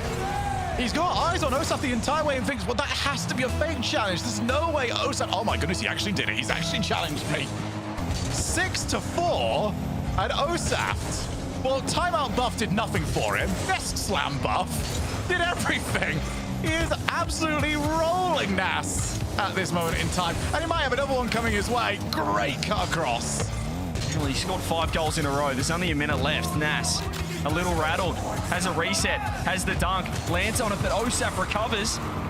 He's going to take it straight at Nas, who is low boost, but he just fakes him out there for a second, just for a moment, and Osaf's looking to kill time off the clock.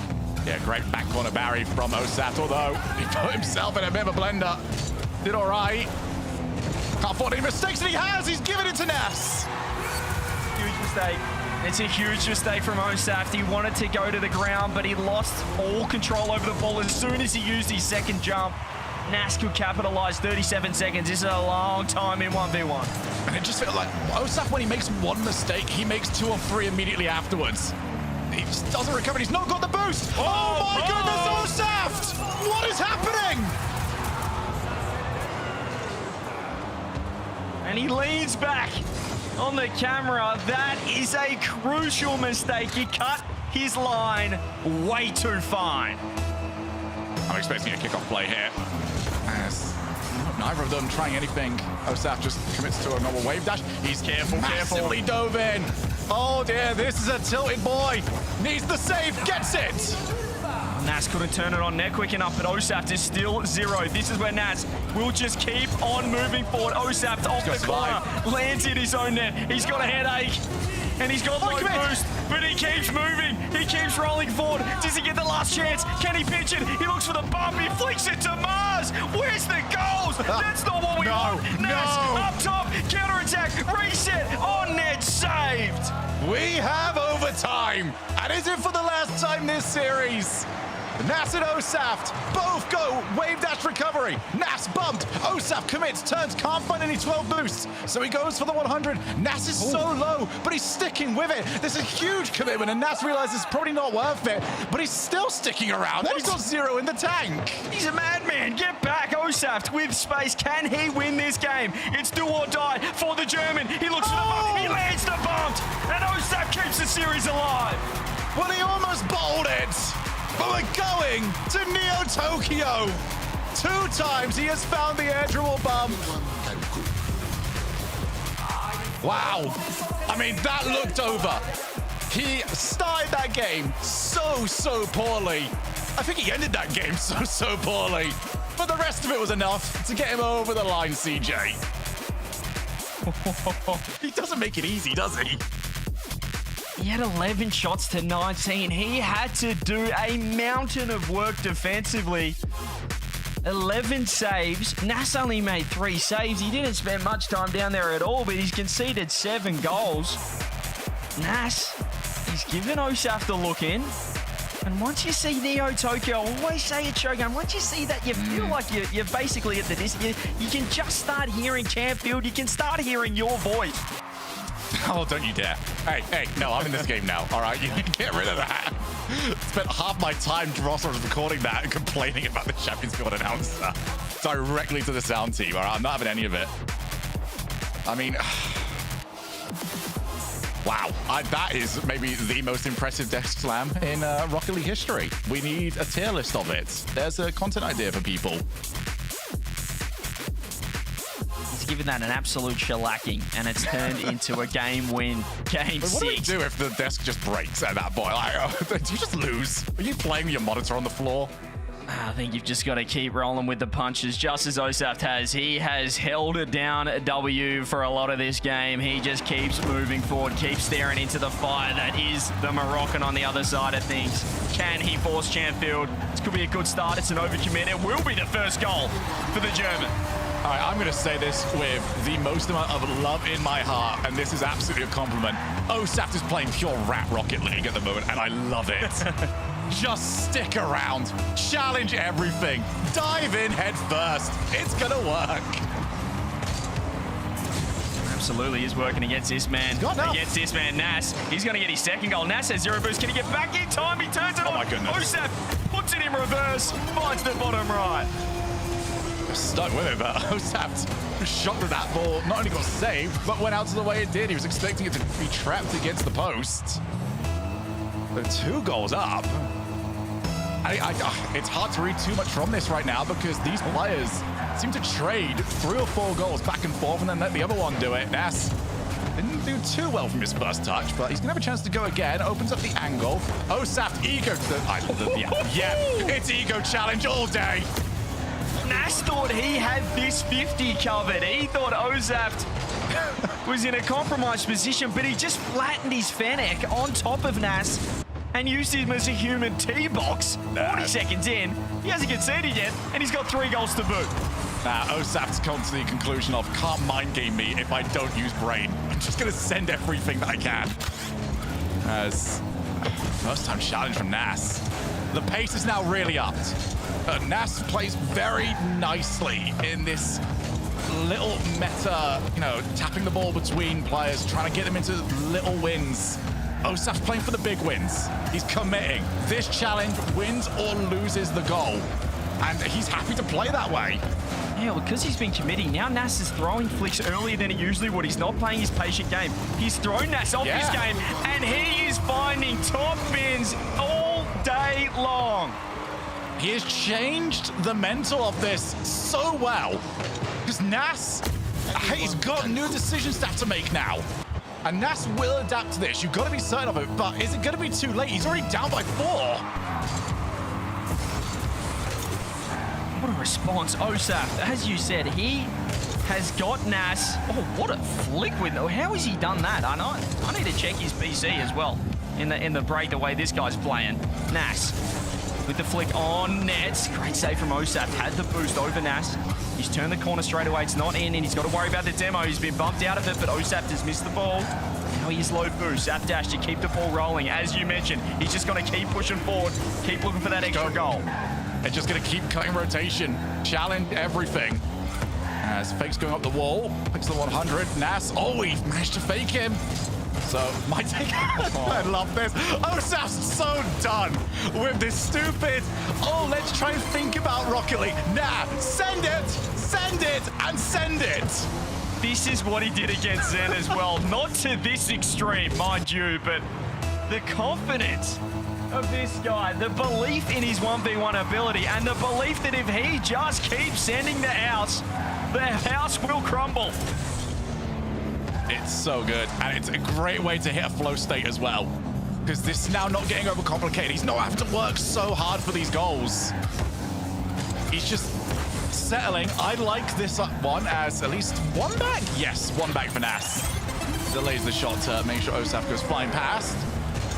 And with the way that this is going, CJ, I am not convinced by this lead at all. Well, we saw him drop a 5-0 lead previously, but he's not going to drop it this time if he scores this unless... Now, hang on. Whoa. Where are we going here? Where are we going here? Osaf looked away. He saw the ball going up. I think he assumed it was going to hit the ceiling and then come back down. And it just didn't. And that one little look back down to try and check where Nas was made him, I guess, think that the ball was going to land quicker than it was going to. And that lead is looking a lot more precarious. This is... We've seen it before. I mean, Osaf did go on to win the game where he dropped 5 goals in a row, but we know he's vulnerable from a 5-0 lead, which is crazy to say, but it is 1v1 after all. Osaf, incredibly early pre-jump. He's got to get another one. He's got to flip. And he's got his third. Nas is adapting. You can see this. He's already playing as if this is going to be challenged. Obviously, you can spot the pre-jump.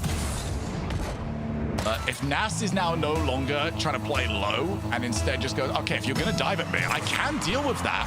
Especially if he's not going to make any decisions. Osaf gets a second contact. And turn, avoids getting demoed. And looks to go for the outplay. Reset, takes the 50. Can't score first time. Second time, doesn't really want to commit to the shot. Very nervy there from Osaf, but he might still get rewarded. Surely, what a save from Nas. It was archie-barchie back and forth, and he stays on ball. Nas tries to take it direct. Has he not learned that Osaf will not leave it alone? Yep, turn on ball cam. It's like a jump scare. You see Osaf going for the ball, and for the boost. You go to ball cam, and then you turn it back off, and Osaf's just like, hi, how are you, my friend? Did you know that that ball is right here and I can score? I'm still here, by the way, he says. Here goes Nas. 90 seconds. Can he find the bump? He does grab the demo. And it's back to a 2-goal game. He's not escaping, is he? Nas, he realizes that Osaf's going to commit to these now. And I think Osaf now needs to avoid air dribble situations. If he's going to play this way, what a read. Is almost got the flick over the top. Now he's bumped both of them. Do it again. Jousting. Do it again. My goodness. This is absolute chaos, this is. They just, the two bulls just went back and forth, locking horns, battering rams. Nas, huge 50. Can he score? Can he rip it on net in time? No, Osaf is back. But he's passing the ball to Nas, careful. What is happening? He's got him on the top of his body. This is chaos. And it's the highest order in the 1v1. Osaf, fake challenges for the first time. He's starting to get nervous. So is Nas. He's missed his shot. Yeah, Nas should have scored that 10 times out of 10. He saw Osaf jumping. He saw Osaf's position. That was all down to execution. And Nas rarely could not execute. 40 seconds. Osaf, nice challenge. Time is his friend right now. Nas needs to get to work. He takes to the sky. He has had success in his position. Has a reset. Tries to go around Osaf, but he makes the save. And that's 10 seconds gone. That's 15 seconds gone. Another instant challenge. He's a maniac, Shogun. Yeah, the ego challenge is on all the time. One half look at it, and Osaf is over. 15 seconds. Oh, Osaf! He's done it again! What a save! Who's going to be first to it? It's Nas! 1 goal, 12 seconds. We saw a 0-second goal from Nas earlier. He can do it from this position. 12 seconds. A lot of time in rock. Osaf nearly with the save.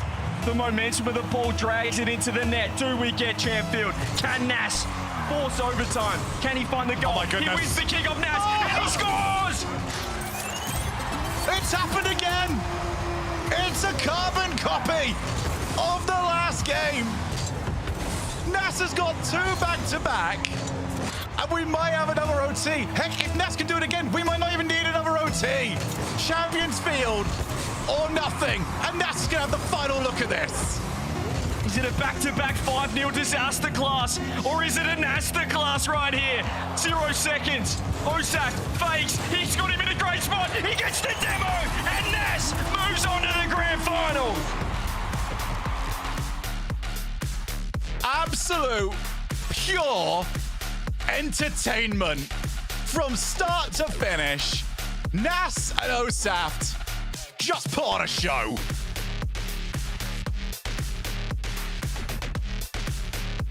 Take a breather, ladies and gentlemen. 1v1. This might be the great. This is what we want to see. Hey, come on now. You see the response and the reaction and the pop-off. Osaf adapted. He made Nas think of something else. And if Nas dares turn around and say he hasn't been challenged, that boy is a liar. He's definitely been challenged in this tournament now. Germany are eliminated. Osaf, a star-making performance this weekend. But Nas is in the grand finals. Incredible performance from Nas, from Osaf as well, making a series of that game. What a first semi-final we just had. I tell you what, the European 1v1 Open might be my favorite mailman Shogun because it's delivering on Sunday. It's been incredible. And you know what? You think you're going to be able to recover? Absolutely not. We've got Moxy and Zen up after this break. Give us... Keith, I want to try an experiment. All right. To help you unbecome your parents, I want you to try a game called Rocket League. Ooh, is it a puzzle like my crossword? No, picture soccer. Okay. With a car. What do I hang my feet outside the window? No, not your car. But you said think of... It's a video game. Oh, okay, I get it. Where's the cartridge? No, it's an online thing. Is there a joystick? Not like the ones you're thinking of. But I need to get some quarters, right? No. I gotta blow in the cartridge. Again, like no cartridge, but you'll need a username. Username, huh? How about Keith_9914? The bathroom code? That's the only number I can kind of remember easily, so. Don't hold back, cause you woke up in the morning with initiative to move, so I make it harder. Don't hold back. Galvanize. Trajectory and balance look good. You're confirmed to go for orbit. Every day, Michelin innovates to move the world forward on the road and far beyond. Michelin, motion for life.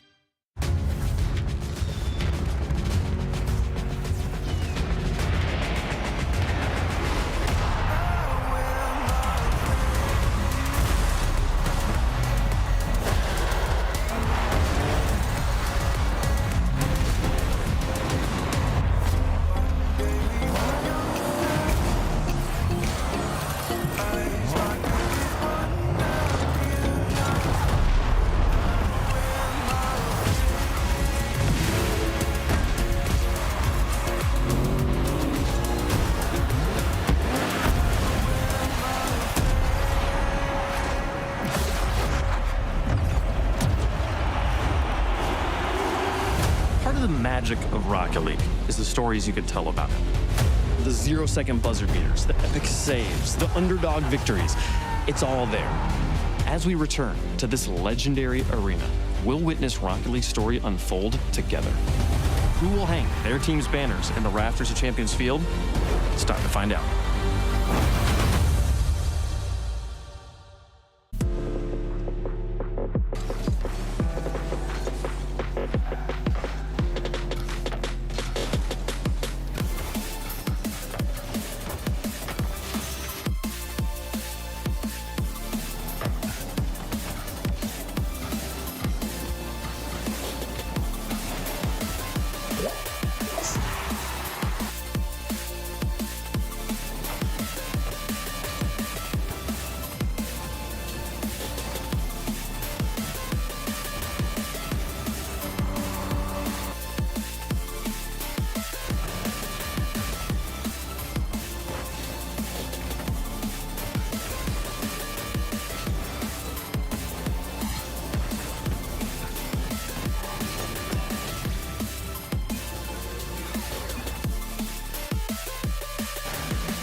I like the way that you say my name.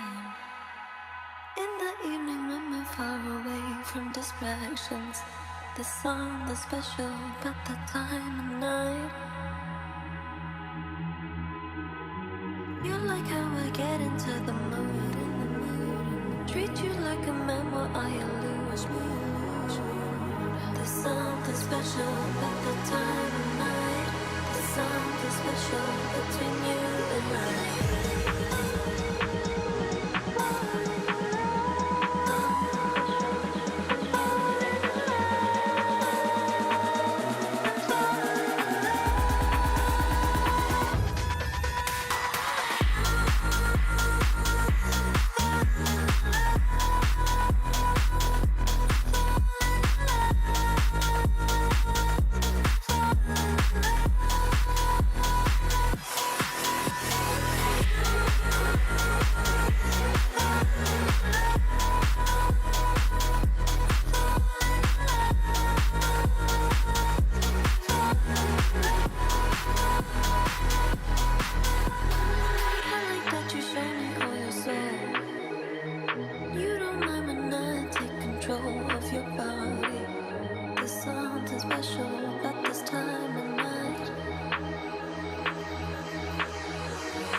Welcome back to the Rocket League Championship Series. An incredible match has just gone underway. If you're tuning in now, you made a mistake because we had such a series.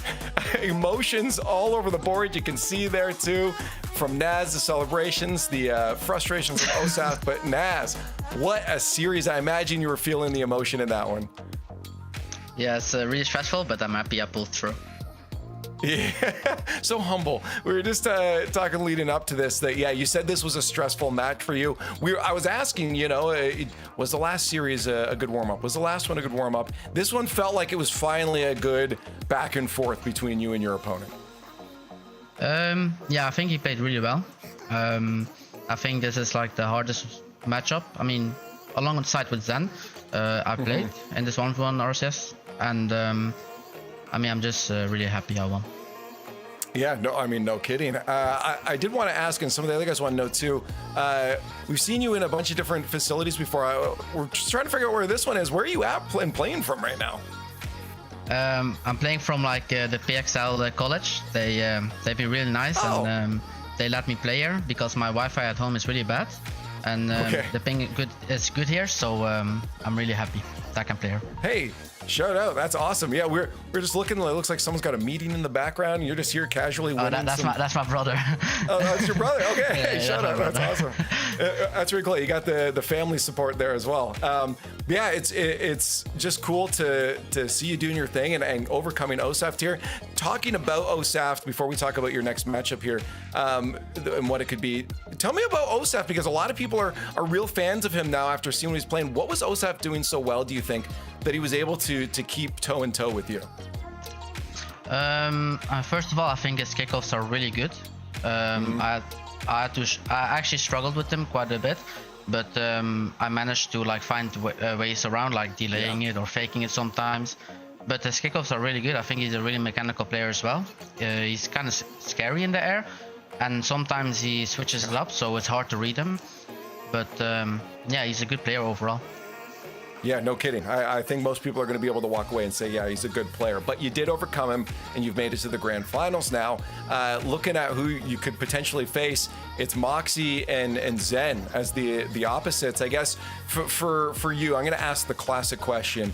You know, who do you think's going to win that one? And who do you maybe want? Because, you know, there could be a little bit of that retaliation against Zen if he makes it to the grand finals. I think Moxy's gonna win it because he's been playing really well, and I look want to play Moxy as well. I haven't played him in a while. I've played him in the past a lot of times, so I'm really comfortable against him. Hey, well, we're only going to be able to find out once we play that match. Naz, what I'm going to do is I'm going to let you go and get prepped up for this one. Looks like you're playing great so far. I just got a question for you. We're going to chat after the grand finals? Yes, Leaf, we are. I love it. All right, hold on to that promise. We'll see you in a bit. See you. And there it is, Naz in the grand finals. The last year when he played a top 6 was the best placement. He was dropped out to Atto, but here he is, a chance now to prove that everyone that believed him in the past should have been believing him and is right to. So this is really good, Johnny, here, that what we're seeing. Absolutely. I love this for Nas. You know, he didn't get the result he wanted last time. He came in as one of the absolute favorites, maybe the favorite to RLCS 1 in the EU. But he couldn't replicate his previous tournament wins. This year, he's going the whole distance, and he says he's going to win it all. He sounds convincing as well. But what a result for Osaf. He'll be, right now, and I'm sure for quite a while, very sad about how he lost in Game 6, especially having such a lead. He won't feel like he played that one out well. But overall, this tournament has been absolutely incredible for him.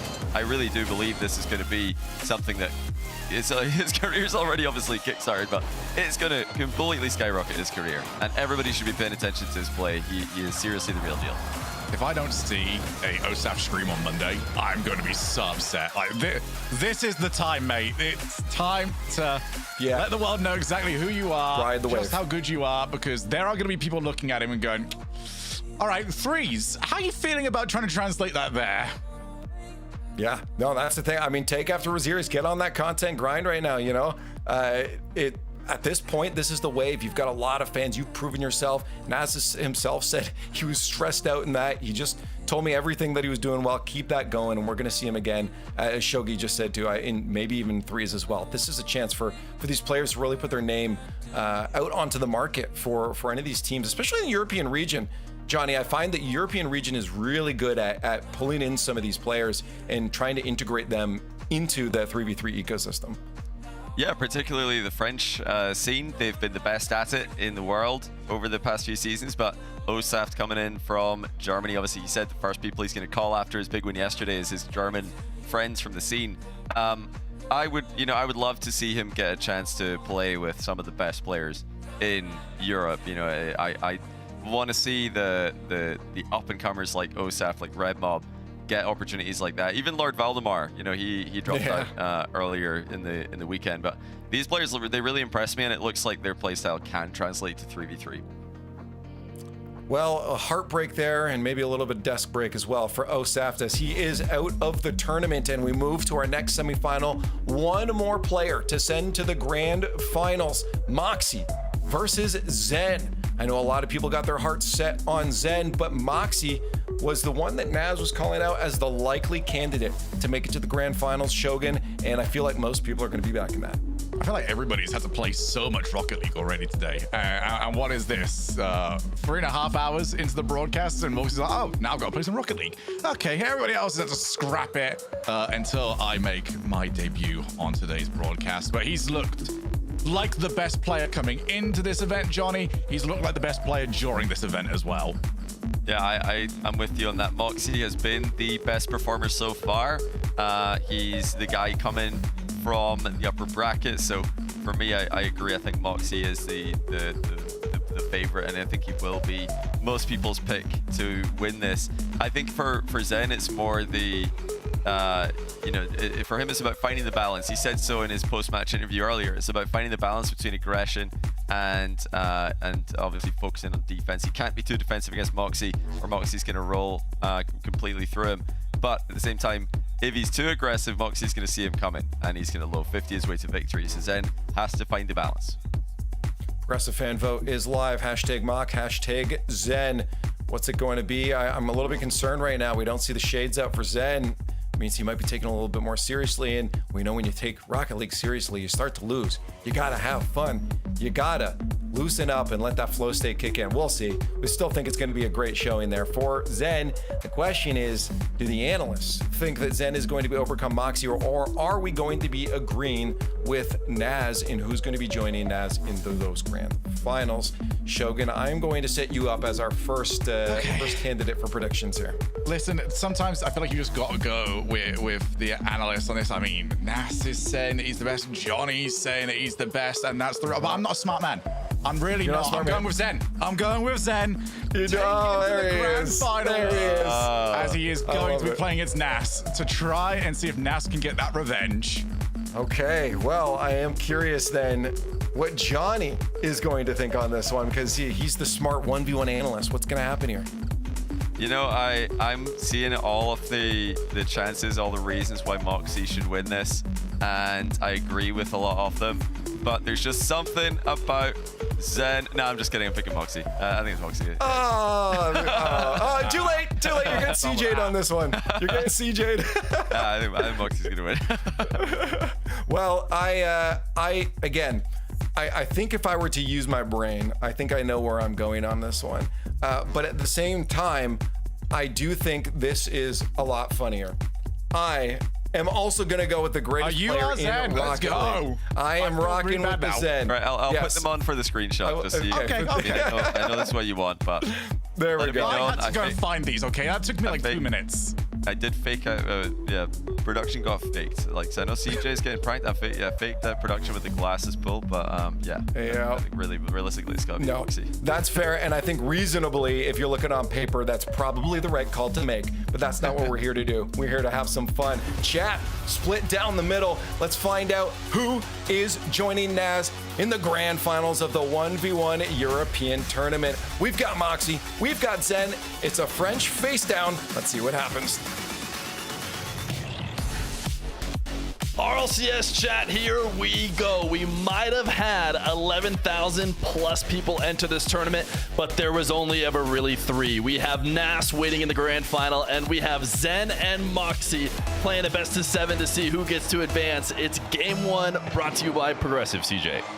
Can't wait. Chat, let's get stuck in. I always wanted to say that with you, Fear, and it sounds fantastic when you're on the call. Destined to be here, 1v1, Premier Region, Grand Final.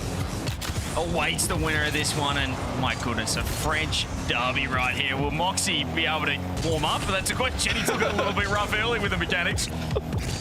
You saw him lean back. He tried. I think he tried to reset there after he watched some weird dashes not work out. He's like, wait a second, it's happening. I'm live. He's been live watching all the matches before this. He hasn't been prepping or practicing. He's been watch partying. He's been farming content to get ready for this match, and now he's ready to go. He needs to shake it off. Who knows if he'd even been in game except for this test lobby right before, and he's missing some early shots in this tied 0-0 game. Yeah, well, he farms content during the match as well, let alone in the watch parties beforehand. This guy's an absolute superstar. Make sure you tune into his stream if you want to see the Moxy POV over here, though. Zen should be the man that is warmed up. We obviously saw his performance coming through earlier on today, and gets a nice doink over the top. See Johnny thinking Moxy's going to be able to get the job done just with fundamentals and just how solid he is, exposing perhaps some of Zen's 1v1 weaknesses, given he hasn't played in a few years, and they've become apparent throughout this tournament. Yeah, Moxy is... Well, I was going to say it doesn't matter what I was going to say, because right now he just put the ball in his own net, and Zen convinced him to, as he takes an air roll shot from distance so well placed. I don't know if Moxy... I think he's just trying to get up the best save he could, but he ends up putting it off of that crossbar right back into his own car. Zen gets to start in the lead. Yeah, it looked like Moxy drove in between 2 boost pads, and I feel like if he just had 12-13 in the tank, it would have been enough, but not to be. And there's an instant challenge from Zen. He wants none of this Moxy flick nonsense, and he's missed. Bit of a close-open man. It wasn't entirely wide open, but you'd expect Zen to score. Counter-attack Moxy, reset. Goes low, he goes for the fake. He's done it twice now, but hasn't taken full advantage just yet. And was not able to starve Zen out at all here, so he backs off, allows Zen to get all the way to the net, the backflip flick to go over the top. Zen follows it up and gets a second goal.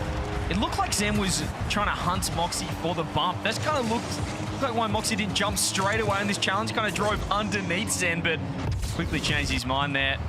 The Vitality man threw it on net, 2-0. We see Zen picking up everybody's tricks. We saw Moxy doing that in previous matches of this tournament. He hasn't even played Zen yet, but maybe Zen paying attention as he has used it against him. Now to the air, Moxy is going to have really strong anti-air defense today if he wants to stop Zen. He got him down to the ground for the first time, but Zen is back up and finds the backflip for the third goal. Well, Moxy's got to warm up, and he's got to warm up real quick. This is going the wrong way for him. Zen, instant pop. And as soon as Moxy committed, he found little mustard over the top into the left-hand side. What a start here for him. Yeah, this is about as good as it gets for Zen. I think that he can take advantage of the fact that this is a bit more of a normal situation for him. This is the first time that Moxy's ever streamed at this level, hopping straight into a tournament. I'm not sure if he feels nervous or maybe, you know, it's not working out how he'd like. I bet he's going to just stick through it. I doubt he turns his cam off or his mic off. He'll find something here soon. But for now, Zen needs to try and cement this game as early as possible. Moxy's played from behind thousands of times. We've seen comebacks from him in any individual game to bring almost anything back. Zen is never safe. Even as Zen up 4, he needs to push it even more if he wants to guarantee game number 1. Smart play from Zen as well there. He could have potentially gone for the shot challenging Moxy, but instead took his boost. He has given space. Tends to not stick around as much as what we see, you know, the likes of Nas on ball. Happy to just track back, go for that 100 boost. Moxy just needs to get on the board here and get the ball rolling. You know, he's got the flicks. We've put him as the best flick in the world. When he's scrolling, and sometimes the edge roll bump is all you need. He finds his first. Yeah, this is reminiscent of the, I think, first ever 1v1 game played on land, or 1v1 series at least. There were single games. Moxy versus Yan last year. When the nerves kicked in, it became a little air dribble bump fest back and forth. Moxy has tons of stuff he can do, but when he's nervous, he just goes back to that. And it works for him. So, you know, until it stops working, there's no reason not to go to it. But it's his only goal right now. Zen not going to go up to the ceiling when Moxy gets up there way before he's anywhere close. Instead, back down to the ground. This time, an incredible save from Moxy. And he's panicking, but Zen backed away and allowed Moxy to control it. Moxy, again, just finds that back corner sanctuary to grab the 100 boost. Zen tracking back, trying to fake out a pop. And he got the challenge that he needed, but I don't know, what just happened there? Zen just left the net wide open, and Moxy wasn't willing to shoot. I don't know why he didn't go up higher and tap that in. It felt free. I wonder if that's just the respect Moxy has for Zen's recoveries. But he's only got 1 goal here in 3 minutes 30. Nice cutoff early by Zen, diving in. Moxy loves his demos, but it's a trade demo. Zen got up to speed. This ball is going to roll to Moxy, so he'll have a ability to pick it up early. And now Zen waiting in net off pads. Flick denied. Zen has open field, but this ball not likely to get to net fast enough for it to be free. He's going to try and dish it in. He's going to try and fake out Moxy. It does just that. There's the 5th goal. Zen, he's on an absolute roll. Moxy maybe could have flipped out of that in and out, but it's so tough to know. You don't want to flip through and send yourself flying away and not be around in the play. Moxy, this is a great wave dash kickoff, solid possession. Let's see his aerial game. People like to say he doesn't have it. He definitely does, but Zen, I thought was going to have better defense, but he only gets a soft touch. It still goes in. It's better for Moxy. That's building confidence. We saw his flick before, just getting no angle on it and kind of not really trusting himself at the moment with the mechanics, but the more he takes to the sky and gets more comfortable in this game as well. I've got to remember, it is his first game of the day. And he's just been sitting there being a view party Andy basically the whole day. So surely he's got to take at least a game to get motoring. Yeah, and view partying is hard. Take it from me, much harder than playing in the tournament for sure. So Moxy's just not used to it. Oh my goodness, Zen, the wave dash shot bottom left to make it 6-2. There was so much sauce on the wave dash as well. Absolutely rips the ball. He gets 123 kilometers an hour along the ground there, Fear. That's tasty. Moxy needs a strong kickoff. This one's not gone, but it does need to be every kickoff in his favor. And this one, you know, not going his way. I was going to say Moxy in this situation wastes time. I wasn't sure if Zen was going to, but he definitely does as he brings this to his back wall, tries to bait in Moxy. And usually this leads to even more goals as you take advantage of a desperate player who's behind and has no choice but to dive. At this point, Zen has already wasted enough time that it's not really matters. Not really going to matter what happens. Zen, one more? Why not? Double reset, end to end. I mean, he just put it in reverse and went again. Hit the replay button even. And went end to end. This time capitalizes. That's 7 goals on the EU 1v1 champ from last season here. And that's got to do wonders for his confidence. Yeah, we've talked about how Moxy, you know, he was rolling through the tournament, no losses at all. RedMob was able to take a game off him, but I think only after Moxy had gotten a couple, so he has not trailed in a series. This will be new to him here in this tournament. Zen wins game number 1, had the lead the whole way through in this game, and now has the lead in the series, putting Moxy on the back foot for the first time.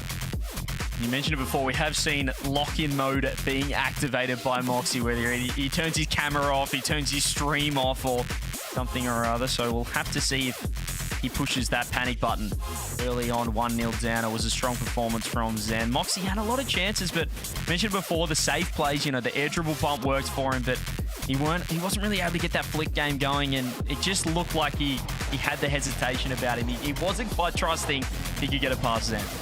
Yeah, I think that it can almost be summarized by a play that Moxy made before any goals went in. The ball went into his half. He had possession. Zen wasn't even really close, wasn't even really pressuring him.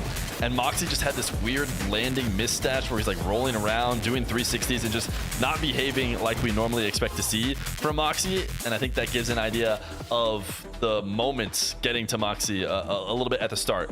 Now he gets to shake that off. Unfortunately, you know, Zen did get that lead that was big enough for it to not matter. I think it was maybe something like 5 goals. So maybe since then it has been fairly equal, but that deficit had already happened. Moxy gets a fresh start here in game number 2 though, as we'll be back to 0-0. Yeah, that's the one thing you can guarantee. This guy's only going to get better and better after his first game.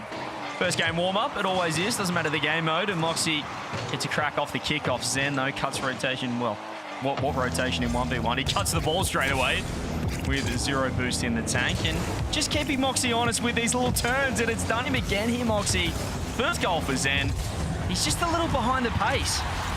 Yeah, Moxy, it doesn't seem like he's playing his normal game. I'm not even sure why he did that last jump. He should have definitely been able to tell that Zen was going to take it away.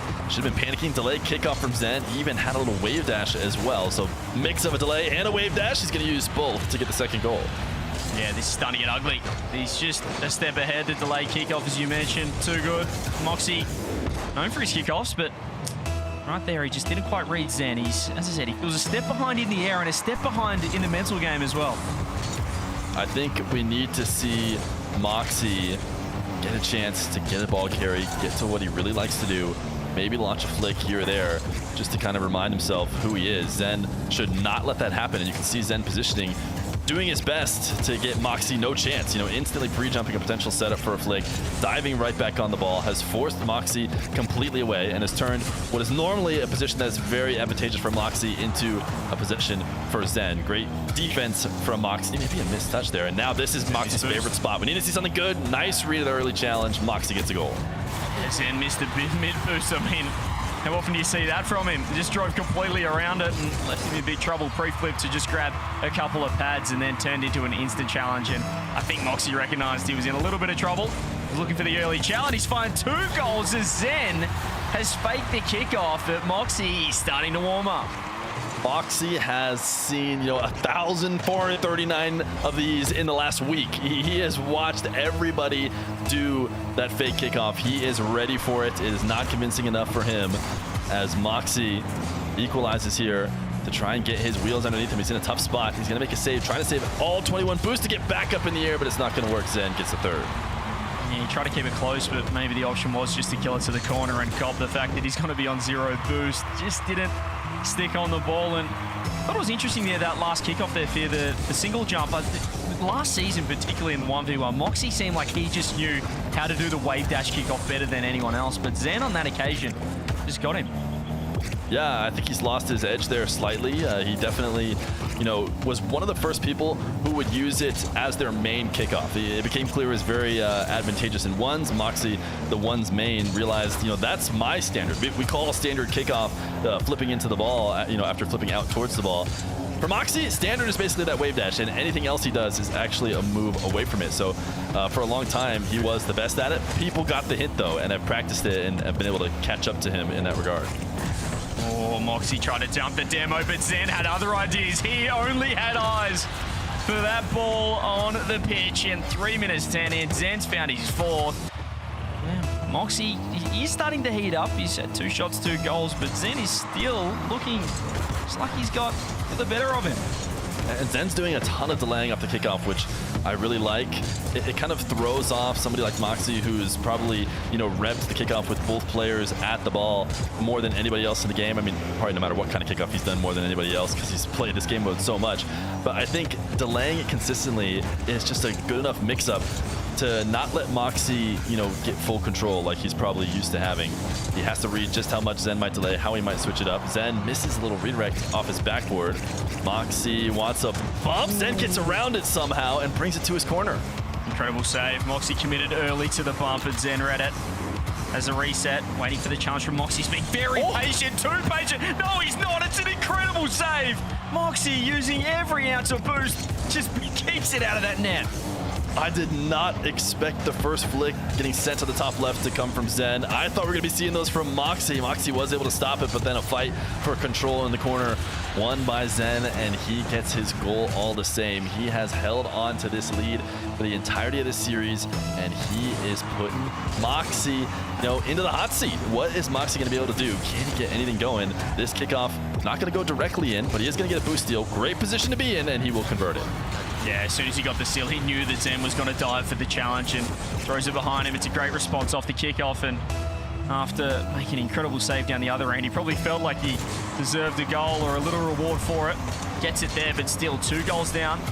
He has lost another kickoff and hasn't hit the ball into his back corner. He's given Zen a chance in the air. This is incredibly dangerous. Surely he works the ball in. Moxy too strong.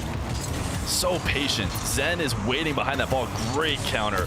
Zen is banking on the fact that nobody's patient enough to wait this all the way out. Zen is protecting the ball all the way through, could shoot at any moment, but Moxy stays calm, even though the ball gets maybe even partially into his net.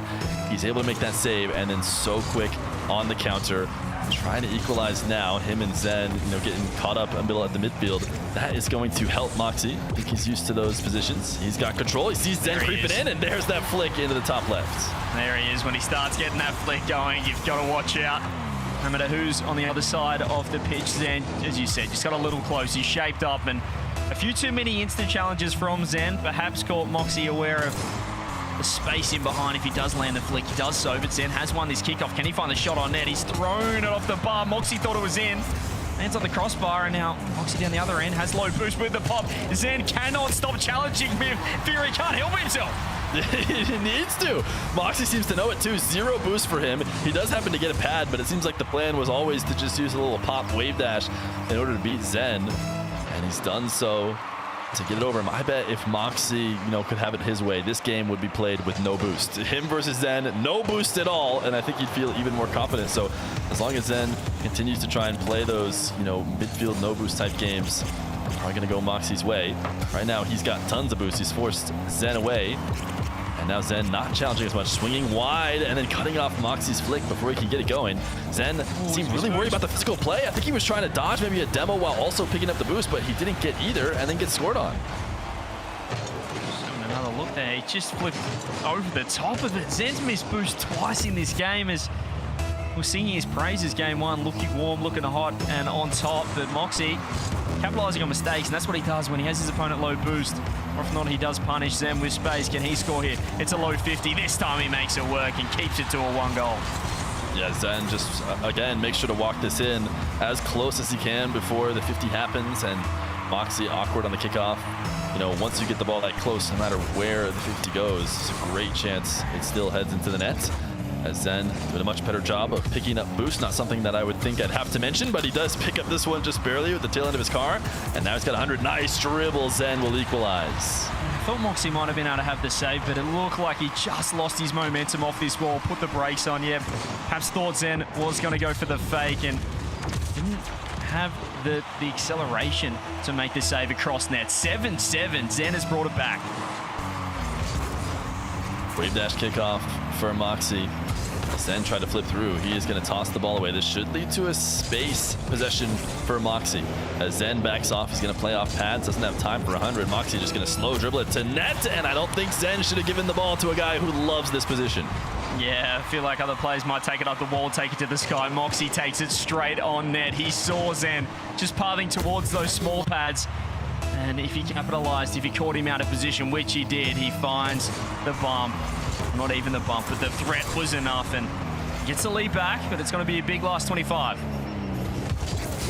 Moxy did not protect this ball very well, was underneath it instead of behind it, and he's going to allow Zen to challenge and score. When you're trying to take control of this ball, you need to be so careful on that first touch to make sure that at any moment you can put your car in front of the 50. Instead, it was underneath. Zen got it into the other half. A drive kickoff from Zen. This could go wrong. It's going to fall straight down in front of the net. Moxy not able to force it in. Now Zen has a little bit of an advantage even. He's got his pad still left over as he takes it the other way. Moxy trying to bring it to the sidewall. Zen hoping to cut it infield while Moxy gets caught up with the boost. He might have a demo on the back wall. No, decides to leave. Moxy, is he going to keep it up? Yes, why not? This is his favorite position. Trying to flick from distance. I would think Zen would try and ground it. He does maybe miss the Psycho intentionally, and we're into overtime in game number 2. You're always trying to hit the Psycho, surely. Overtime, huge hand coming up. Huge kickoff there from Moxy. Zen goes for boost. And does beat Moxy, but will give up his other corner. Jeez, Moxy looks to turn straight away. It's a huge demo from Zen. It gives him space. Does he take to the sky? He needs his boost to spawn. There it is. Moxy fakes. Now meets him in the air. Hops down to the ground. Zen has a reset. Looks for the bump. Looks for the demo. Moxy off his own crossbar. Huge save. Zen backs off. Moxy is going to set up his favorite position. Everybody else in the game goes up the sidewall. No, he gets a ball carry. He gets to his flick. Early flick. Zen controls it with a couple different touches. Moxy not able to get any sort of physical play that he likes in that position. He does get all the boost steals though, so Zen only 14 to work with, but he still finds tons of power and is actually able to slightly cut off Moxy on his recovery. Now into the air dribble. This is his favorite position. A muscle of a 52 times in a row to keep it in front of the net. Zen will finish it for game number 2. That's a massive game for Zen. Moxy was looking hot in the latter stages of game 2, but the 50, the boost control, and the aerial domination too strong. The underdog, which is rare to say for Zen, has won the first 2 games. Yeah, I think he's also just flipped the script now. He might have been underdog coming into this series, but it was always, going to be a respectable close one. So with Zen up 2-0, this is a moment in which threes, we almost always see the timeout. If somebody drops 2 in a row, I don't know if we're going to see Moxy. He's got a lot to handle mentally. He's got to, think about his chat, his stream, the gameplay, and all the above. I'm not even sure if he'll even remember that timeouts are a thing. He's played so many games without them. So he hasn't taken it here. He's going to get right into game number 3, but so far, Zen is doing everything he needs to try and become a RLCS 1v1 champion. Yeah, I feel like playing Zen's enough of a mental task rather than, thanking subs or remembering to run ads. I think he's got a lot going on right there running that stream while he's in this tournament. But that's why he's an absolute superstar, Moxy. But he's got his work cut out for him here. He's got a 2-0 deficit. Zen looked like he was in control, and then Moxy started to take over. He was capitalizing on Zen, missing boost, and it's a funny series compared to the other semi-final where I felt like the opponents were making each other look silly. This series is probably more been about making yourself look a little silly with the misplays from either side. Chance to correct that here in game number 3. Pretty much a must-win game for Moxy. I mean, he could do a reverse sweep. If there's anybody I'd pick, to be able to win at any moments, it'd be him. But I don't think he can afford to give a guy who is as good as Zen that much, cushion in this series. Zen is really good at these landing wave dashes off kickoff. He's going to use them again for a chance at maybe scoring. This ball was never really anywhere in front of the net. Now he's just going to bump Moxy a couple times. He's only got 8 boosts, but he has such a good position. There's a very real chance he scores here, but he sends it too high, and now he's on the retreat. Yeah, nice play from Moxy to make the save. Has boost. Has the Zen any early challenges. He just turns toward the ball. He's done it twice. He's done it many a time. 1-1. And it might not even be the wrong decision necessarily. Letting Moxy get to those carries is just such a bad position for you as a defender.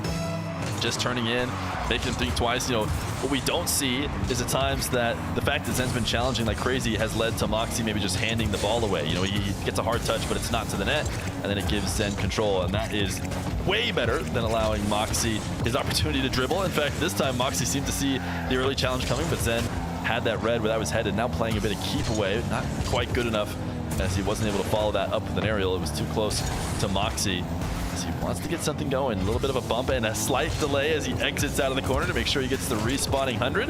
But Moxy's still going to get a great shot and get a goal. What a 50 from Moxy. I mean, so many players would panic in this situation. Zen tracking back with boost, but he just stays strong, doesn't commit, and allows Zen to hit the ball straight into him. Gets the goal, grabs the lead as well. Has to win this game. Moxy gonna have another possession here. Zen trying to think about if he wants to dive earlier, if he's gonna have to back off. He ultimately does decide to back off. Moxy has missed this flick, and the follow-up is not really available. Zen might have had a chance to turn on the ball, but he went away. He gets a demo, but I think this ball is headed into his net. I don't think he's getting... Oh, no, he is. He's fine. Never mind. It was off target. I was wrong. Zen knew what he was doing, and now he's going to get a chance at an aerial. Early reset going to the ground because he sees Moxy going to the ceiling and doesn't want to play into him, but Moxy recovers well to make that first save. He found the touch, but just a little lucky that the ball wasn't still able to find the back of the net. That's a great save from Moxy, pinching it to the wall. Zen still pushing forward, ceiling, has a reset. Moxy, the 50s are fantastic. Does he have a chance to just throw it straight on net? More often than not, he does go for that early shot to catch his opponent out, but it feels like now Zen might just be waking up to it. Yeah, Zen not going into the air after 3 consecutive times. Moxy stopped him. He said, I'm going to try and mix it up. Goes to his air dribble bump.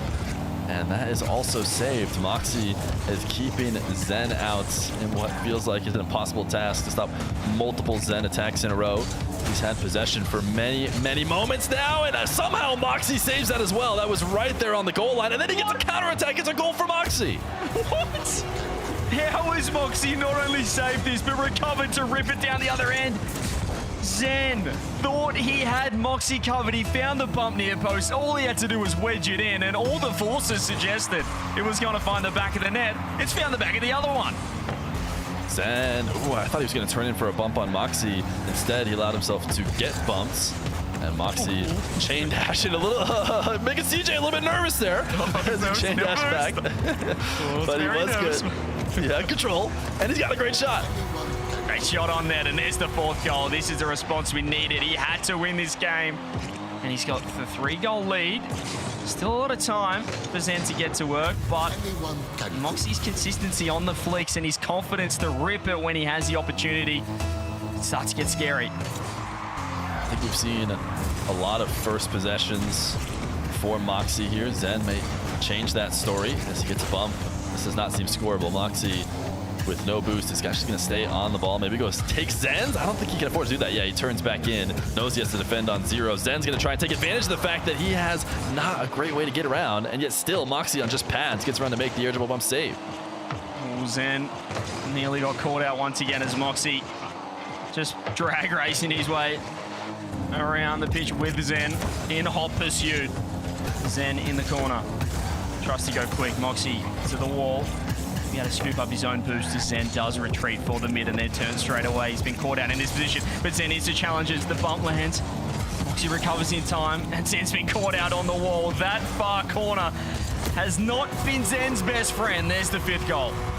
Zen's doing his best to try and disrupt Moxy at the point of attack right at the very beginning, but it is always a risk. You might leave that net just wide open for your opponent, and Moxy knows how to finish those as he's taking a look to see what Zen is up to. He just brought the ball in front of his net, and it was a big mistake. He just let Zen get a freebie.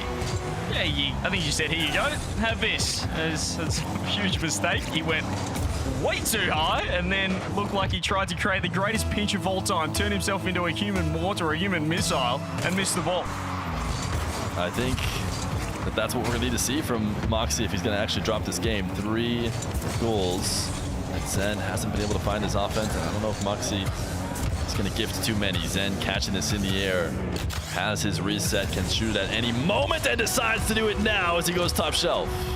We need to see more from Zen in the air like this. So threatening when he does get space end to end, and like that was the one weakness for Moxy even when we saw him play Naopo in that 1v1 World Championship Grand Final last season, Fear, it was just the mechanics and the trust in Naopo's own mechanics. If Zen could bring that out, sometimes some shots are just unsavable. It doesn't matter how good you are at 1v1. Zen wants to dive.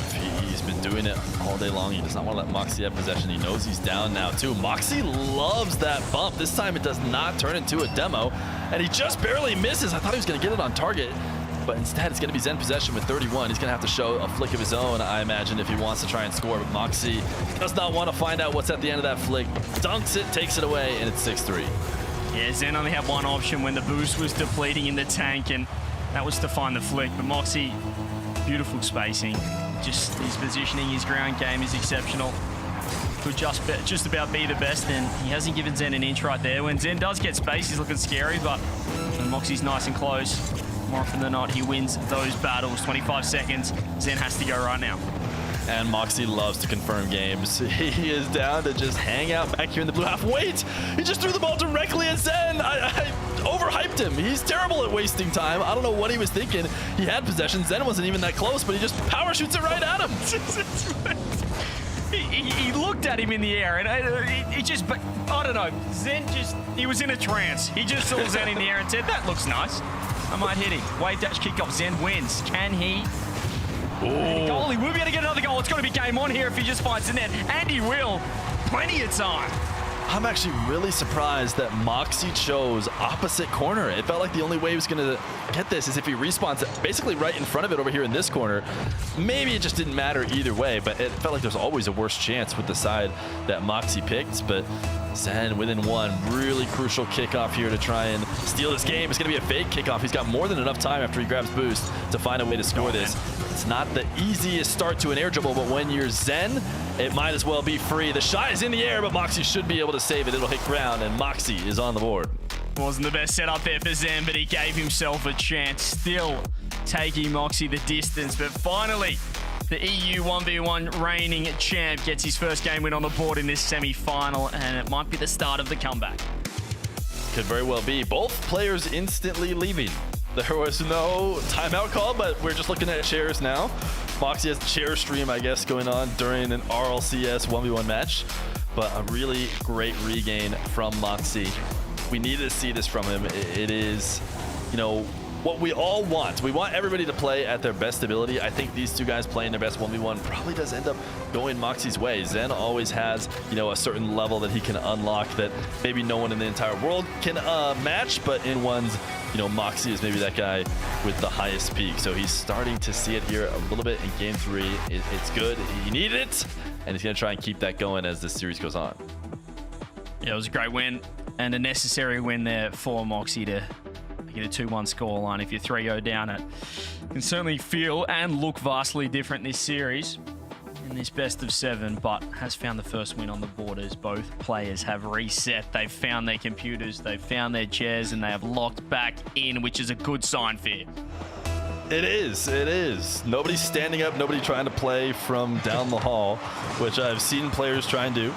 They have stretched their legs a little bit. Who knows? Maybe that's even better than any sort of timeout. Just shake it off and get back into the game. We're on Utopia Coliseum. Zen is going to start with a demo, but in the process, he's going to send the ball all the way to the other half. And so he's going to have to attack a defending Moxy, who's shadowed. It's going to be Zen's favorite go-to move that hasn't really been working today, but this time it will. He dodges the bump, Moxy, but step 2 is getting the ball out of the net, and he just created a tough angle at that. Saved it to the last possible moment, but the flick just didn't catch the right side of the ball. 1-0 Zen, great start. Just really good ball protection. Moxy able to matrix the bump, but it still goes in. Zen actually just slamming this ball away. Did he find a way to score here? That would have actually been in if it was not over the backboard. I did not feel like there was a scoring position, and Zen almost found one.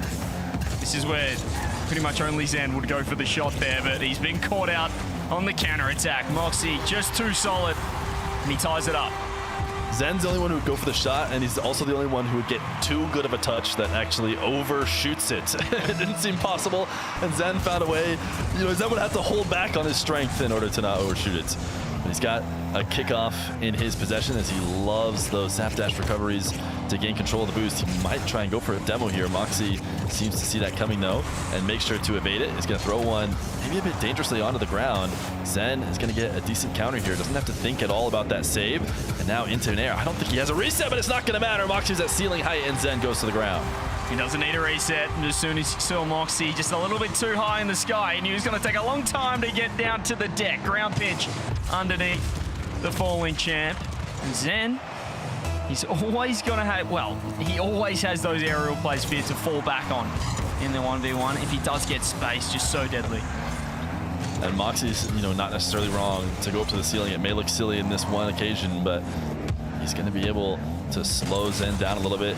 The best time to challenge him is really before the dribble gets started, and especially before he gets the reset. Once he gets the reset, it might be too little too late. Zen not able to get this angle. Moxy's going to have, he didn't pick up the corner boost, so now he's on 0. He really needs that, but he gets a nice 50. Zen is going to pull shot and own goal. Oh, that is the worst possible result. Zen thought, well, this is a goal for me. Moxy's got 0 boost. All I need is a challenge. He's not going to be able to get back. And not only has he not found a demo, as you said, he's nearly put Moxy into the back of his own net as well. Moxy, patience on the goal line. What a switch up from Moxy. Even Zen gives him the nice one in the chat for this, as Moxy so low on boost, brings it to this bottom right corner, and then gets a ton of movement, almost hits the post on the other side with that flick. You'd see just from Zen's car, it even got to the point where he thought, I don't think this guy's flipping at all. He's just going to fake bottom corner, go for the low 50. Zen has stuffed the kickoff. He's flipped early and perhaps looking for the hard lose, but it looked incredibly awkward. It wasn't the regulation drive kickoff you'd expect. Perhaps just a little bit of fatigue setting in, as there's been a ton of games today. And it is 1v1. It's incredible, just the mental fatigue of a best of 7, let alone 2 or 3 back-to-back. Moxy with the flick, Zen recovers, just pulls out of the challenge, and probably the first time we've seen him not fully commit here to the all-in. Yeah, and Zen doing a great job staying alive here, trying to close the distance. He sees Moxy with an opportunity to bring the ball off the wall and get a carry. He does not want that. Moxy's going to be able to pick up the corner, but can he cover the net as well? Not when Zen's on the field. This is too easy for him. He loves these power shots, and he's going to hit them every time. Yeah, it's really smart, that first touch from Zen off the wall. He knew what he was doing, because as soon as he saw Moxy go for the boost, he was going to be able to take the shot. If Moxy stays on ball, he's going to be low. It's just a nice little game of cat and mouse right there, as Moxy does fake for the boost. He was going to go the shot, but Zen turned as well. He didn't like his chances. Top corner saved and pinched down the other end. Yeah, Zen had so much confidence in Moxy that even though he was 90% of the way to the boost, he said, I can't even get it. I have to go back. I have to defend. Otherwise, I'm going to get scored on. Moxy wants the irritable bump. Zen has the save. Cannot get the follow-up. He should be able to get back into this play. Maybe. Oh, he's going to own goal it. I don't know if he had too many options here, but Moxy has forced the own goal out of Zen, who was able to cover the ball, and if he did clear it, I think Moxy might have had the dunk, unless he ripped it off the post. There might have been a chance that Zen had to own goal that one. Yeah, it was a really good set of dashing, too, from Moxy to actually force the issue and get it across the net early. Another bump attempt. Moxy is going back to all reliable time again, but Zen has managed to keep the last few out. He wants to stay ahead of a bump. He's not going to fully stay ahead of the bump. Moxy is going to connect, and then Zen takes back control of the ball and makes an outplay for the 4th. Incredible play from Zen. He knew that Moxy just would have thought Zen's a little bit awkward here, and also in his blind spot without able to have you on camera, but still that early flip. He just heard Moxy coming off that corner boost. Now Zen with another kickoff, and he ripped this one on ahead. He just goes to the top corner shot. Moxy, as he does so often, he just finds the pinch off the post. Yeah, he's had a ton of great saves. Zen not going for a boost steal or an extended attack, trying to go all in on that follow-up. It's not going to work. Moxy straight down the center of the field. He likes when he gets to do this. He gets a little side flip flick. Now playing it into the corner. He wants to starve Zen out. Zen has only a bit of boost, but I think a bit of a misplay from Moxy as he set up in the corner. Let Zen have control. Now Zen's got the 100, and he's going to push it back the other side. A hook shot opportunity that could be lethal here. Instead, he slows it down, goes for a double jump, and it's 5-4. Just faked him out once again here, Zen. It's a great play. Looked like he was going to rip that beyond belief. And then he kind of fakes, and you can just see Moxy tilt his bonnet down, thinking, I don't think Zen is going to pop it. He's going to go for the low 50. Then he double jumps, as you said, over the top, and he's grabbed the lead. It's a great response. It felt like Moxy was getting on top, but Zen's forced his way back into it. That was a really interesting play from Zen, who held on. He wanted the wave dash kickoff, so he still had his flip, but he got popped up so high, he actually used it up high in the air. But now the other way, Moxy able to equalize, gets back to his favorite spot. Big challenge does not phase him, and the double jump bump will convert. The edge rule bump, he's absolutely relentless on the bumps here, as Zen has saved so many of them, but we'll just keep on, keep it on. Stick to what he knows, what works for him. As you said, it worked incredibly well against Yan in London. Moxy pre-jumping Zen. Oh, he's in a little bit of trouble here, Moxy, but he still pinches his well to save as Zen's trying to wave dash his way out of it. As Moxy overcommitted, Zen should be able to score if he rips it on net instead. He's just going to make sure of it. If he can find the bump on Moxy, and he does. He nearly made the save, but he's got the lead back. Really impressive play from Zen. Wanted to lock it in. Moxy's had a ton of these, trying to get it a post. Zen actually did get popped back into the ball, but not enough to actually clear it. So he gets to play from in control, and it's almost impossible to play Moxy in the inverse. We'll see if Zen can hold on to this. He's going to stay on the ball here in the corner. Now, I think he should try and stay close. Do not let Moxy get comfortable and actually carry this, which is where he's at right now. This is such a dangerous position. That flick is in perfectly in the top left. I mean, where is Zen going at the end of the day? He just got caught in all sorts as Moxy.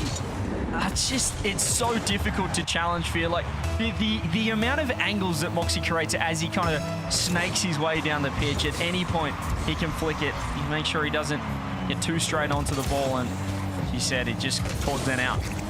Ooh, I think it's an opportunity to score. Moxy went flipping away from the play. These two guys high-fived each other here in the midfield, and then Moxy in reverse was thinking he was going to have a reverse challenge. He jumped up in the air while in reverse and had such a slow recovery to get back to the ball.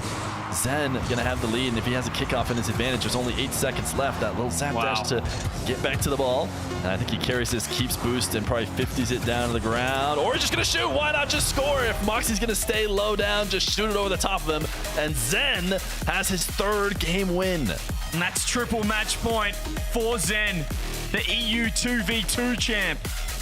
Could he be the EU 1v1 champ as well, taking down Moxy? We got a Nass in a grand final.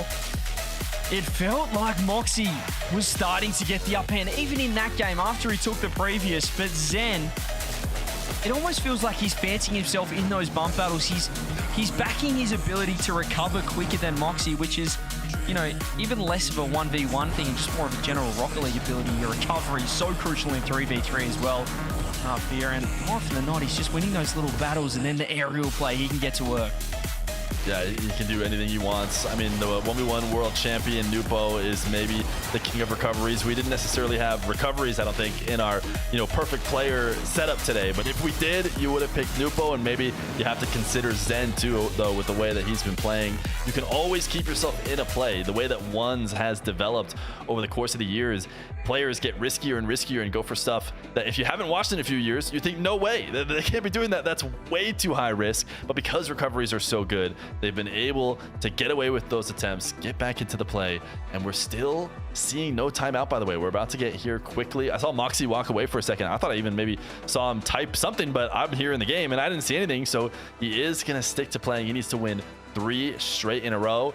We are going to take both French players to Parc de Paris. He's staring into the camera as well, looking for a bit of help here, Moxy, but this is a beauty of 1v1. It's just you out there by yourself. Figure it out or go home right here. 3 games required for Moxy. Zen just needs 1 to meet Nass in the grand final for a rematch. Down to the group stage. Moxy finds the flick. Just trying to create a little bit of space. Zen nice and close. Able to turn on this and able to shoot. Moxy underneath. Can't get there. 1-0. Zen back in the lead. I can't help but be reminded about what Zen said earlier today in the interviews. He said he's been able to play Moxy before. He's been able to play him in show matches. He's been able to play him in tournaments, but he's never played him in RLCS. And it was clear that Zen, behind the words, it felt like he was saying, I'm the king of RLCS, or it's different when it's actually RLCS and I'm here. And he's proven that so far, as he has not had the best record against Moxy in recent matches outside of the RLCS, but is in a great spot in this series. Moxy, though, going to get an equalizer goal. Yeah, it's a nice play. Just saw Zen reverse for a moment as he was shadow defending down the field, and that's when Moxy just added a bit of pace on the ball, caught Zen out. He was trying to flip his way back to net, but he's found the equalizer. A little bit of pressure off his back, but still a mountain to climb against the best in the world in Rocket League. But there's a big mistake. Even the best can whiff it in your own corner. Sometimes that ball has a mind of its own, and Zen, whilst trying to dodge the demo, hasn't, well, kept track of where that ball was going. That's Moxy's favorite thing to do. He loves to dribble down the field, take a shot that does not necessarily, you know, even need to have a chance of going in. It just needs to occupy the defender momentarily, and then because he's on the ground earlier, he can chase you down for a demo. Right now, he's read a really early challenge from Zen, who went sailing past him, and he'll be able to walk it in for a third. That was a bit silly there from Zen, considering he jumped so early and then committed to the pre-jump as well. And well, we did see Moxy pass the ball to him the last time he pre-jumped, so perhaps he thought maybe Moxy would oblige once again. He has lost the boost off this kickoff, and Moxy should be comfortable enough to keep this out, as Zen is still going to stick around, but Moxy's done well. He's just covered both of his back corner boosts, working it downfield, but Zen's still putting more and more challenges on. He doesn't want to leave this ball and doesn't want to give Moxy space. Yeah, the fact that he's able to stop that dribble. I mean, Moxy had the dribble set up. He had it in the sweet spot that Zen so far has found no way to stop, and yet he does right here, and then he's able to get to his favorite game, and right now, Moxy is not stopping Zen in that. I tell you what, if I was this good in the air, I would just be living up there. I'd buy some real estate in the sky if you're that guy, because he is so effective on ball, so much control, so much talent, and it's creating a world of hurt for Moxy. Kickoff, Zen, the 50 comes through, almost found another goal, but Moxy gets a chance for the 2-goal buffer with that early flick. This time, Zen's able to back off. Yeah, but Moxy's back to his favorite thing, chasing down a demo. I think he was hoping for an even better flick there, but even with a mild one that he had, he is able to lock in a demo. Now go for a little bump. He'll slow the game down and get a 4th goal. The ball's going so slow, you nearly think you could drive past Moxy and still get it out of net, but he just covers absolutely everything right there. And that, as you mentioned off the rip of this series, Fear, when he needs a goal, that's his go-to, that's his crutch. Go for the edge dribble bump, it's safe, and more often than not gets a job done. Ooh. And little flick game, little low boost game for him to show that he's got it all as well. Won this kickoff, and Moxy didn't want to leave, so he just kind of camped out behind it, waiting to see if Zen had that flick in his bag in order to get over the top of him, and it turns out Zen does in fact have that. This is another kickoff that isn't the best for Moxy. He's going to get bumped away from the boost, trying to get to the other side first. He will succeed in doing that, and so Zen maybe not in as advantageous a position as I was thinking. Yeah, he knows that Moxy could shoot from that position. He has been caught out in the attacking corner, Zen, not that time. Challenges correctly. He does get spaced. The little shimmy just gets Moxy off the ball, and he's faked him. He is starting to get inside the champ's mind right here. Moxy is looking a little shaky. Yeah, Zen finally cashing in on some of the ways he's played before, either with those resets or maybe with those bumps. You can condition defenders to move a certain way. You know, you're going to see Moxy take wider ranges of attacks towards the ball when he's used to that, and then that makes him really susceptible to 50s. So Zen can start throwing in some more. He's going to go for a low 50 here as he tries to get the ball into a quick wave dash, has a reset, might need more. Nope, he just needs one in order to get past Moxy. This guy is playing some unbelievable rock against the champ. The reset comes through and just unsavable. As soon as Moxy hopped off that wall, he knew he could fire, he knew he could strike. Strike he does, he's grabbed the lead. I feel like this is the moment when you can start to feel it. These series are so long. Zen flick top left using Moxy's move against him. But Moxy at any moment has to be confident, has to feel like he can bring it back. But now he's 2 minutes and 10 seconds away from his tournament run being over. He cannot let this get to him and let Zen pull away. Zen said he hasn't touched 1v1 in 3 years. It don't look like it, I'll tell you that for free. Moxy low boost, Zen's won another kickoff. He's looking for the delay, he's looking for the wave dash. He's going to keep the ball, and Moxy, just another little mistake. Misses the boost, out of position. And Zen, this is where you want to be. Moxy trying to match his height. He's looking for the ceiling pitch. He was looking for his signature shot in the 1v1. Doesn't land, Moxy finds the save. But still, he's under a lot of duress. He's under a lot of trouble here with low boost. He's been demoed. Can Zen turn it into a goal straight away? No, Moxy back in time. And there's another pop. Gee whiz, it is relentless from Zen. 7-4. I feel like we just witnessed an evolution. Everyone else is in trouble now. Zen, in a position where he was not going for those demos before, recognized, wait, this is the moment. I've taken a shot. Maybe I can demo Moxy. Demos him, backs off, gets 100, and scores. Those are the kind of plays we didn't see from him, but he is slowly learning, taking everybody else's tricks and putting it in his bag, and there is nobody better at executing any trick in Rocket League than this guy, and he is up 8-4 right now. And that might be the one. That might be the straw that breaks the camel's back, the straw that breaks the champ's back as he finds the bump, but the ball hits the post. 2-goal swing, 4-goal lead for Zen. He's a minute and 15 away from the grand final against Nas. We had 1v1 last year. We have 2v2 now. Zen is going to be representing EU in 2v2. And now I'm starting to believe that maybe he could represent EU in 1v1. He is maybe one of the last hopes to win every single game mode. But I'm getting way ahead of myself right now. He's making me believe, but Moxy's in this. It's a minute 8 with 3 left to go.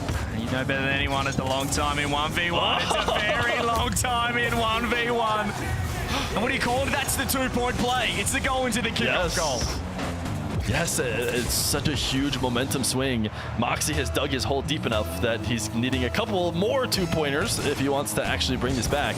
But why not make it a 3-pointer with a follow-up kickoff goal?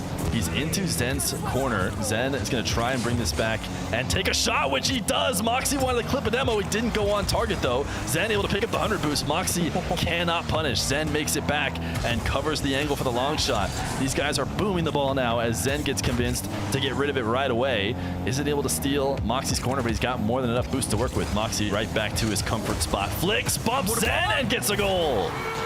This is where you know Moxy's going to get desperate, and I think Zen was ready for the flick, but he just tracked too wide, and Moxy is so quick flipping through the ball. Look how much ground he makes up by just executing that flip straight ahead of the ball and onto the bump. 7-8. We was a 4-goal lead here, and we were just saying, I can't wait for this grand final, Zen versus Nas. And Moxy said, whoa, just wait a minute. Zen needs to be careful on this air dribble. What's more important than anything else is not getting countered, and that's actually the way he ends up playing this. Instead of using a reset and a flip at the end, he just gets his car behind the ball, positions perfectly so that Moxy's challenge goes right into it, and the best possible result happens. It dunks right back off to him and into the net. Crucial kickoff here up 2. Just clinical in the air, and he keeps going for it. It's the air dribble bump play versus the end-to-end mechanics, the resets, the control, the precision from Zen. Early flick Moxy, he's read it. Zen just had to kill time.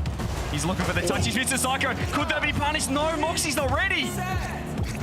Moxy needs a quick flick. That one's not in. He doesn't have the amount of time to waste. Zen makes the save, pops it in the air. Zen is advancing to the grand final, and Moxy is done here in 1v1. The champ, the 1v1 main. The EU representative from last season has been knocked out by a former world champ and the 2v2 EU champ for this season. Could Zen get that triple crown? I'm starting to believe here. He's looking good. Zen has ascended. He's got this win over Moxy. At this point, there's nothing that could maybe stop him. Nas is going to be another tough challenge. These are the 3 guys who we have seen and expected to be here late in this tournament. Nas has an opportunity to end the hopes for the Triple Crown for a player as good as Zen. And I think Nas and Zen has been a bit of a rivalry. We've seen these 2 guys playing against each other back and forth at 3s, at 2s. Zen was able to get that win 3s earlier. We have seen Nas get that win. We're going to have another chance to kind of break that tie here in the 1v1. Well, that series went the distance in the group stage. It was Zen getting the job done 3-2 over Nas. He sets up a rematch. He's taken down Moxy, the favorite for the EU 1v1 Open, and he's done it in style. A 4-1 victory. Zen, as we mentioned, the 2v2 champ. He's the best player in the world. Could he be the best player in every game mode? We're going to find out after the break against Nas. Heath, I want to try an experiment. All right. To help you unbecome your parents, I want you to try a game called Rocket League. Ooh, is it a puzzle like my crossword? No, picture soccer Okay. with a car. What do I hang my feet outside the window? No, not your car. But you said think of. It's a video game. Oh, okay, I get it. Where's the cartridge? No, it's an online thing. Is there a joystick? Not like the ones you're thinking of. But I need to get some quarters, right? No. I gotta blow in the cartridge. Again, like no cartridge, but you'll need a username. Username, huh? How about Keith_9914? The bathroom code? That's the only number I can kind of remember easily, so.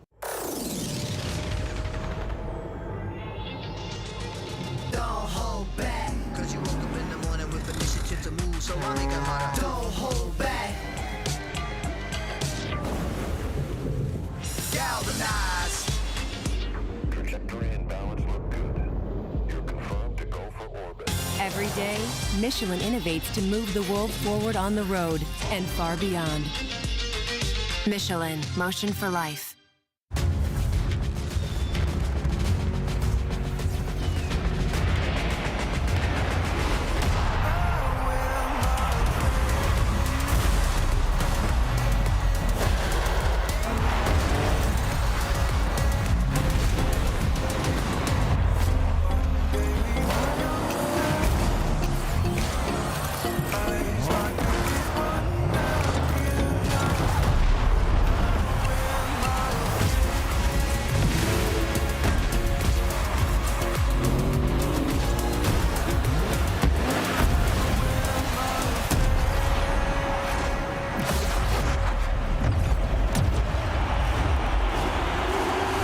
Part of the magic of Rocket League is the stories you can tell about it. The 0-second buzzer beaters, the epic saves, the underdog victories. It's all there. As we return to this legendary arena, we'll witness Rocket League's story unfold together. Who will hang their team's banners in the rafters of Champions Field? It's time to find out.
Running around like dollars in the wind. Bending over backwards just to let you in. I told you that one day ain't never enough. You tell me I hate you, I still call you up. If we don't got trust, we can never have love. I was putting in the hours, I was. But you were calling me a liar, liar, liar, liar, liar. Yeah, I've been putting in the hours, I was. And it's coming down to now and now and now and now and never. I was putting in the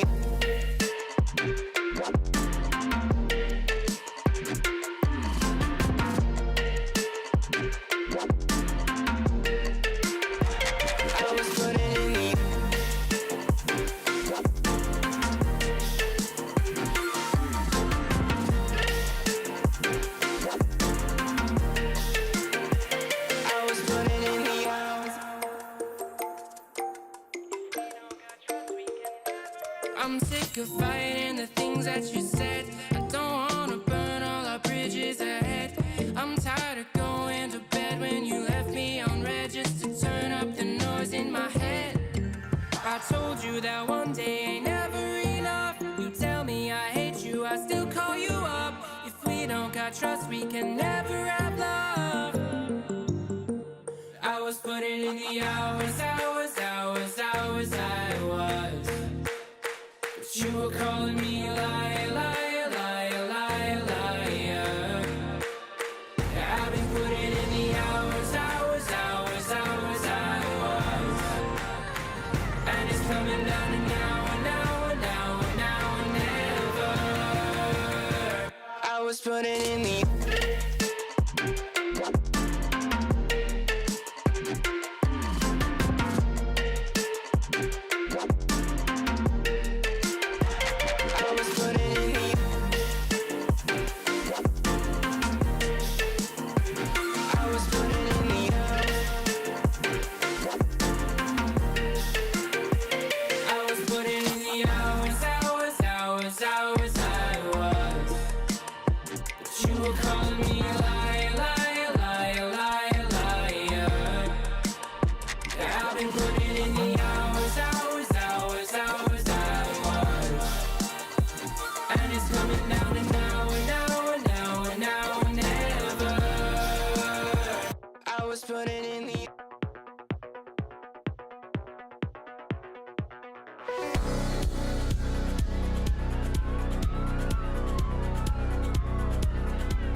the reigning regional champion for the European region 1v1's dethroned Moxy, taken out by Zen as he learns, adapts, grows, absorbs all the information, and carries himself into the grand finals. And we might have to take some points away from him for that one there. But welcome back in. I'm Leaf, and with me, CJ, Shogun, and we're on the Zen train. That's what it is. He's all the way to the grand finals. He's looking, CJ, to do the Triple Crown. Oh, he's one step closer to the Triple Crown. Unfortunately, he's got Nas in the way, but he has done it before against Nas. But this guy who says, I haven't played ones in ages, I don't really know what I'm doing, and I just got mopped by Osaf yesterday, Shogi. I mean, he looks like a different player on Champ Sunday. It's ridiculous, isn't it? It's like the monster that you defeat one way and then suddenly becomes completely immune to that. From here on out, he is just downloading how to play this. He brought in so many different ideas. The demo game was so much better. The kickoff game, I love the delay kickoffs that he was trying to go with. I mean, good luck to everybody. And Zen, he's right up there. He's now one of the only players that can still hit this Triple Crown. It'd be him. I think Rawasa's got a great shout at it as well. But, I mean, Zen could do something historic this year. An unreal performance again. A little bit rough yesterday, kind of throwing people's expectations out the window with that match that you mentioned there with Osaf. But today, completely different beast, and is showing why he's one of the best. The adaptability of him, Shogun, to see the game in a different way. Feels like he doesn't, plan. Like he said he was playing 5 minutes before this. He has a plan. He's going to load up the game. That's as far as he's planned. He doesn't need any more than that. He just understands the game fundamentally different than everyone else around him, to the point that he can carry himself into a grand finals without any warm-up leading into this. Absolutely unreal, as he now waits to face Nas in just a little bit. But I want to take a chance while we're just looking at those grand finals on the way to quickly just look over the bracket. CJ, any favorites? I mean, there's so many great storylines we saw along the way here.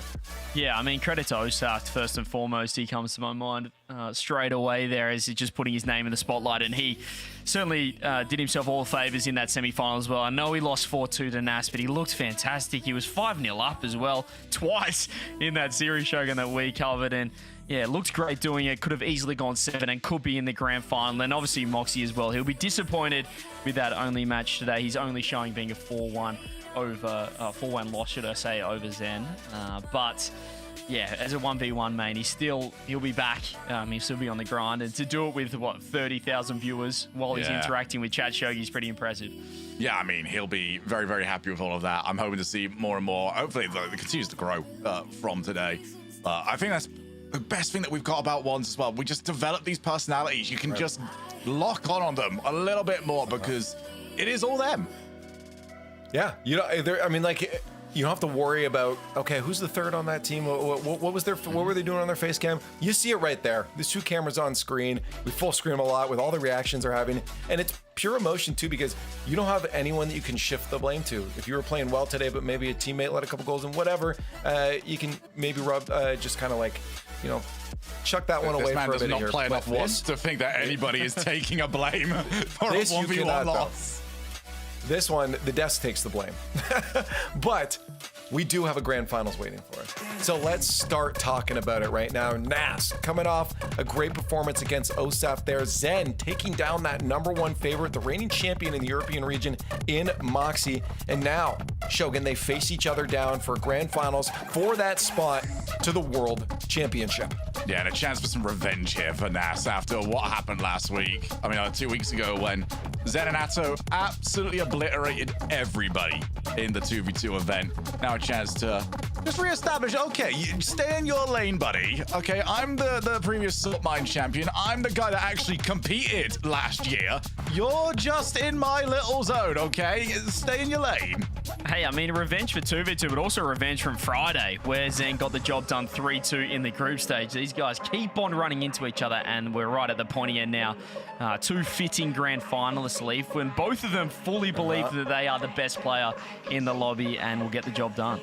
But who do you think is the best in the lobby? Chat, progressive fan vote is up. This is it, the grand finals for the European 1v1 Championship Sunday title. We have one player going to the World Championships, Naz or Zen, who's it going to be? Now, I do want to also point out to everyone, these are the two players that after interviews, both of them said, see you later. Both of them were correct that we had, well, we didn't have a Zen interview on this one because we give him a break for a sec, but we would have because he had just won. Both of these players were the confident players and the ones looking like they had the most smiles on their faces throughout this too. So I think it's pretty fitting that they're in the grand finals. The question is, who is going to win? I feel like this is a really, really tough prediction to make here. Yeah, CJ's face going, he's got the grimace on. I'm still wondering what I want to do, but Shogi, I feel like you got a plan. You're the man to lead the charge here. I will lead us to the correct answer, okay? I'm about to tell you what's about to happen. What's going to happen here? It's Zenito. It's Zenito. Okay. Every single time. He beat it once already. Ever since Boston, Zen's having none of this anymore. He's going to defeat Naz as often as possible and just goes, you ever put that title on against me again, I will make sure you regret it. The problem is that Zen beat him on Friday, and Zen looks like a different 1v1 player today, even from yesterday when he got mobbed. The adaptation, we were talking about it in the break leaf. I don't think he did any replays, but he's just transcendent. This guy just adapts, he evolves, and he just knows how to play rock. He loads up the game, and he just knows what to do, and I'm just going to go for him. Come on now. Yes. Aura, you've got to, he bought my Sunnies, so you've got to go for Zen. He's got to get the job done. The Triple Crown is on. The Triple Crown is on. Kudos to production as well. They waited till they were on your face before throwing Zen up here. We've thrown them for too many times. No, I'm just kidding. Yeah. But this is a tough one because I also asked Naz, I said, hey, are we talking after? He said yes. And if he watches this back, I'm sorry. I gotta go with the Zen. The story is there. The Triple Crown potential is there, and my heart wants that to be so badly the truth. We saw what Zen did when he joined the scene. He won, and he won. And that's what I'm hoping to see right here. Love you, Naz. But Zen, this storyline is one of the most incredible we've seen in a while for Rocket League. So that's what I think it's going to be, and chat's on board as well. Still some faith for Naz, but this is it. A new champion will be crowned here in the European 1v1 Open. Who is going to Worlds, Naz or Zen? Let's find out now in your grand finals. It's time to find out if Zen can be in his own league. We already kind of feel like he is Fear in his own league, but I don't think we ever thought it was really possible. Not even you and I thought it was really possible to have a Triple Crown. Game 1 brought to you by Progressive. I've got to ask you quickly before a goal goes in, who's taking this one? You know, I'll be honest, I was surprised to see a triple Zen on the desk. Zen is on fire, but I think I have to go with Naz. Naz is somebody who's been here before. He's won these 1v1 tournaments.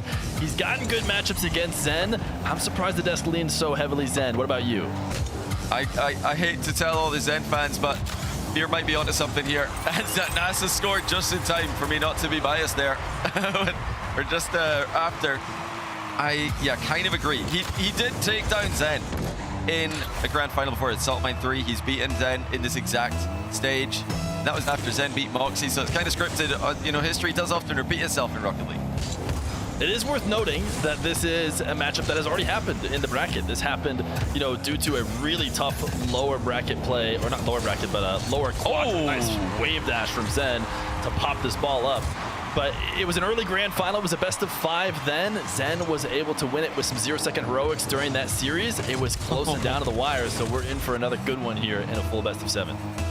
Absolutely we are, and I think one thing I want to see less of from Zen is ball carrying. If I've got one criticism of his incredible gameplay today, is that the ball carry looks a bit bobbly at times. I think compared to players like Moxy and players like Nas, I think I like Zen sticking the shots more. He's managed to surprise Nas to the near post here. Nas must have thought he was getting at least a bump onto Zen here when he jumped. Yeah, he went for the boost and he's thinking, okay, I'm either getting a demo or the boost, and he got neither.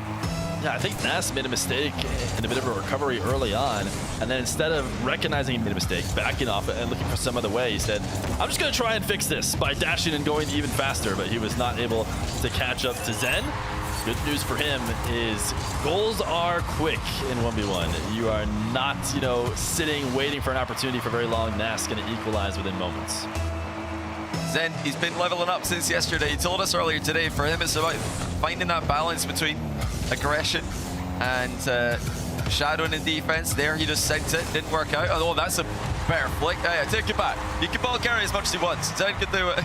He can do his own thing. I don't think he needs any help from anyone. But that's much better. The ball's glued to his car, which is what you want on your ball carries. You don't want it bouncing around. And if you can keep that up with vision of where Nas is, he is going to be just fine. Yeah, he's picking up everybody's tricks as he plays against them, and you got to realize he just made it through Moxy.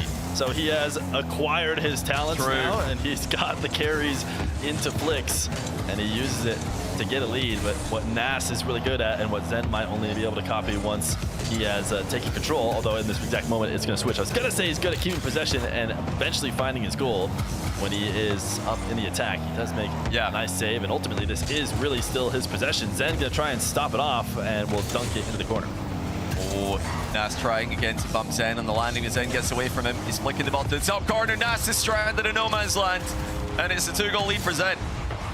Zen is keeping up the momentum. There's often, talks about whether or not it's better to just get right into that grand final after your semis or to get a break. Zen coming off of a great win and exciting, maybe even like an upset win for him. I think the way Zen plays, he probably expects himself to always win. I'm not sure he considers any win against anybody, an upset for him. He probably knows what he can do in this game, but he's using that momentum as he's so comfortable, doesn't panic at all, knows that ball. Wait, interesting decision to just boom this. I thought he was going to take an air dribble, but he just sends it away. Yeah, it's something we've seen a lot of great 1v1 players do in the past, is just send the occasional shot towards the opponent's net just to keep them back. And now you see Nas is sitting further back on these bouncing balls. He's not pre-jumping any of them. Zen shoots low, but actually it's gone in. Nas could have saved this one. Zen's flick was honestly about as low as you're going to see in this grand final, but Nas overthought it.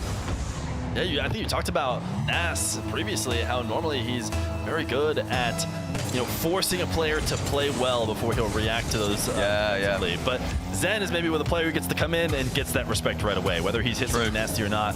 Nas is going to expect that from him from the very beginning. And so an otherwise, somewhat easy to save shot for Nas is actually going to go in early here for Zen. Nas needs to realize that Zen is just another Rocket League player. His Fennec is just like his own, as he has been able to beat him multiple times. He should know that Zen's going to catch a demo. He has added this to his arsenal. It's in his bag now, and he's up 6-2.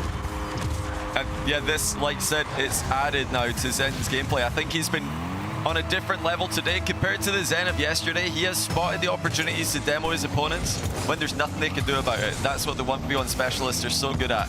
Zen's been much better at that today. He is getting way more bumps to demo, speak of the devil. And he gets another one. Is that going to be savable? It will, thanks to Nas spawning correctly at the near post. Nas feels rushed right now. Feels like he doesn't think he can get through Zen defensively. This could be an opportunity to start, but that's actually a reason why you could be so nervous and be going for, perfection, because you throw on a flick that seems like it should be good enough, but Zen manages to keep it out. Nas got just enough of this 50 to give himself some time here in defense. There's another little bump from Zen there on the back wall, just giving himself a little bit more space against Nas. Starting this cross-map air dribble with a ceiling double. And again, following through with a bump. He's noticing all the opportunities now to just annoy his opponent. He could do it again here. He could also just shoot. He decides for the latter, and it's gone off the bar and into Nas's lap. Might be a chance for Nas going the other way. Nas gonna throw a shot on target. He's hoping for Zen to be a little bit more thrown off by it. Zen not only gets a save, gets to pick up both of his back corner boosts and instantly ends the possession. And we're creeping into territory where Nas needs to be in control of the ball for the entire final minute if he wants to try and bring it back. And with 0 boost right here, he needs to score. If Zen stops him, it could be the end. Zen's mixed up his defense brilliantly in this final few minutes. He's not readable in the slightest. He's faking challenges. He's going for challenges at the right time. And Nas can't get a read on him. Now Zen just pre-jumping. Look how he matches the height exactly. So there's no window where Nas can hit the ball through him. He has to get it past him. Will the pop bump do it? It will. Nas finds a way through the door that he created himself. Credit to Nas for not getting thrown off. He's a great improviser. His original dribble perfectly covered by Zen. Okay, fine. I'll go back down to the ground and I'll see if I can't punish you as you recover. He finds a way to do just that. Zen a little bit late to the kickoff, and I think intentionally he's been really preferring those delays as Nas wants to get a solid first touch into the air. Zen up to rise, Nas down to the ground. Zen has it covered and gets a good enough 50 that he is eating up Nas's time. Yes, he's going to dive on this ball here, and it will be Nas control, or at least most likely Nas is, kind of extending past what he's capable of doing in order to make sure it goes fast. Zen just helped him out and pinched it straight to the back wall. Is this going to go in? Nas should be able to pinch it. He does. Yeah, for a second there, it looked like Nas might not be able to get that, but he does wait patiently for the ball to come back down to him. I feel like any time I'm in that situation, I just pinch it with a crossbar and it goes clear, but these guys don't have that misplay in their arsenal. They delayed kickoff by both players. Zen actually landing on Nas. He's trying to waste some time here. Nas has to get going. Can he get a shot in the last few seconds? The answer is no. Zen's going to take this one, and he's going to do it by a comfortable margin. Yeah, Nas, he tried to cut it in field and just flip the ball left. He was not trying to shoot at all. He was just trying to get movement on it so that this challenge made no contact. Zen did make contact and able to score it the other way. So that is likely going to be it here for game number one. Nas going to have to deal with the momentum Zen had coming into this one. Has to shake it off. Might get a chance, for a 0-second shot just for fun here as he pops this up in the air. Nope, Zen's not going to let him have any fun as he wins game number one. So it's game one to Zen, whose run today continues to be incredible. This is not the end of the world for Naso. He's the guy who's good at adapting mid-series. We can see Zen adapting mid-tournament here between yesterday and today. We've already highlighted some of the things that he's changed. He's changed his physical game, making it a lot more a part of his offensive arsenal. He's added some kickoffs to his repertoire. But now look, mid-series for Nas to be making adaptations as well. He'll be, I think, challenging a little bit earlier on Zen's ground game and playing a little bit more standoff in Zen's aerial game. I think you correctly mentioned that flick there from Zen.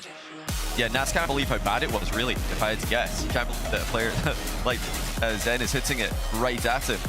If he just waited on the ground, he would have had a save. But, I mean, maybe he watched the last series. Usually these guys are just waiting in the background, not really watching coming into their match. But Nas getting blasted by the Zen aura. I don't know if you guys can hear, I have some dogs. Maybe Johnny take I don't know, are they Zen fans? Are they Nas fans? I think they are. They're popping off for Zen, clearly. Yeah, I don't know who you were speaking highly of when they decided to interrupt you, but clearly they didn't like what you were saying there, so we'll have to catch up later on, see what was going on with that. But yeah, Zen and Nas. Into game two we go. Zen with the first big play opportunity. He's hit that really hard into the sidewall, actually hard enough that Nas can barely keep up with it, but does get back in control. Only as far as to give it away at the midfield though, and now here comes Zen with the flick. Again, not for the first time today. He does take a while to pull the trigger on these, but this time he does get the ball back and he's back into the air. This is where he's much more dangerous. Nas managed to stop him.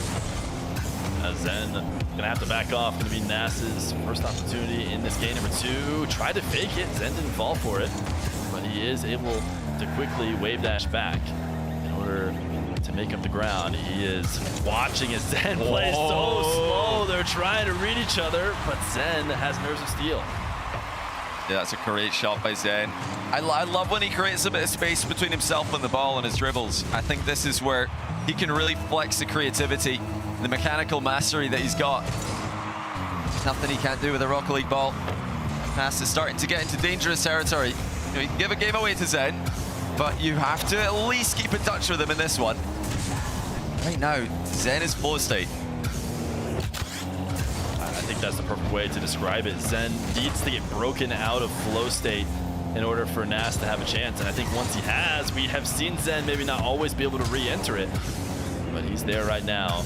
Nas maybe getting a good goal from the air could change it, but that's such a tough setup to try and make something out of. Normally it's going to take maybe multiple resets to make up for that bad of a first touch. Now instead, it's going to be Zen. Slow plays, delay flick is actually just a little bit too much power. He's going to turn in on the ball to force Nas to launch this away. Is he going to try a redirect? No, he is just going to clear it out. Maybe he was, but he didn't quite hit it. He made sure to get contact, that's for sure.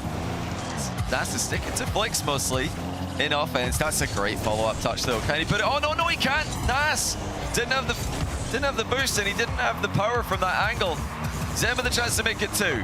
Flick again, not quite early enough. I said it before today, I'd like to see Zen dropping the ball into ground shots. I think his shooting's been spectacular. Nas does get the goal this time. Just getting between Zen and the near post. Yeah, that is such a tight window to take that long shot in. Nas, really important save and counter to stay in this one. Now another kickoff win. We'll take Zen's back corner boost and see if he can't keep him there for an extended period of time. Zen across the net. Nas will just take the other one and now take up to the air. Zen has pads, but Nas is just going to dribble it to the top left to get the goal. Zen did miss one small pad here that he was looking for. I don't know if it would have mattered though. Nas has done so well with that. Putting it straight in the top corner, and he's behind the ball as well, so he's squashing it in. Zen would have really needed to hit that hard to keep it out. Nas just inside half time. Leads by 1. A low scoring game, and it might be a little bit more Nas favored. Yes, it is. As a kickoff goes his way. Let's see. Was he going back to the push strategy? He was. Kind of pushing it to the right there with the single jump. Yeah, Nas kept it lower to the ground, muscled it through, and just faster on the dash. Now both these guys going to go back to a standard kickoff that is Nas favored for the moment, and should be able to save this and control it though. So he'll be the first one with a real dangerous attack. Reset carry, lots of bump. Nas goes underneath. Now Nas needs to go quickly. Zen's going to have a pretty poor recovery, or at least he should be recovering late. Nas still got a bit of a mistouch and actually ended up launching it into the corner. Never really had a chance to put it on net.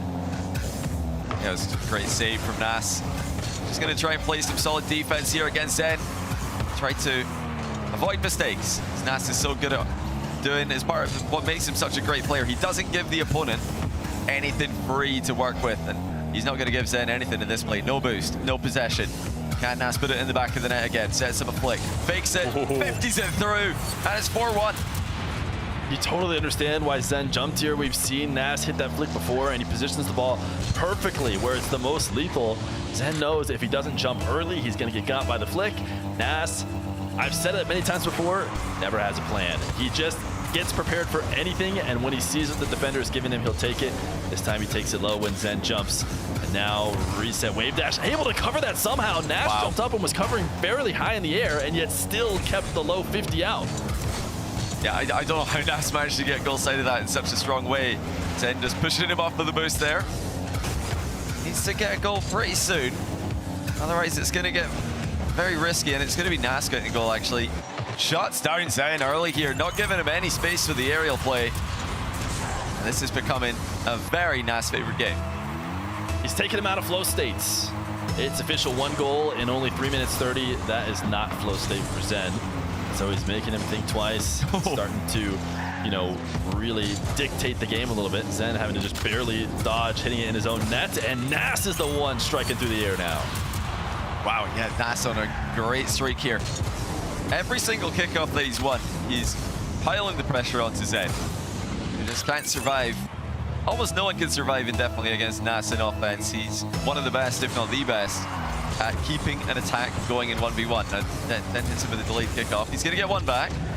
Still plenty of time to make this work for Zen, especially a player who's as capable as he is in the air. I mean, when you can score with every attack you take, all it comes down to is getting the ball 4 times in a minute.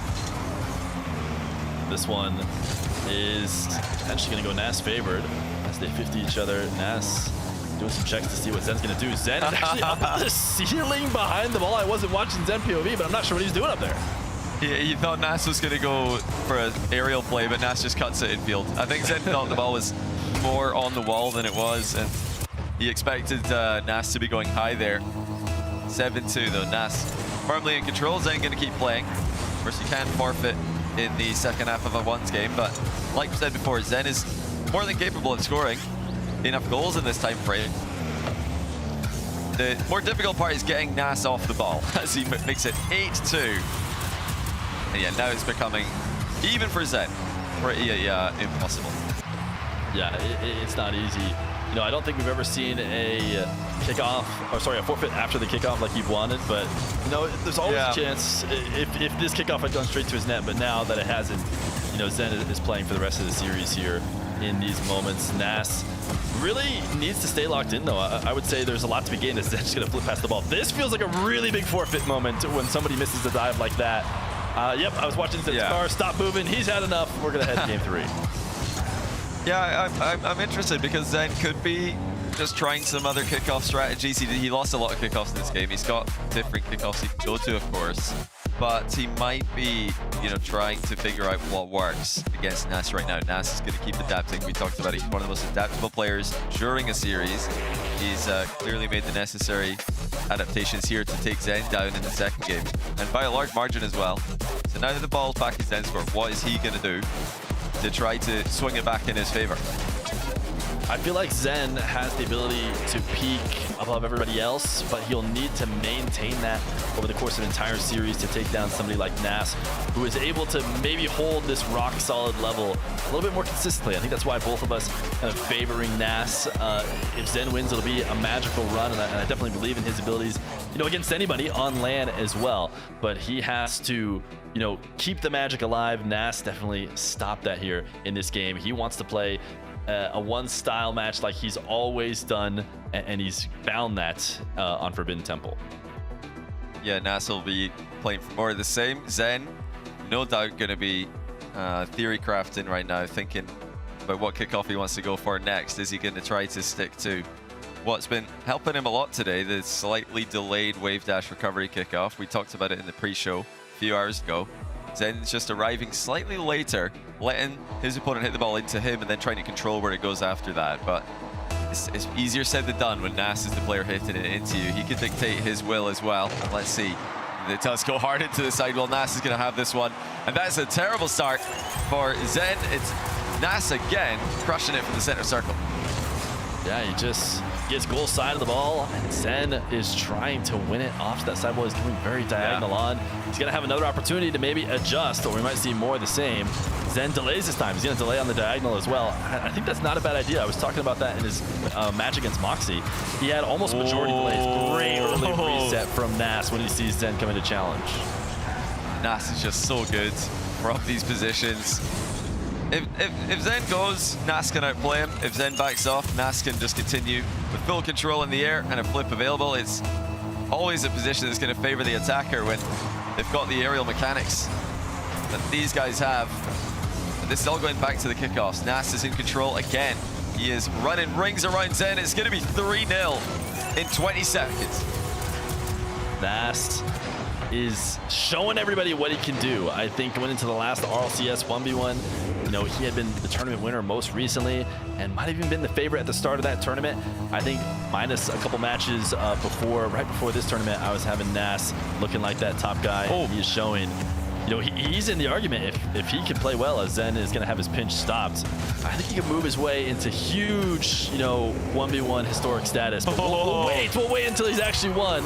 Air dribble bump from Nas makes it 4-0. Yeah, Zen just kind of floating in the way of this one. He made himself a target, and Nas sniped him. If Nas is coming at Zen that quickly, I think he might think twice about hovering in front of him like he did there. Especially when you don't have a flip available. You've already jumped twice, you're up in the air, you're committed, so it's just all that easier for Nas to make contact. Still a long time to go in this game. We've seen Zen make comebacks before, and he is going to go back to that hovering strategy. This time Nas's first touch is less quick, but Nas just baits him in. He's going to walk it in for 5. I thought Nas was maybe not even going to go for the air dribble at first because Zen was so early, but Nas decides to pop it up a little bit before going underneath. And then he really could afford to walk it in even more, maybe try and tilt Zen. He is on an insane run right now, connecting this into the last game. 5-0 here. It's not even a minute down in game number 3. Nas is building the cushion he can use to hold on to for the rest of this game, as you cannot forfeit until over halfway through. And Zen really shouldn't be. He's got tons of time. We've seen these kind of come back before, and those kind of flicks will help him do it. You know what? When he's got space on the ground, he is so good at this. I would like to see Nas pressure Zen more there, because Zen has looked a bit wobbly when he's had to deal with pressure while he's dribbling. But that was absolutely perfect. Top right corner with a ton of power. Nobody's saving that. Nas is going to be likely in control of this kickoff yet again, even though Zen gets to throw it on net. The game will say he took a shot, but not really. In fact, he really should not have dove on the follow-up. I'm surprised he did. Nas probably feels good about that fact that he wanted to try and get a 50. He said, sure, I've got boost advantage. You can go flying over the top of me. I'm going to recover better, and I'm going to get a goal. Well, yeah, I think that's the symptom of a bit of frustration from Zen. He's been losing a lot of the kickoff possessions. The ball's either immediately in his net or immediately going towards his net, and he is having to make saves on low boost while Nas runs around with 100. So yeah, those frustrating challenges, you can understand why they're happening. Zen here trying to pinch that off the inside of his own post, could not get the right touch, but even if he does, it's still going to be a tough position with Nas coming in full speed for the next play. Zen he hasn't been able to play in this game. Nas hasn't let him. Every kickoff, he gets control, and this will be another one. Zen desperately wants to play. That's why we see him diving in. He wants to be relevant in the play, but Nas, who has control, gets to decide whatever goes on, and now this is another moment. We did see one flick from Zen when he got a chance, and this time he's going to get dunked. Low boost, probably has to leave the play. Nas going to take a long shot, but actually big mistake to put it straight down on the ground. Luckily he recovered, and he handled what was going to be an open net.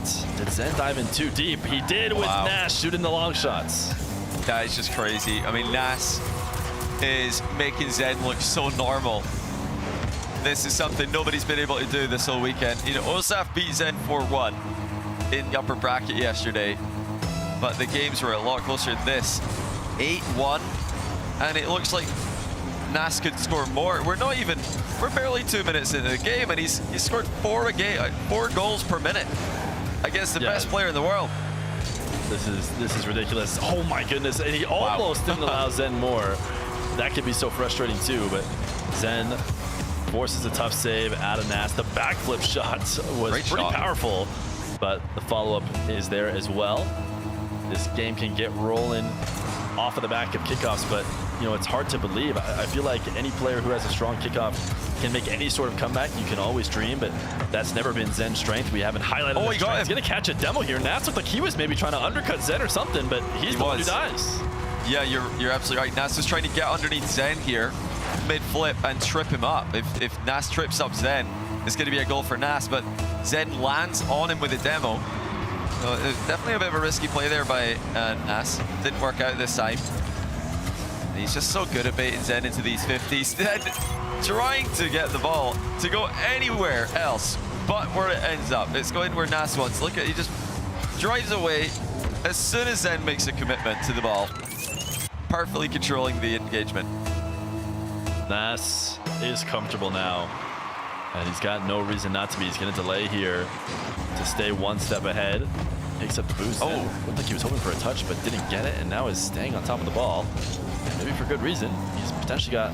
No, he doesn't want to take a dribble. He's going to go down to the ground and dribble it off the bounce instead. Still up to top of the arena. Wants a bump. Nas cannot get the save. That's a really good play by Zen. You know, we've been seeing the evolution of his air dribble bump game. This time he's got his flip, and he's flipping into Nas just to make it even harder to get a save.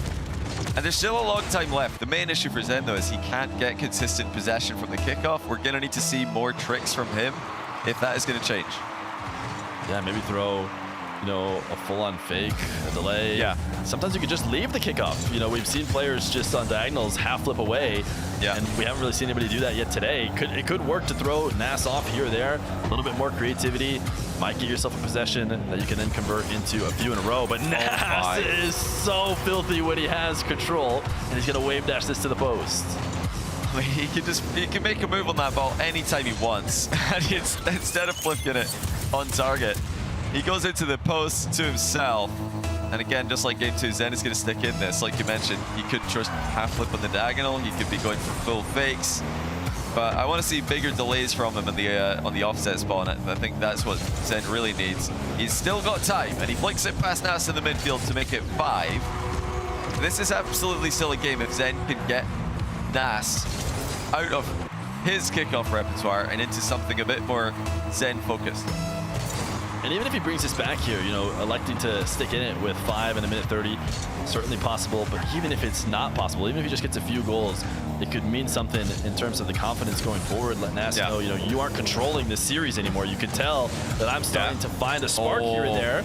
And that was maybe an opportunity as Nas is going to stare down and see, is Zen close? Notices, nope, Zen's not going to dive, so I'm going to have a chance to wait this bounce out, play it into a dribble, try and muscle a 50 in.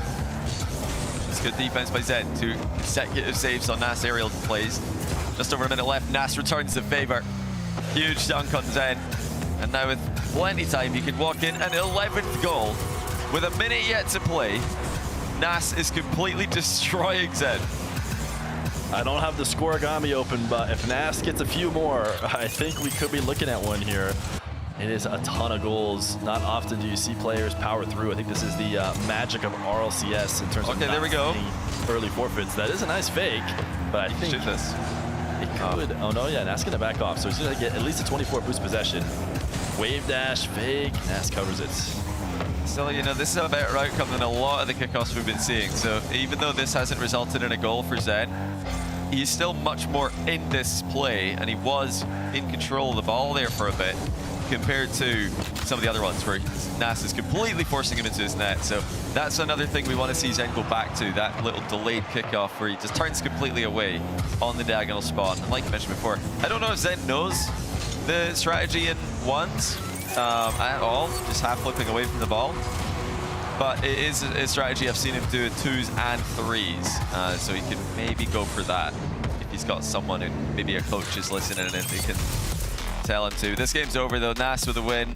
Zen's forfeited. 2-1 to Gentlemates Nas. Yeah, Zen has seen enough. We say he needs to lab the kickoffs. He did try something here or there. Maybe he already liked what he saw. He said, yeah, you know what, that did work. So let's go next game. I'm going to start using this strategy in the next game because I was able to get some possession, not waste any time. Maybe he thinks he already has the advantage. Probably not. He probably just wants to go next because it was a little bit too much to overcome. But Nas in the zone. Zen, it looks like, is going to be taking a timeout. He is going to take a timeout. He's not liking what he's seeing. Take a breather here in this best of 7. Yeah, and I think that, you know, starting off game 3 with a kickoff goal for Nas was really just a nightmare scenario. But for the long-time ones viewers, you would almost have seen it coming. As Zen tried to push the ball into the sidewall, and meanwhile Nas just got goal side and countered it. It's the classic kickoff goal directly into the net off the sidewall bounce. I'd rather see Zen start off with either a fake, big delay, or just a half flip, a complete leave of the ball, just something to put Nas into manual mode. Like, I think of it, Fear, like, you know when somebody tells you that you're now blinking and breathing manually, and then you're like, oh yeah. That's what Zen needs to do to Nas. Make him go into manual kickoff mode, manual Rocket League mode, something you never want to do. You want to be playing in your flow state. You never want to be manually thinking. I think you just probably made a ton of viewers manually breathe right now by saying that. So you're probably onto something. But yeah, I could be okay with Zen just throwing away every normal kickoff for this game. You know, just don't even take one ever and see what you can find, especially if he sees any early momentum with mixing it up and getting any sort of possession. Needs to recognize that he is always going to be outmatched anyways with the standard kickoffs against these guys who play so many more 1v1 games. Yeah. And clearly he's gotten a little bit of evidence that it's not working. So maybe just mix it up and you know, some people call it cheesing, but maybe like cheese the kickoff and try new strategies every time. Just to keep it at least even, if not maybe even Zen's favor. He did have the drive kickoff earlier in the tournament. I think day 1 he used that. Did he use it at all today? I think he might have. I think so. Yeah, at least someone did. Yeah, so Zen, he does know other strategies. That's why we're talking about this so much. We've seen him show more of his repertoire throughout this weekend than we've seen so far in the grand final. And, you know, I'm sure he's still aware of these strats. It's all about being comfortable doing them in the moment under all this pressure. Now let's see what's he got in store for us. Zen, Nas, game 4. Nas has won the last 2 convincingly, and he wins this kickoff pretty convincingly as well. Zen clearly does not have us in his ears. He went for another kickoff that we've seen a million times before, ones that have been favoring Nas, and we're right back into our comfortable little position here. Nas with a 100 boost and an opportunity to punish Zen, and he does just that. That's just undefendable. I mean, Nas has slammed that top shelf. And Zen is just trying to hedge his bets. It looks like he doesn't want to go too high on the challenge to get low 50'd or to lose another wave dash shot to the bottom corner. But in doing so, he's left the top of the net open. Nas has gone straight through him again. I think Nas might be able to get another one here. No, Zen does get back in the way this time. Nas took too long to pull the trigger. Still, I mean, this is not what we wanted to see. It's another Nas possession. He's been able to hold on to him for minutes. This time Zen is going to cut it off early. This is what Nas has been so good at, securing his goal off of his possession, and he's put on a masterclass right now. even right now, you know, Zen is trying to take control, but it's still Nas who is dictating what's happening. We'll see if this retreat back to his own half will allow Zen to get something going, and because he's so good in the air, he can just do this. Not everybody can, but he'll just boom the ball off his back wall, and even this air dribble, though, is not much. Yeah, he didn't want to use the last ounce of his boost to completely commit to the play. Rather have something left over to recover. And this time he does. It's the ground shot and the read. Zen's got it on the goal line. Surely. No, it's saved by Nas. And it's going to be a goal at the other end. Heartbreak for Zen. He won't believe that that's happened. Disaster for Zen. I mean, that is not what you needed coming out of your timeouts. You're trying to get a mental reset. You're trying to get something going. You finally see an open opportunity with no Nas around, and instead you miss and allow a counterattack. Still no goals for Zen here in game number 4. That's just unreal. I mean, he did well to get the shot off. Pouncing on the rebound as well. He had to be so quick to react to that, but no reward for Zen. It turns out he does not just get everything his way in Rocket League. He is in the trenches now. The challenge is real. Delayed flip. Nas blocks it. What a read in defense. He's holding Zen scoreless again as we approach 2 minutes into the game. Pinched by Nas. It doesn't go fast enough, so it's going to be another try for Zen. Yeah, Nas is getting real creative. I think getting confident by going for a pinch like that. Normally he's so good at holding on to possession, but instead he said, you know what, I'm feeling so good, I'm going to try this pinch, even though it'll mean Zen finally gets control, something I haven't let him have. Zen gets to an air dribble and does his game. And that's what he needs. He just needs a couple more plays where he can stay close in the overall score line and put in a banger. It's what he's so well known for. And that's backing up Zen again. And now taking all the boost away. That shot wasn't supposed to go in. It was just supposed to keep Zen boost starved while Nas steals all the hundreds. And then the low 50. I mean, he's adjusted masterfully. Earlier on, it was the top shelf. Now he's just rolling it in with a mind game. He's just too good. He's the best in the game from this position.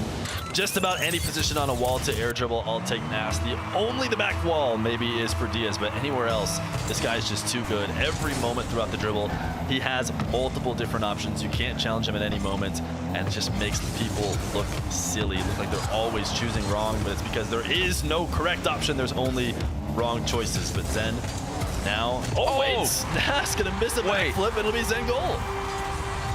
Well. Big mistake by Nas now. Zen was completely zero, and Nas has just missed the ball. He tried to backflip and hit that into his own post, maybe the crossbar, but he's completely missed it. That's a pretty shocking thing to see after how well he's been playing. Has Zen overextended? Oh no, Nas can't get the shot on target. Game on. Now Zen has his space. Air dribble bomb connects. Nas knew it was coming, tried to get over the top of it, but Zen still made contact. And just like that, the game and the series have turned on its head. Zen ties it.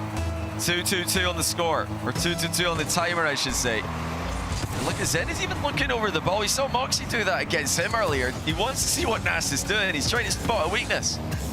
Yeah, he's looking for those delays and getting ready to counter them. Nas hasn't been able to. It really comes down to his pinch. Zen is trying another full field redirect. Didn't make contact. Nas was probably ready if he did. And actually, I'm surprised Zen is able to dive back out and challenge this. I would have expected Nas to get a clean possession, but Zen has been able to take it right back. What a muscle 50. Got to reset off his wheels and has a wave dash for the goal. Zen absolutely in the gym for that 50. Absorbs Nas's challenge and puts himself in front by 1. He has really had to work for this, and now it's up to Nas to respond. That mistake earlier has cost him what looked like a fully controlled, comfortable lead. And Nas, had he not pinched that away, would he have never let Zen get something going? He is looking potentially for a demo right now. Zen trying to dodge it and recover back down. Nas is missing, but he's got the follow-up. Well, okay, we can clearly see Nas is feeling the pressure as well, because that was wide open, and he's hit the post. Luckily for him, it bounces straight back at him. I don't think he's really read that so much as it's just come right towards him. Okay, another tied game. Zen looks like he's finding entrances into the play, ways to challenge Nas that maybe weren't happening earlier, and now Nas is in trouble here. Zen has 100, Nas on small pads, Ground to air dribble is coming. Nas did not have time to get the corner boost. Actually, Zen's just decided to keep it low and it works out. Nas overthinking it. He's just flipped past the ball again in the challenge. Zen knows he has boost and that his recoveries will be better. He's down to play some low sort of 50. That is then a race out to control the ball again. It's very likely to favor him, and he put just enough space between him and Nas to have it bounce right back out and make it easy. Barely even needed that boost advantage. Now he's got, he's had a few different boost steals. He's been very willing to go into Nas's corner to grab the 100. Nas has yet to really fully punish by getting quick shots. It's now Nas playing from behind, something we hadn't seen in many minutes. As Nas can let this bounce off, he calls the bluff that Zen is not going to go for the follow-up. Now Nas into the air. He wants a bump on Zen. Zen gets through, but it still goes in. Nas capitalizes on Zen's compromised position. Low boost shadowing. Pretty much impossible to stop a pop bump from that position, but could Zen have gone for the drive-through demo? I think he's maybe faking that too many times. I'd like to see him go for it at least once. Afraid to do it in such a close game. Mirrored wave dash kickoffs, but it's Nas who's in favor, who is not taking it to the air this time. Instead, a very safe double jump, but Zen has recovered to the back wall. Will be able to clear this, force Nas back. Demo attempts does not connect. Zen wants to go for a second chance. Nas very aware of that. Now he's going to take it to the side wall where he has been so lethal. Will Zen try and stop him early? He does float up in the air, meets him at around ceiling height. Even got a reset off this one, but might still be on defense as Nas picks up 100 and is right back to his favorite spot. Reset down to the ground. Zen won't come in. He tries to get over the top of him in the top left, but Zen makes a save. What a save by Zen. That's as good as anyone you're going to see in RLCS 1s this year. 14 seconds left. We're still all tied up. Zen needs this to keep the series tied. Nas could really take a massive advantage with the next goal, but he's got no boost to work with. Final chance of regulation should go to Zen here off his back wall. Zen, a full field dribble. He cannot afford to bring it down to the ground. He has to score in the air, and Nas forces it down. He jumps high. He doesn't care if it hits the ground. It was a tough play to make, but Nas at least got it down there. Overtime into the kickoff. Nas is quickly in control in Zen's half, but a bit awkward as he's glued into the back wall. He's going to switch to the opposite way. He's trying to see if Zen's going to stay close and if he needs to outplay him early. This is Nas's favorite spot. He's going to use the ceiling for the reset this time, though. Falling down to the ground. The wave dash shot is in. Too good.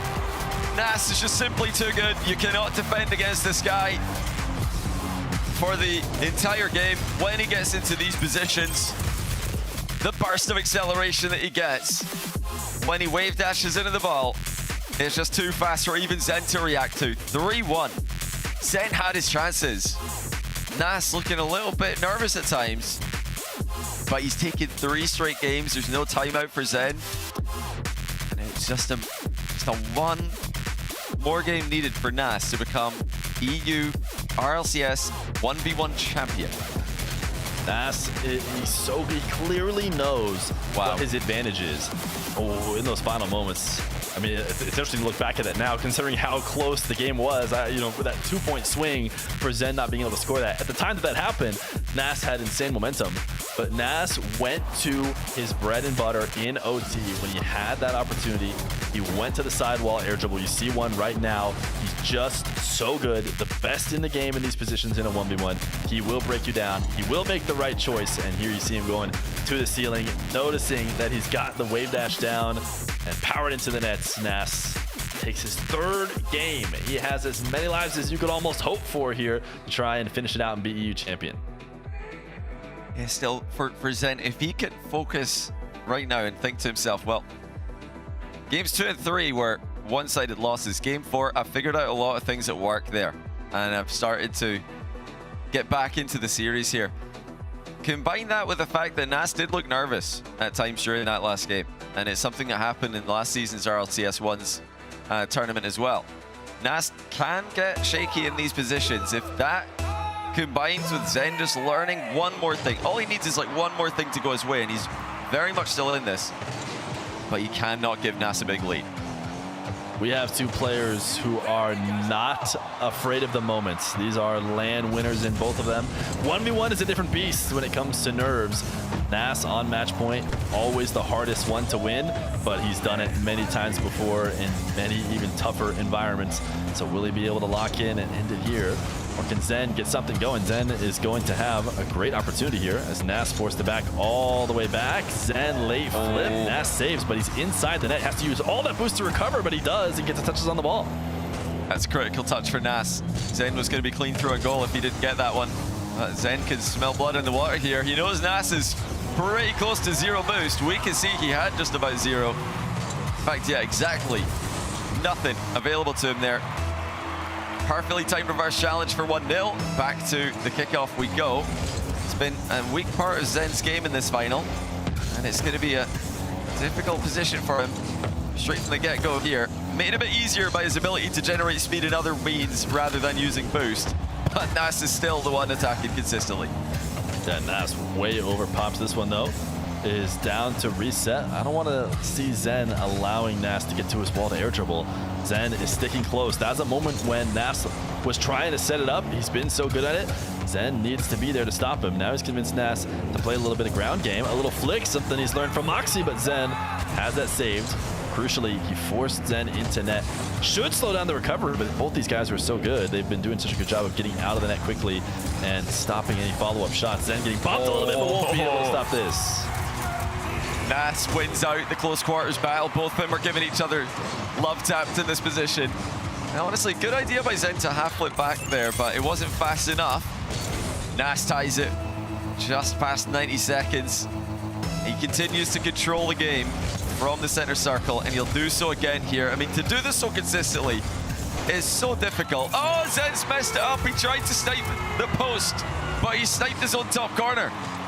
Yeah, Nas found a ton of power. Finally just booming it on net. It goes in at 139 kilometers per hour. It was headed in, but Zen could not save it. He really just sped it up and maybe gave us our new fastest shot. Can't remember how fast the other shots were.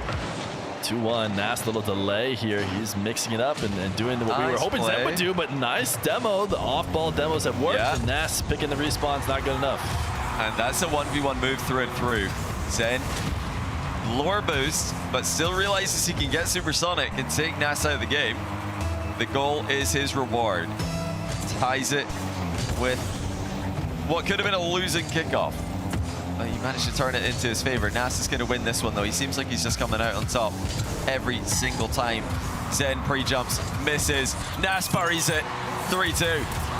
And if you haven't been watching the rest of the series, you might wonder, what is Zen doing? Why is he trying to cut Nas off? Because every other time Nas has gone up in the air uncontested, he scores anyway. So Zen tries to find a new way to cut him off, get up there early. The problem is at every moment of the dribble, Nas is ready to read you, and he will just tap it over and skip the dribble in the first place, send it back down to the ground, and retake the lead. This could be a good opportunity for Zen. He should be able to drop into his own back corner and grab 100. He's going to go back up into the air. We've seen him bump here many times before, and that's what he'll do to equalize. Perfectly done by Zen. Pops it right at the moment Nas is thinking about challenging. That forces Nas to turn in shadow, and shadow in defense is so difficult to defend. Air dribble bumps with. Zen might win this kickoff. That would be the first in a while. It looks like Nas is just too strong, though. Reaffirms his control in that aspect of the game. Like I said earlier, it's so impressive that Nas can do this. He's just winning mechanically, winning the mind games, but okay, hold on. Zen's managed to trick him on this play. Nas must have thought Zen was leaving in this position because he's turned a bit sluggishly, and Zen just beats him to it easily. Yeah, he thought that was going to be a full retreat, which maybe he's been conditioned to think that. Zen has given space a bit before, but I feel like he hasn't been going back too often. That's just a bit of a mistake. He's not perfect, believe it or not, despite what we've seen from him recently. As Zen, slow air dribble, he's not going to be able to get the bump that he would have hoped for. He's going to try and get a follow-up bump. Nas able to dodge it, and now taking it to this opposite corner. He is going to deny his air dribble, I would say, by going for the hook shot off the wall. Actually plays it infield a little bit faster than his normal air dribble. Now low 50. Wow, impressive. I should say low 50, an aerial 50, but Zen stops it and counters. What play in defense by Zen. Nas trying a mind game that would have worked on pretty much any player in this competition. Somehow Zen sees it coming, gets in between Nas and the ball, so Nas could do nothing but watch as Zen scores at the other end. Both players have slightly delayed their kickoff here. Zen, awkward, but oh, he just loses the race to the boost. It looked like he might be able to get there still. Eventually, wins the kickoff just. He barely gets away from it. Ceiling shot, double tap by Zen. Nas for the save. Nas respected him so much. We've seen both these guys hit double taps that nobody else can. Nas knows that Zen can't hit it. He needs to get up to save it, and Zen just gonna go flying past. He'll clip Nas a little bit, but the ball will bounce in. Yeah, Zen really didn't want to be waiting on his goal line. You tell he doesn't want to react to those wave dash shots, ladies and gentlemen. He's flying out to contest Nas early now, almost without fail. Only the 1 goal advantage for Zen. Nas is on the precipice of 1v1 World Championship. He will be playing against the winner from North America's RLCS ones. If he can take down Zen here.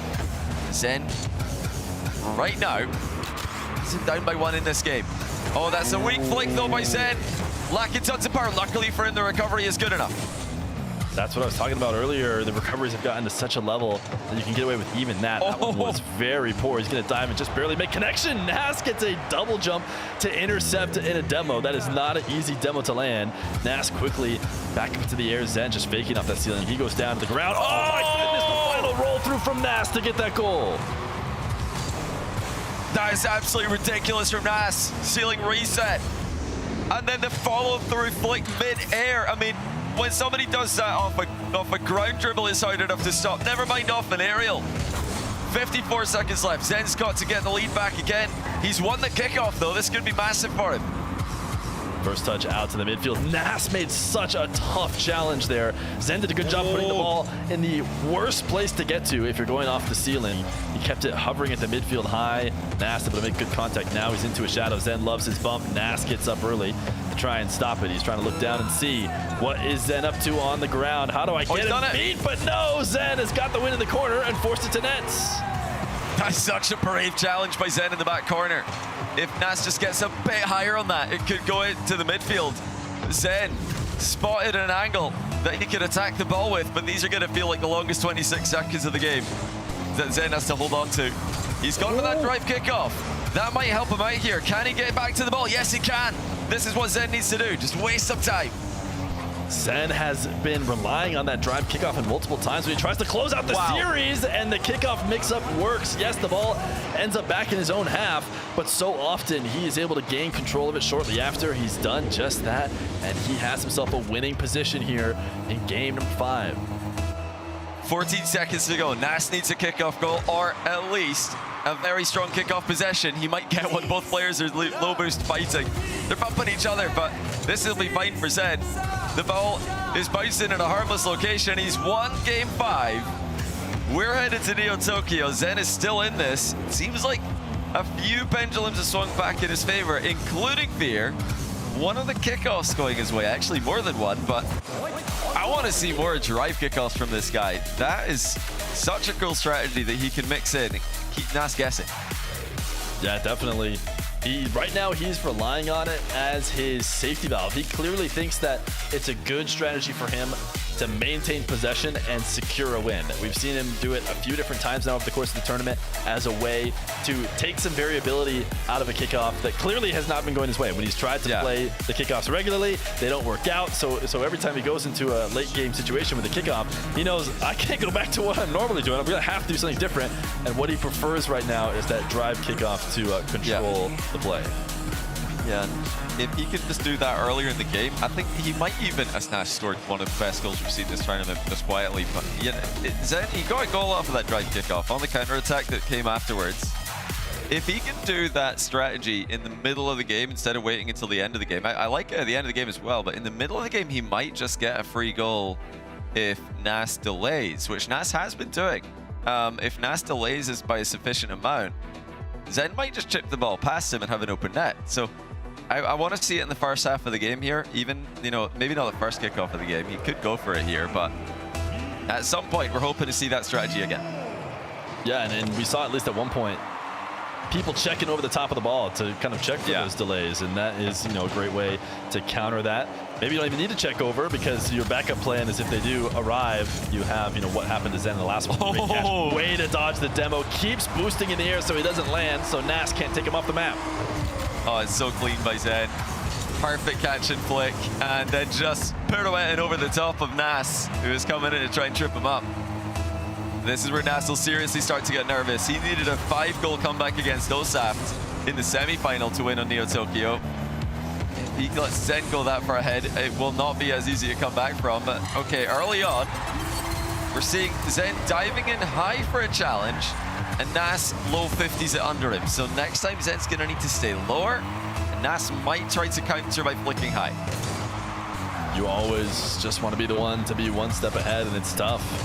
It's a battle. Who's going to decide what? Zen's gonna get the kickoff goal. This is a great sign for the Zen fans out there, and I think there's a couple Zen fans out there who want to see him win this one. He's able to even kind of muscle off Nas. He got in his way, accepting the little bump in order to keep Nas from rotating back to secure that goal. Zen's got to keep toe-to-toe with the kickoffs as much as he can. That's a really good touch. Nas wants to go. He does go. He's completely boostless here. Zen's got an advantage.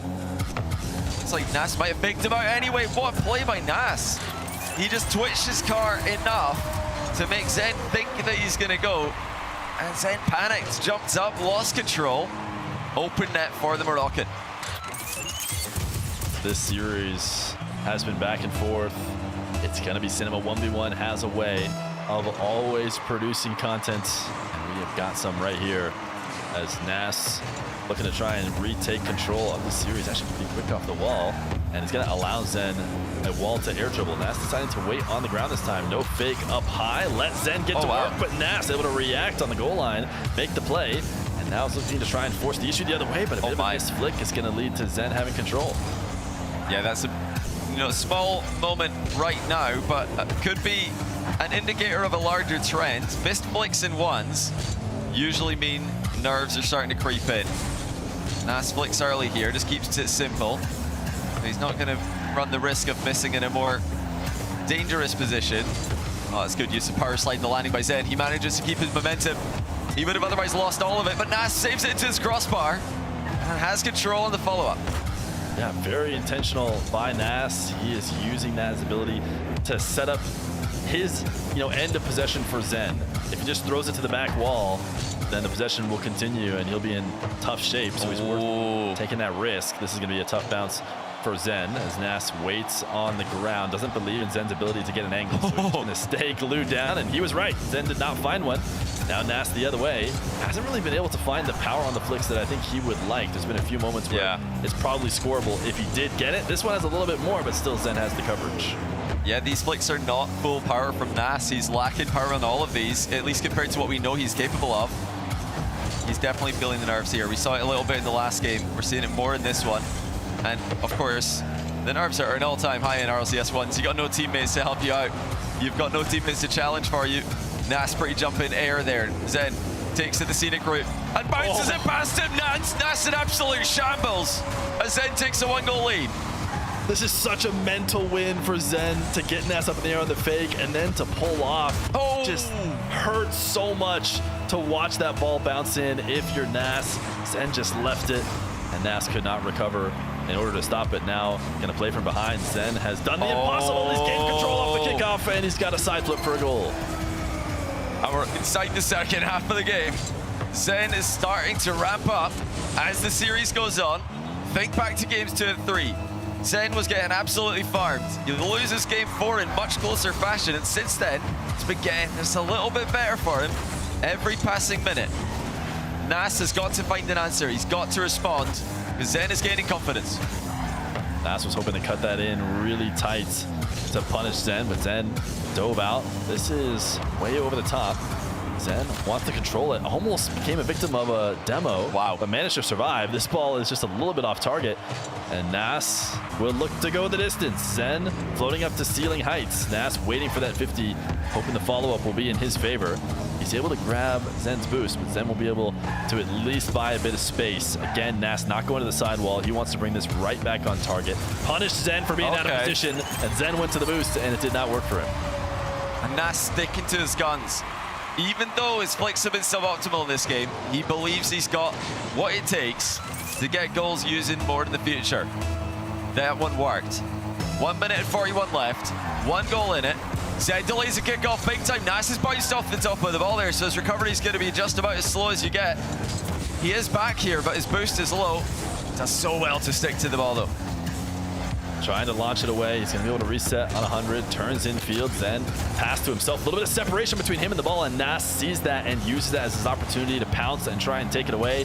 You need to have such good control of the ball that at any moment it looks like there's no challenge available. Zen definitely not lacking power on that flick that he uses essentially to clear the ball, as Nas is going to have to live with his one boost that he has. In fact, he doesn't feel good about it. He's going to back off and let Zen go to work. Zen's flicks have been a little bit stronger. He's going to try and slow down and pop the ball up, but he missed, and Nas makes the play.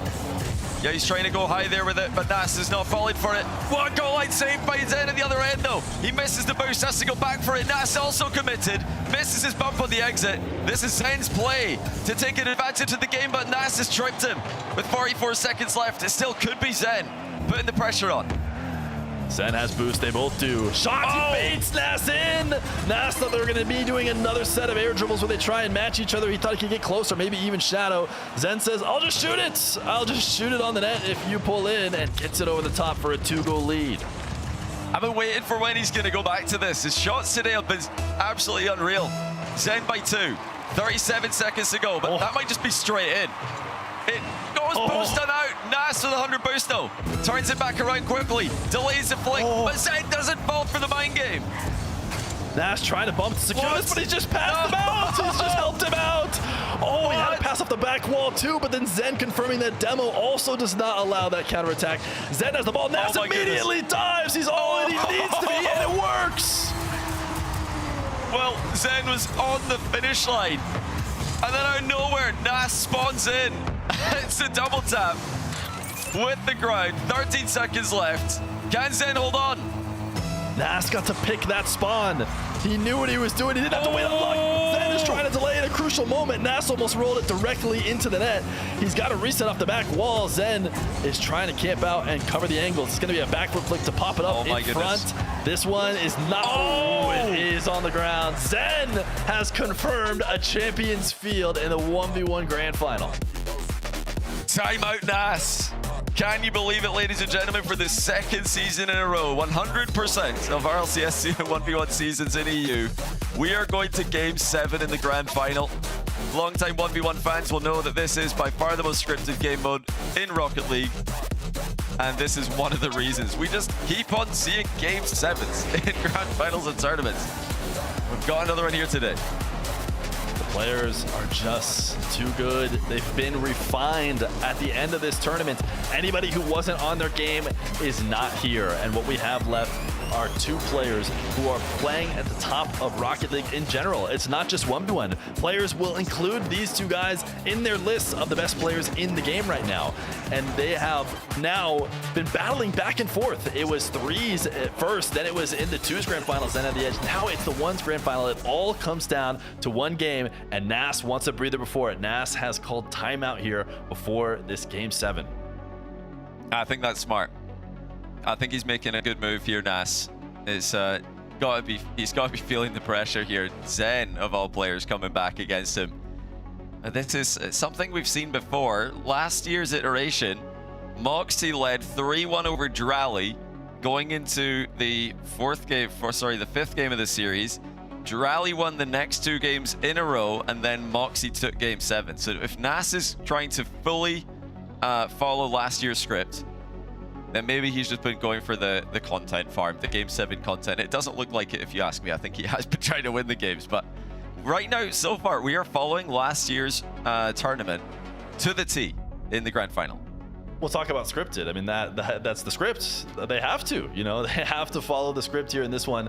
But I think in reality, we all know it is anybody's game here in this Game 7. It is such a big moment. If you are a fan of someone potentially winning the Triple Crown, then you have to be a fan of Zen here. He's your last chance for it to happen over here in EU. Atto could have done it as well, but Atto decided to skip the tournament, so it's just going to be Zen who has a chance. Nas has had enough of vitality. He wants to take over as one of those names that gets brought up often as the best player in the game. He likes it. He said it himself. When there's less people on the map, he feels better. There's only him and there's only Zen, and it's game number 7. First kickoff goes to Zen. He's got Nas in a terrible position. Shoots it, first time scores.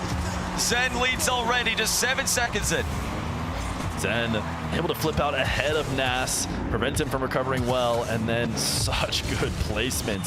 When you have that boost advantage, you know at most Nas has a double jump. He's not even going to jump there because he knows it's not worth the risk. If he gets to save and uses both of his jumps with no boost, he's getting scored on later. You're just going to hope that Zen misses, and Zen did not miss. He does not miss very often. Nas now trying to get one of his early opportunities. He's got some boost. He's trying to pop this ball up and keep it in play, but he's not going to be able to. And he even left a midfield boost for Zen to refresh on here. As Zen tries to get a second goal, these guys are looking a little bit panicky here as they both jump early in Game 7. Well, Nas has nearly demoed Zen a couple of times already. He's been millimeters away. Not the only player today who's almost had demos on Zen. We saw Razear's earlier, pixels away from it. As we approach the end of the first minute of the grand final, both players have had chances, but Zen looks pretty poised in defense. He's taking his time. He's not falling for Nas's tricks. Nas looking for a low 50 there. Zen just goes straight for the ball. No boost in the midfield respawning for Nas, so we're going to play a bit of a low boost game here for a bit until Zen decides it's time to put some separation on the ball. Goes to the back corner, and now they both have 100. Nas big challenge, not phasing Zen at all, and he just lets Zen miss. He waits and takes a wide angle to try and stop an air dribble up, and then Zen gets mind-gamed into just missing the shot on his own. Well, look at this. A turn of the roles here is completely swapped. Now it's Zen who's trying to bait the outplay, or rather the misplay. He is just trying to wait for Nas to jump in a bad direction, make a bad save. Zen has stopped trying to force out plays for the time being. Nas has held true in what remains to be an incredibly tense match. Zen with a skip from distance. It will not make it the whole distance of the pitch, but Nas has got to respect that. It is such a dangerous play to play. Nice fake here from Nas, but Zen has to know that this might happen. If you're trying to redirect it across the length of the field, if you don't get it in the nets, you're probably just giving a possession to the other player. And a great little fake there to get Zen missing, and it's an equal game. And Nas pulled that down so quickly. Zen was pretty fast to react, but not fast enough. That's going to be a beautiful bounce for Zen. Tries to fake Nas back with the first jump. Nas stays low enough, and Zen's missed his wave dash. That could have been a pretty free play for him. Still might be. He has to pre-flip back and deny Nas a near post shot. Nas is going for so many mind games, though. To be honest, so is Zen. Both players very fakey in this last match. They're trying to take advantage of everything they've been able to do to each other over the course of 6 games. Now Nas, air dribble lean back, reset Zen back down to the ground. Oh my goodness. Nas is going to try and take this and reset the possession, but a really heavy touch means it's not going to be the freest thing ever. Zen's going to make sure to hang out here and make sure he notices him close by. Nas makes a mistake on that first touch, so it's going to be Zen's control instead. He tries to flick over an early backflip challenge. There was no early backflip challenge. Nas stays on the ground, makes the save, and is now the other way. Nas just flicks it early. Had enough of that slow dribble. He's still got the ball though. Closer range, another flick. This one forces Zen to land awkwardly. Boost steal comes through for Nas. We're almost 3 minutes into the game and it's still tied 1-1. This is an incredibly close game, an incredibly low scoring game for 1-1, and Nas breaks the deadlock. Just waits for Zen to fly by, slams it into the open net. This is such good patience from Nas. You cannot just rush to the ball. You want to because you see an opening and you think if I go take that shot, I'm going to get a free one. But Zen sees the angle for Nas to the ball and is waiting to try and bump him if he looks for the shot. So Nas has to be patient, has to let Zen flip by and not get contact before he can get that shot. Huge bump by Nas. He's won the kickoff as a result, and the simple flick works out. Zen flipping on the spot. He didn't really cover much there. That goes right back to Nas bumping him on the kickoff, but yeah, Zen will feel that he could have done better on that defensive play. It feels like this 2-goal lead is bigger than I've ever felt a 2-goal lead is because it's been so close, not just in this series, but in this Game 7. Every bit of margin matters so much. Nas bumping Zen. Does he have an angle on the net? He's going to try and score. He does! Dangerous move from Zen. He tried to bump Nas away, but Nas is the one with Bush in the position. He can recover faster of the two. And a 3-goal lead feels huge in such a low-scoring game. Zen has really struggled to create meaningful offense in Game 7. And can he get a few kickoffs in a row? That's the only way he brings this back. He has a save. He's trying to curve dash out of here to recover. And now he's going to get back to his corner boost. But Nas missed the net. That is a gift from Nas. And Zen needs to convert. He's into the air. Has to adjust this dribble just a little bit with the touch. But Zen is good at that. Problem is the finish is still weak. And now Nas is going to be able to counter. It's 5-1. Oh, well, it's mistakes both ways. Nas missed an open net, and then Zen fails to convert with a full pitch air dribble. You'd usually give it to him there, but you can see that even Zen, under the pressure of Game 7, starting to fall off a little bit mechanically. Still has time, but he's got to lock in here. He needs to be the player scoring the next goal. Zen has the boost. Nas is not going to score on this one, but might make Zen think about him for a second.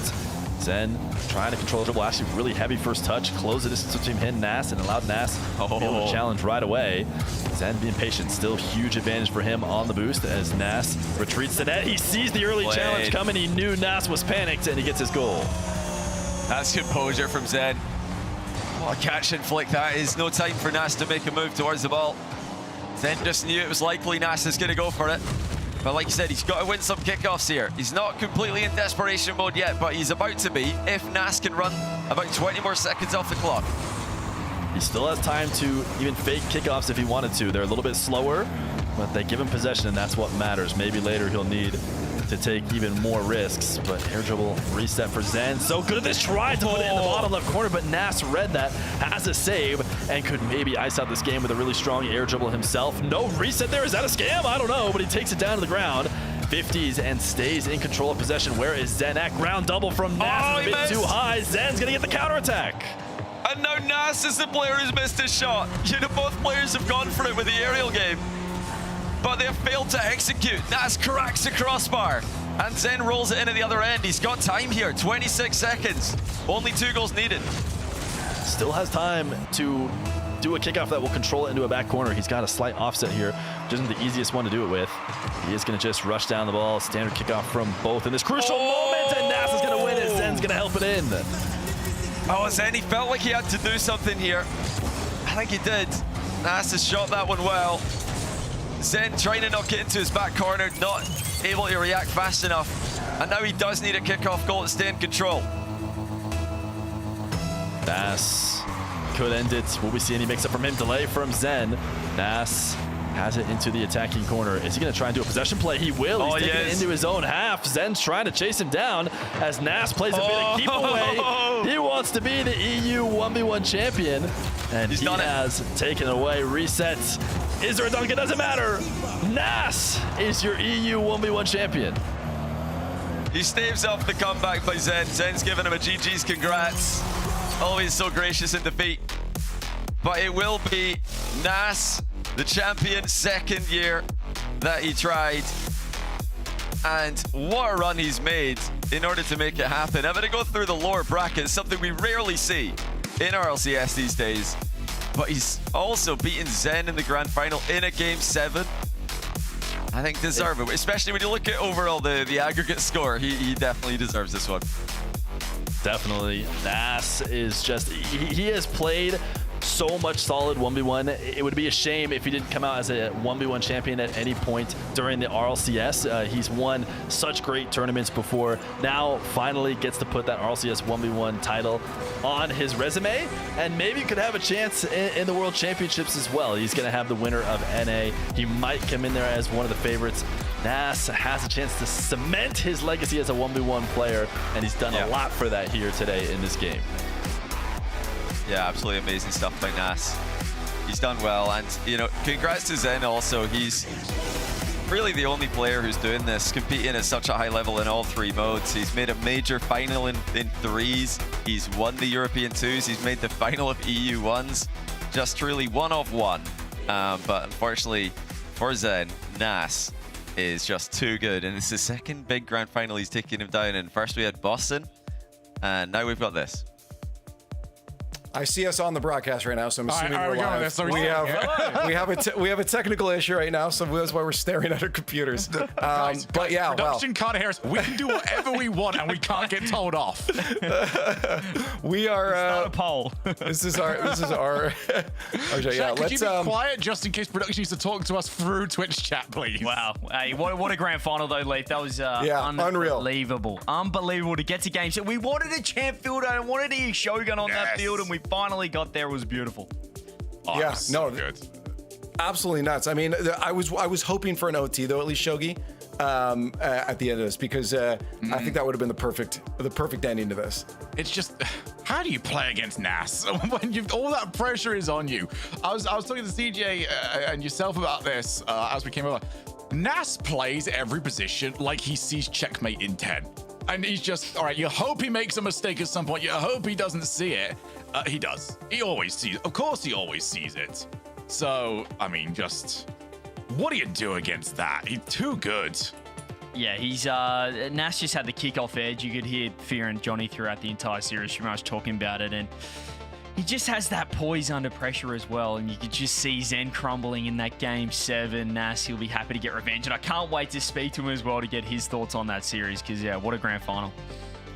Yeah, no, I think it was funny because the ones we were talking about this before, how fun it is to watch, and I said earlier, my partner was even down there, not having watched a few RLCS in a row. I just heard her cheering at the end there. She was going Nas, so I guess she was right. We were wrong. But it was really fun to see how people are getting involved with this, the personalities, being able to see their cameras. We saw, through the death slams, the little bops to music as they listened to the music, or just the happiness as they got away with, some silly plays here and there. And I think overall, this was a really good showcase of what ones can do.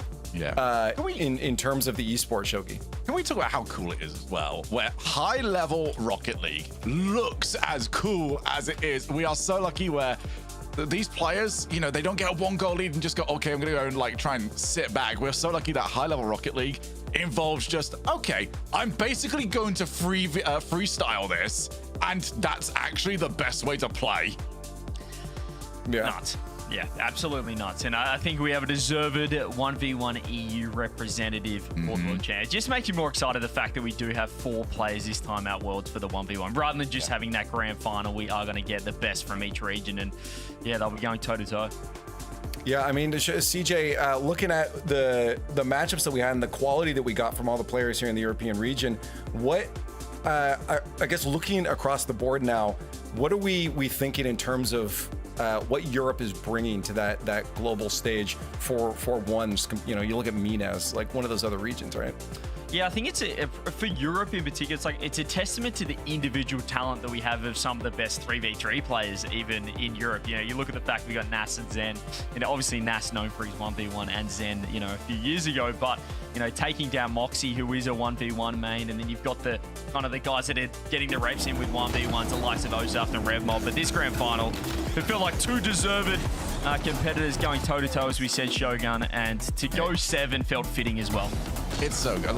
What a rivalry these two have got at the moment, and we're so lucky to have that this season. Obviously, Boston for Nas, then 2v2 for Zen, and you could probably even say quite a significant part of Paris as well for Zen. But this one goes to Nas as well, and give us more. We need more of this. We've got to get a tiebreaker happening at Paris and Freeze.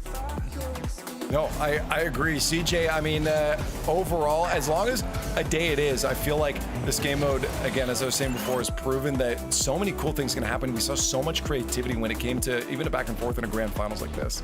Yeah, just the mental edge as well. That's just what 1v1 brings out. The fact that it's just you versing one other guy out there. You don't have teammates to rely on. And for most of these guys, don't have a coach or support staff to rely on either. So be interested to get the thoughts of Nas during that final, because it is just such a mentally taxing game mode.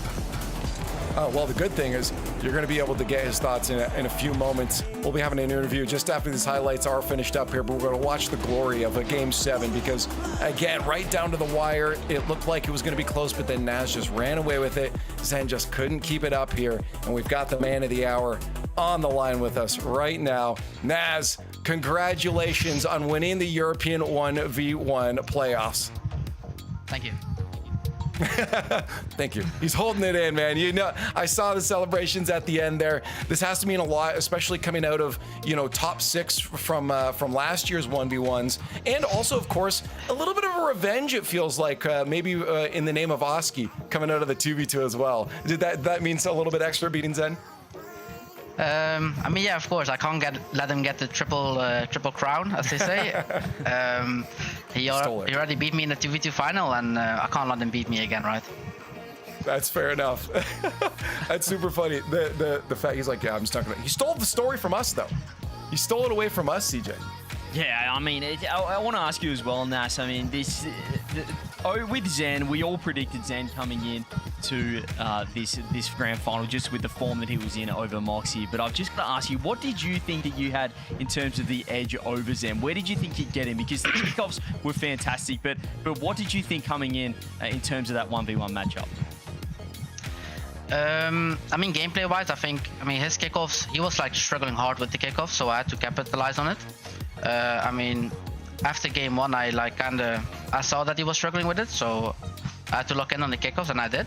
And gameplay-wise, I think, I mean, I know how to play 1v1. I think I'm really good mechanically and a ground player as well. So I just like to have him like in a chokehold, so he can't like do his mechanical stuff. And I'm happy I did it in some games.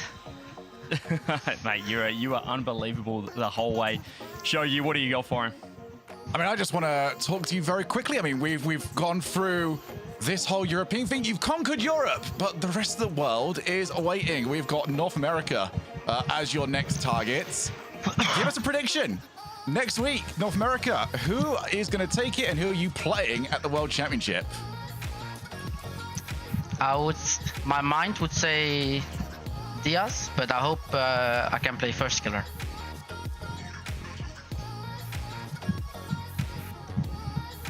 Hello? Oh, okay. Sorry, we're having some tech issues over here, so we're getting you on a little bit of delay, but he wants the FK. He wants FK. I like that as well. I think that's a good matchup. Hey, you know what? We're again, as we're kind of in out of here. So what I want to do is have us no talk anymore.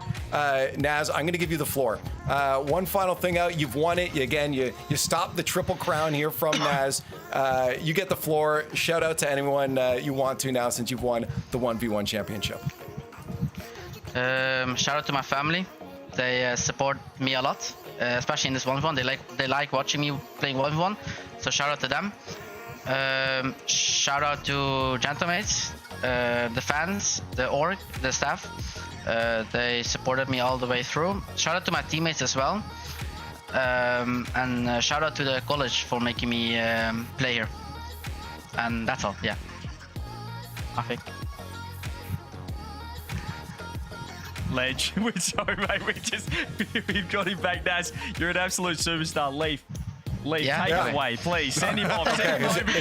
Go. We've got 15 seconds. This is it, mate. You're Naz, a superstar. Congrats. We said that we would chat after this, and we did exactly that. I'm glad we did it, and we'll see you, of course, at Worlds. All right. I'm assuming we've sent them off. Like a little bit of a pause, as if you could possibly hear him. I love that from you, Lee. I had to guess. So who else's strategy was to listen via the broadcast? I was listening to the broadcast. All right, cool. It was all of us then. Yeah, but we're in and out here. So I do see the bracket on the screen now. This is what happened. Quickly, walk me through some of the storylines here again, CJ. This was again just chock full of personality the whole way through. Yeah, I mean, storylines galore. I think Osaf just putting his name in the headlights. Yeah, kicking off the tournament was all about Red Bob. I think we can thank Fear for that one, bringing him in. George Bomber as well. When I realized that Red Mob was just Bomber backwards and that's his last name, I thought this could be the Bear, the Ball, and the Bomber for my fan base. But unfortunately, he wasn't able to get the job done over Nas, who eventually won. So it's not a bad loss in the end. Osaf looked fantastic. Obviously, that win over Zen stacks up big time Shogi. And then Moxy will be disappointed that he got that top 4 finish, but certainly didn't lose any admirers. Still played pretty well. I mean, biggest winners for me, Germany. Good to see them back up. I mean, we were expecting a decent amount from Razear. He's really been stepping up there. But the fact that they managed to have Osaf joining him as well. I mean, Osaf plays Razear's to 7 a lot of the times anyway, so shouldn't be overly shocked. But it's great to see that country on the come up. Of course, and just in case you can, I heard Naz just ask in the background if you can go. If you can still hear me, Naz, yes, you can go. We're moving on. You're free to go celebrate. You're good to go. Yeah, he was still waiting around. What a nice guy. He's absolutely legend. Deserves a winner. This is how you can't beat him in a 1v1, all right? We've seen it. People trying to mind game him. He's too patient. He's patient with the interviews. He's patient on the field. This guy will not ever blink too early. Too good. I love it here. But again, that's it. We have found our champion to represent Europe going towards World Championships. Now, though, we do need to find our LCQ representatives, and that could be you. Sign up here, QR code. There's a lot going on in Rocket League, and you can get involved along the way. You know, as if it's just watching and getting your drops over in the Jinxie stream that's happening right now, or if it's playing Rocket League in the LCQs, you can stay involved for the next little while as we head towards Worlds. And speaking of that too, we would love to have you guys there. So if you want to grab your tickets, those are live as well. You get to see some incredible gameplay. Watch Naz try to run it down in that bracket as well for the 1v1s. And again, you're going to see him in some other game modes too, not twos unfortunately, but see him in threes as well there.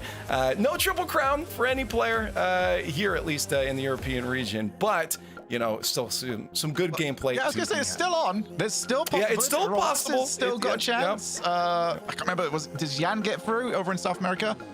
There's still a few players, but it's not Zen. It's not European. That's true. They're actually playing up soon here, Sam. Playing right now, know, semifinals. Yeah, we'll know in a little bit whether Jan's made it through too. But that's the day, guys. This has been fun watching the 1v1. Of course, it's been just all around crazy in the gameplay here on the desk as well. But thank you guys for sticking it through, and we'll see you next week for North American 1v1. But for now, goodbye.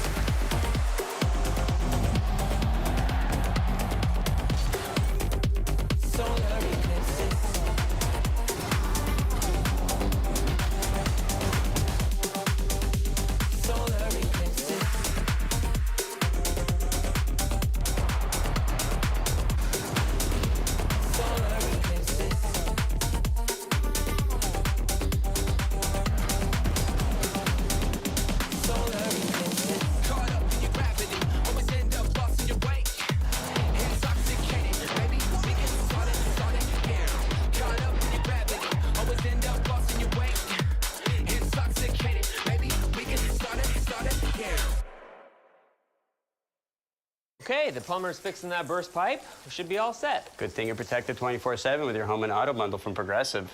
Oh, I'm sorry. I'm just trying to figure out the right caption to post about this. Maybe something like, I have protection, just need a lifeguard. What about that emoji with a shocked face? Or maybe flooded with emotion. That's too much. Try Tuesdays are cray. You know, technically, you don't have to post everything that happens online.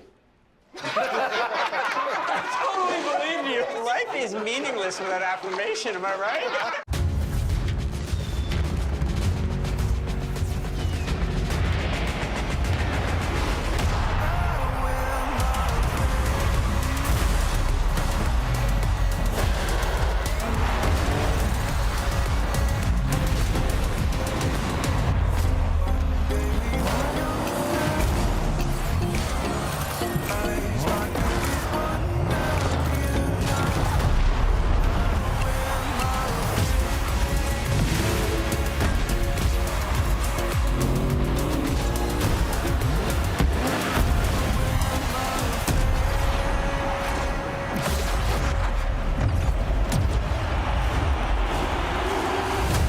Magic of Rocket League is the stories you could tell about it. The 0-second buzzer beaters, the epic saves, the underdog victories. It's all there. As we return to this legendary arena, we'll witness Rocket League's story unfold together. Who will hang their team's banners in the rafters of Champions Field? It's time to find out.